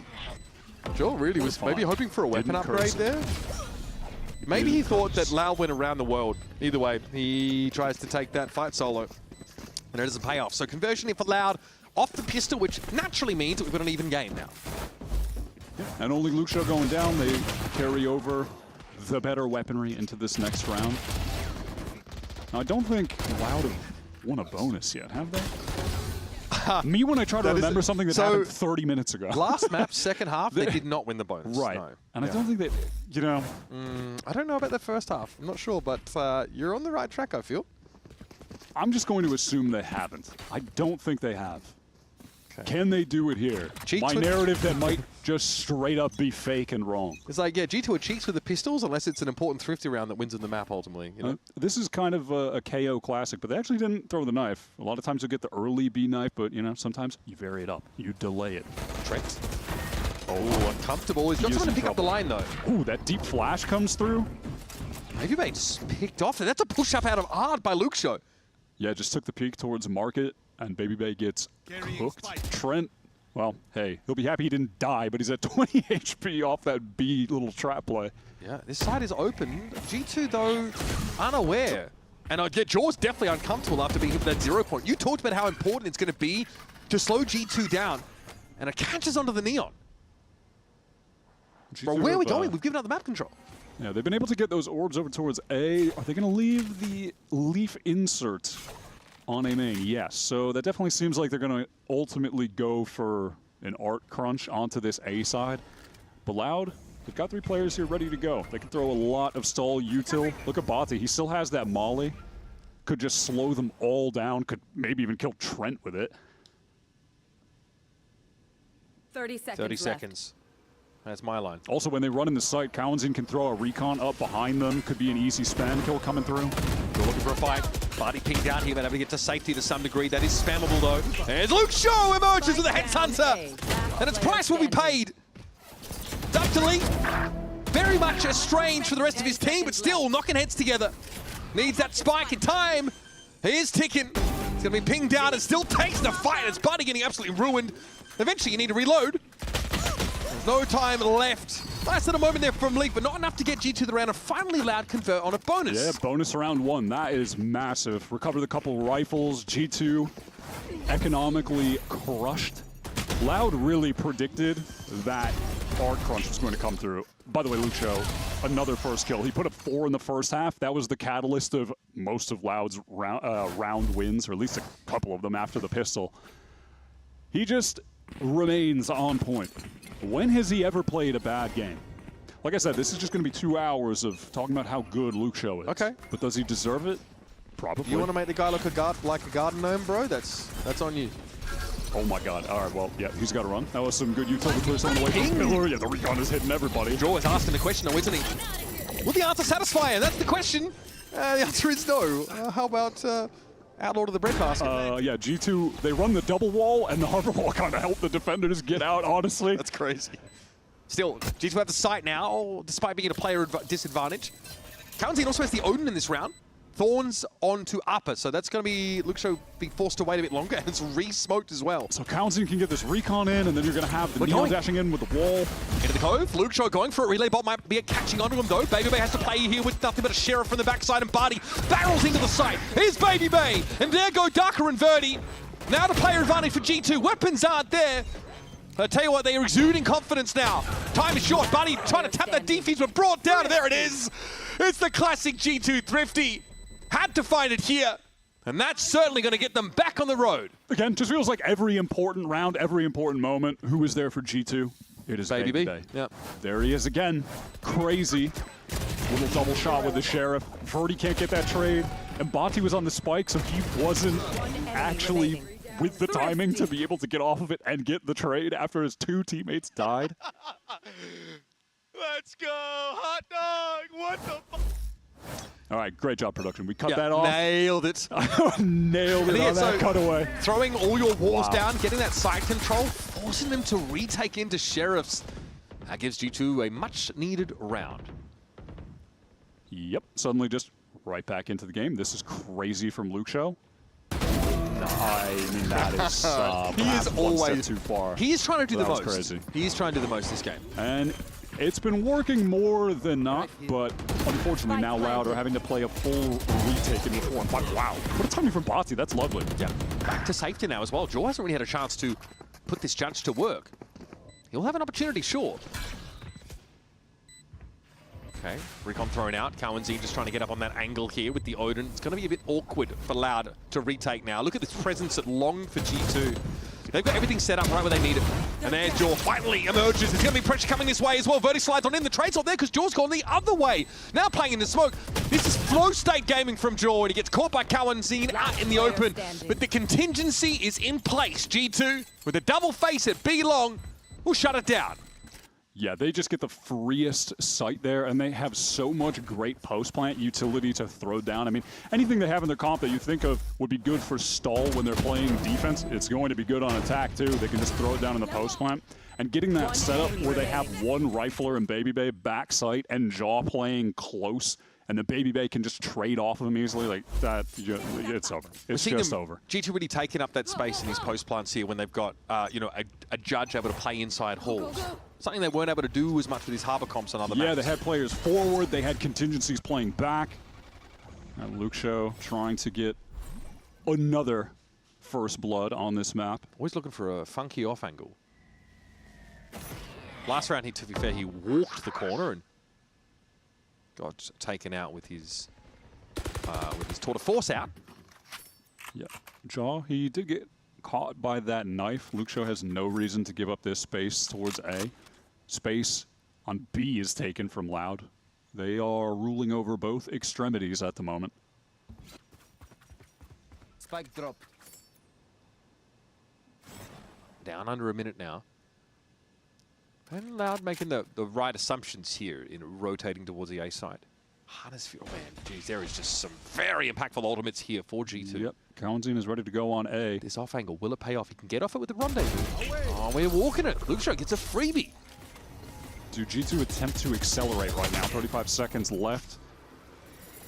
Cowanzine getting the drone up. Gets a nice little tag and immediate Hunter's Fury. Yeah, Baby Bay gets spotted out there. Easily brought down.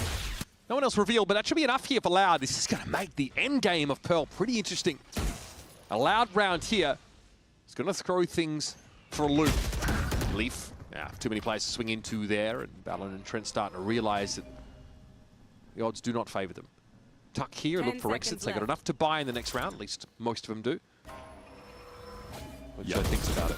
Just going to be time to save.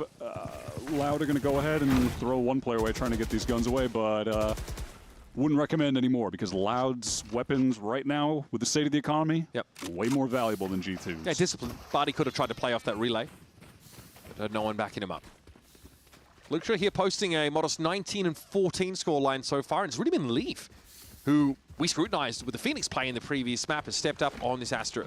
Well, some aspects of it. He still he still put up 17 for 14. We were he still did his job. Respectfully. There were just some aspects of it that, like playing to get a lot of the alt orbs and stuff that were not super consistent. But that's a macro consideration, right? That's not really his issue. This has been his best smokes game so far, though, in this stage. Switching this roll up. G2 put a lot of emphasis on getting this B control early, but they do get knifed up. Good knife, yeah. Slows it right down. Jaw wanted info. That's how he's going to get it, apparently. Oh, Lucho. Yeah, he took that swing up top and got punished for it. Oh, he's going to do the funniest thing ever. Straight into the smoke. Extracting a trade somehow. Awkward reload time for Babybane. Yadaka can't catch onto him. No. Oh, that's not good at all for Loud. Yeah, that should be wraps. That was a must-get kill for Darker. Oh, man. Okay, well, are we calling a cancel here, or are we trying to make time for Leaf to wrap around? Okay. They're just going to give him a second. But it's been long enough enough time that to Birdie's yeah. suspicious. Yeah, now he's a little bit concerned. But yeah, you would hope that the rest of G2 now, they're just going to make a ton of noise, so there's going to be a moment again for Leaf to go forward. Oh, he's lucky he's against the Guardian, and he still can't win it out. Too many angles to watch. Birdie benefits from timing there. Slide up onto the side, but he's down to 45. Look at that, just keeping Valen alive, really heads up. Valen might get double swung here, though. No, too slow from Cowanzine. And now Trent and Valen can play off this comfortably, you would imagine, and buy as much time as they can. There it is. Almost a lineup, but a great round from Valen there.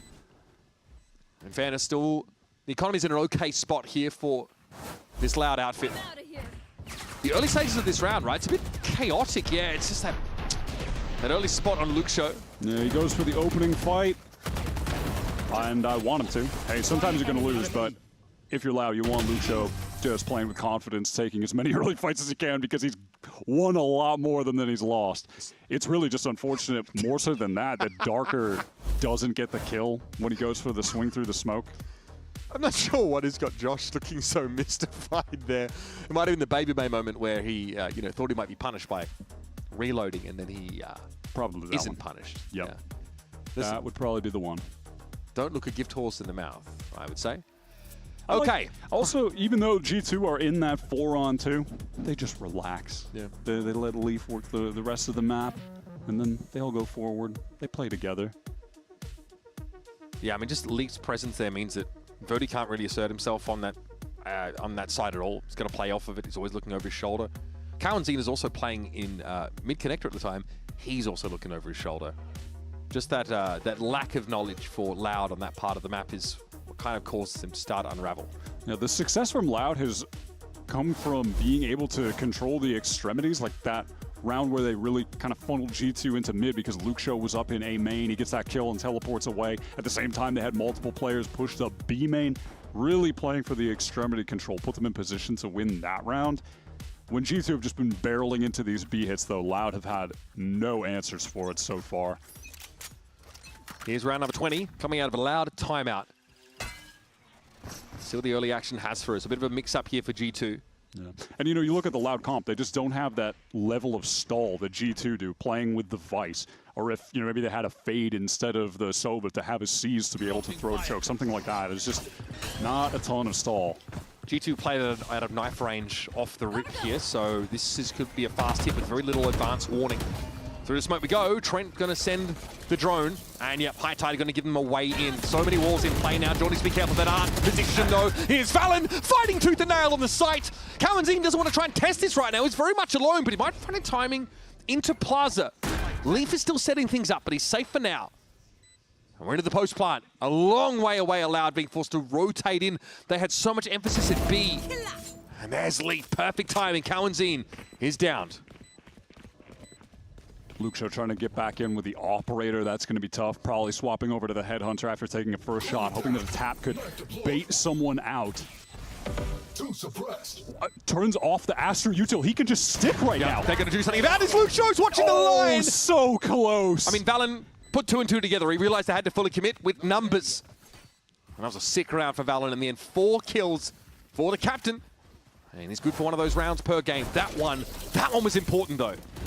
It looked like that could have been the first moment where Loud are able to stop one of these fast hits, but even still, Valen just comes through, third man, perfect two-man spray down. That was really nice. Good catch on that knife. It could have been ugly for G2. Yeah, I mean, he turns off the grab well, so he could just hard stick, but nope. G2 right back in there. Here's the price you pay for not being able to win that round out of the timeout. It's got to be a save here for Loud. Starting to build in some decent ultimates. Relay Bolt, Verdi. Has the discipline. You cannot say the same for Luke's show, though. They were digging deep for that. Can at least find a way to trade it. That's not a weapon that can be recovered, though. Yeah, awkward engagement there with some split ideas. Oh, Joel! Into the B side, there's no one else here. There was a rifle recovered by Loud elsewhere, but again, G2 find the lightly held site and press on it. This is going to be a moment, again, where you're wanting Jaw to probably get back hauls or play close, because Darker is likely going to use that Astro Wall to cut off B main. You want everyone from G2 just on site here. This Reckoning is so that's nice, punishing. actually, to supplement Jaw's position.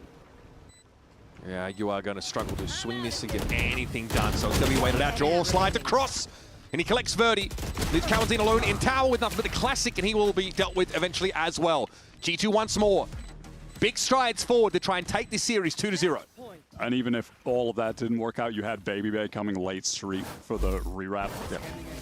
These side execs have just been so good for G2. So many walls, man. Enemy remaining. Between the Neon, Harbor, and Extra. And it's the layers of util that you can throw down after. Like, they still have the Cove to throw down. They still have, you know, Baby Bay can throw down all of that stall util. Like, there's so much, man. Yeah. This is a very intricate comp with a lot of moving parts, but you get a clean execute like that and can play post-plant with all your util. All because Jaw just tore the side apart on his own. You're very happy. Wall just going to divide that A site. Loud attempting to play in front of the wall, but they can't on account of the grab well. Cowanzine spotted out potentially Jaw here pushing in! He sees feet! In this economy, you better believe he's going to go after him. Verdi and Dark are dealt with. And now 3 left for Loud. They're in awkward positions. Cowanzine very much out at sea. And the rest of his teammates trying to dash back in, but again, we're dealing with this post-plant util that could be so challenging. Cove sprayed through. Valorant can't quite get the plant down. Good intuition there for Cowanzine. You think he's going to go low, but the Odin's still going to be powerful from that position. He'll still look for a way in. Luke Show anchors the side, sees Trent walk across him. Now at 50 seconds left, it's fallen apart because Cowanzine has found 3 with the Odin. Leaf wants the timing here, but he's suppressed. 1 is not going to be enough here. A noise cut with 40 seconds in the round, and here's that secret position is still being taken up. He avoids being pinged as well.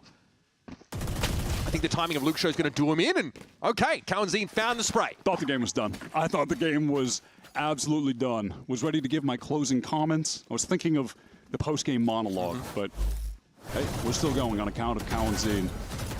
With that Odin able to actually break down the Cove. Barely gets the timing to be able to deny the plant onto Valen. Jaw had such a great 2-piece entry as well. That should have been wraps. He's starting to heat up, though. That's looking pretty dangerous if this game extends any further. Yeah, it's going to be a timeout call here from Josh RT. He wants this to be done. You know, it's been a fast day. The first game was quick. Time to get a nice early dinner in if they can close this out now. Have the night to relax. I think that some of the calls coming into these rounds for G2 have been very good. They've won some pivotal gun rounds. Actually, of just making the correct call on the initial site here and usually sending Jaw there. He opens it up. It's the weak side of the map. So Jaw only needs to find 1 kill in some cases. They get the B site locked down. They just throw all the util and we're good to go. We've also seen like the group up A main, but with the variation of not getting caught in the 0 point. Feels like avoiding that knife early, trying to starve Loud of information for as long as humanly possible. Get a safe post-plant is really important. So heading into this next round, you're likely going to see Luke Show popping his ult. So that's something that G2 are going to have to be, forward thinking about. Their economy isn't great, so if they lose here the last round, their bye will end up being a little bit awkward as well. But honestly, it still feels like G2 are just more likely to close out the game now. They have just been playing more better rounds. Loud have not had answers to these fast executes. They still lose 2 players. Yeah. It is recovered by a monster play from Cowanzine having that Odin. Out of the timeout, Loud looks like they want to fight very aggro, take this space over towards A. I'm out of here. And they have found success with that, keeping this A main control. Jaws really trying to sell some art presence, getting up close, playing inside of that cove. This playthrough mid is big. It's going to allow you to potentially split onto the A site from the defender side of the map, but a huge 0 point. Yep, everybody in mid spotted there. Flash used by Barty just to try and re-clear into mid connector. That initial smoke, the cove that was used to get G2 across is now expired as well. Down to 31, that's not what you want to see at all. Barty needs to give a bit of ground here, potentially stall out what could be following this up, which will be a fast B hit. But instead, it's back to the original plan for G2. Get players inserted here, down towards mid connector. I could definitely see us ending up in a spot where there's going to be massive pressure on Verdi to be playing from main. Selling the fake is Valen at B with the high tide committed. 3 players here from Loud come across to the side. Sick mid-rounding, honestly. And now G2 have a soft side here to hit on the A side for the map. That being said, though, no info on A main. They have to know someone could be here. They're staring at it. Baby Bay was, at least for a moment. Kawanzine, he's going to get the light on Trent, and he was looking to try and make the plant. But Leaf pushes ahead of it. That's Luke Show out of the game. Kawanzine's still here with the Odin, though. Oh, caught on the run. That's got to be Cook, surely. So much now rests on Verdi's shoulders after a middling series. Got to try and save his team, and it's not to be. It's up to the assistant coach to go 1v4, and that one, you can write it off as well. 13-10 for G2. Finally, getting a dub here in Stage 1.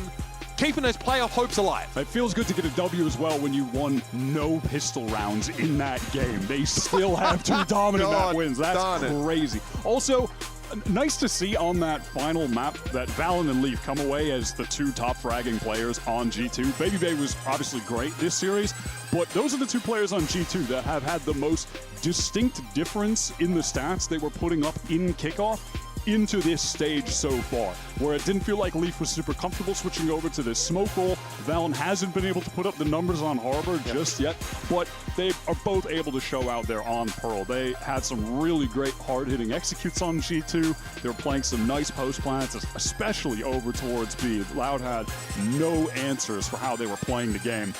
That's got to be a frustrating loss, though, when you're getting the advantage to start every half and they just couldn't capitalize. And off the top of my head for G2 going forward, it's C9 and Envy to round out this sort of group stage play. For them, I'm not calling this game an inflection point. It's really what they show in playoffs. That gives Josh some runway, though. They just continue to play not a bit, at 80% of their level here. 60%. That's fine. Get yourself to playoffs, and then you can really let the rubber hit the road, figure it out. We're going to head over to Zoe for our Verizon post-match interview. Welcome to the Verizon post-match interview. G2 getting that dub. Finally, that's what we wanted to see. In hindsight, if you're looking at your schedule though, do you feel like it was maybe a little front-loaded with the hindsight that MIBR and Lev are actually really, really strong this stage? Yeah, I definitely think that. I mean, we knew that coming into it. You know, they had a lot of time to prep, you know, not making it to Santiago. And like Lev, obviously, the talent on the team is really good. But I think that we made those games really, really close, regardless of the fact that, you know, we didn't have the most time to change to the new meta coming back from, you know, top 4 in Chile. But I think we're getting our stride slowly. Yeah, that's what we wanted to see. Valen, quick chat from you as well. We get to see you back on that Harbor comp again. Opinions are split whether or not that's a meta read. Feels like an anti-meta comp, right? To like kind of slow things down. Is this an identity that you guys are fully committed to refining? Definitely. I mean, Coach Josh put us on this idea of like Harbor being anti-meta along with Lies. I think it made a lot of sense, especially when Waylay was also in meta like earlier in the weeks. It was just a good solve on defense, and on attack you get a lot of unique plays that is only available to you guys or to your team. It's a fun agent. It's really like creative, and I like playing new stuff, so I'm down to always play it. And you saw it on a lot of apps for me. I'm excited for this like new journey, and yeah, I guess I'm the Harbor. You are the Harbor. I mean, at the moment, do you feel like other players are sleeping on it? Is it a bit of a sleeper pick? Like, is there an actual... Give me the pitch. Give me the Harbor pitch. Why should people pick it up right now? I think it depends on your team for sure, or your style of play. It's a unique stab at the double controller.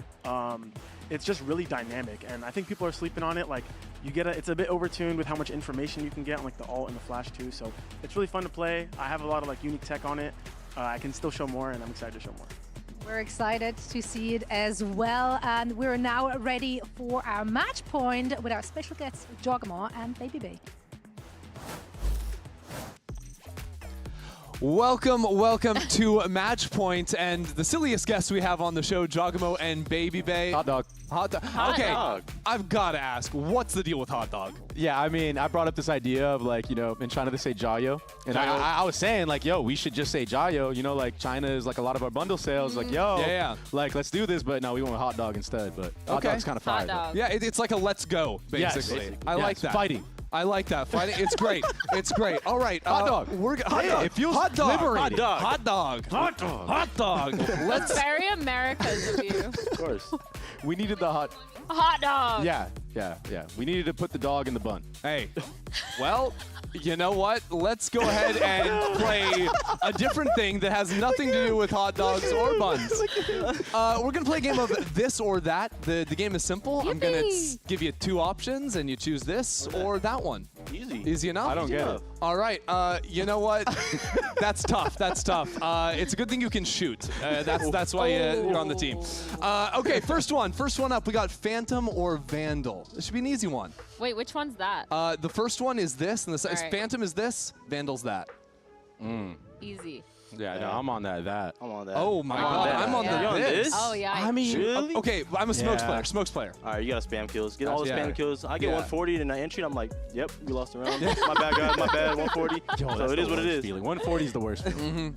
It is. All right, let's move right along. This will be contentious. Neon meta or chamber meta? This is neon meta. Chamber meta is that.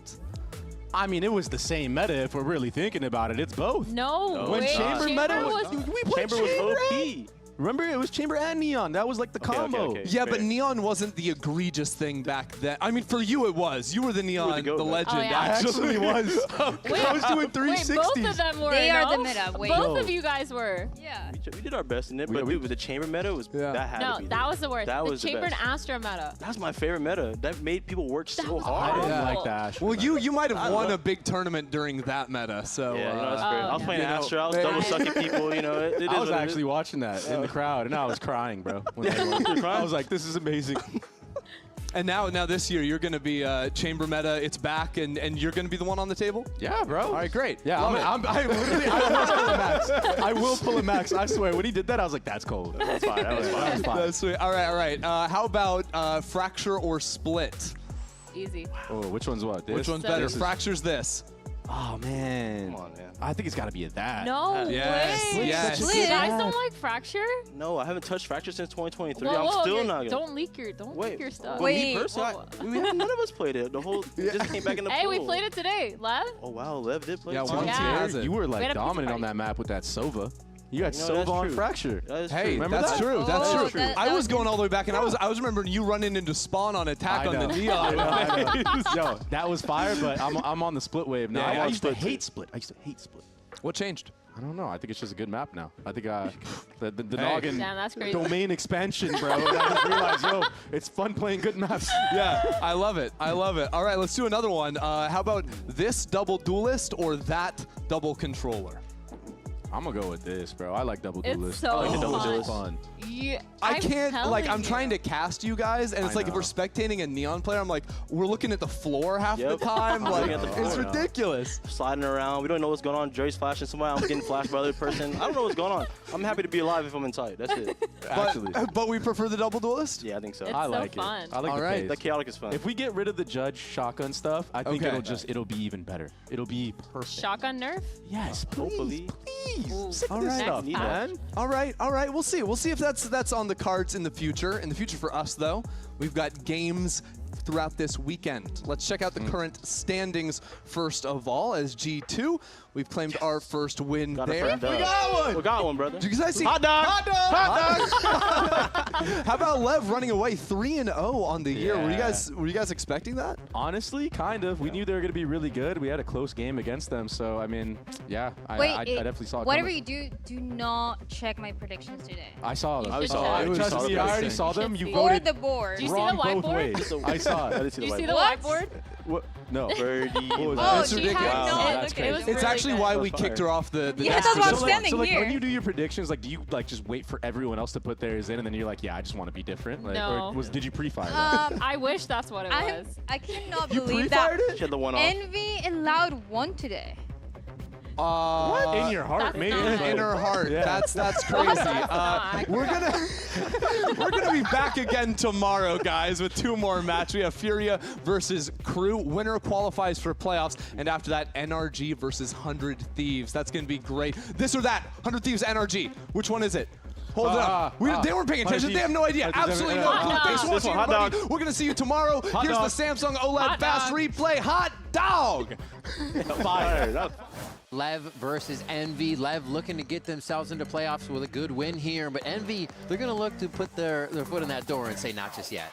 Oh, the protection, no! Spike takes full advantage of the situation. Poppin gives a shoulder, gives the face away. And Bloom just hits the shot as well. He goes for the short swing. Oh my gosh.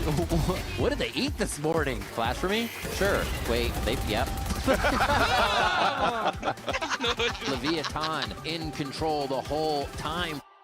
They get onto him too fast, can't live through that. They absolutely smother Envy with utility. There's just no chance. Sato picks up the 4K, and even he can't believe it. Good Newcaster. Oh my God, Spike. Just using the medium to long range stinger upgrade, I guess. Oh, Sato, what is that, bro? It's all out the door. Lev's able to capitalize, 3 for blows, and that's going to be a 13th for Leviatan as they take down Envy. Jumping into a game with 2 teams, honestly, that have probably raised more questions than answers over the last few weeks, especially in G2's case. There we go, Luke Show starting to couple his way over towards seed long, and what's the timing looking like? Not bad. Timing, still no plant. There's some stall here. The G2 trend just takes no help. Luke Show has 4 kills on the round. Leaving Valen now with it all to do. It's going to have to start to work up onto this site, though. Valen delivers. That's his second for the round now. Double swing here. Okay, just going to do 1 for 1. Darker a little bit too slow on that snake bite. Here, Leaf gets around it. Already going to try to put that wall up, run with a pocket close the distance. Does so. Trade it out. Valen gets a 3B. Able to get ahead of that Astro U2, but eventually the firing squad emerges. And there's Valen pops G2. Stamp their authority, especially on this second half. Jaw, though, this backstab potential could be nasty. Loud are in trouble. And he swings through the wall here. Surely, and Jaw is going to preempt it. Gets through. Did Luke Show go for the knife through the wall? I think so. He did. Oh, uncomfortable. He's got someone to pick up the line, though. That is spammable, though. There's Luke Show emerges with the Headhunter. Turns off the Astro Util. He can just stick right now. They're going to do something about this. Luke Show's watching the line. So close. 13-10 for G2. Finally, getting a dub here in Stage 1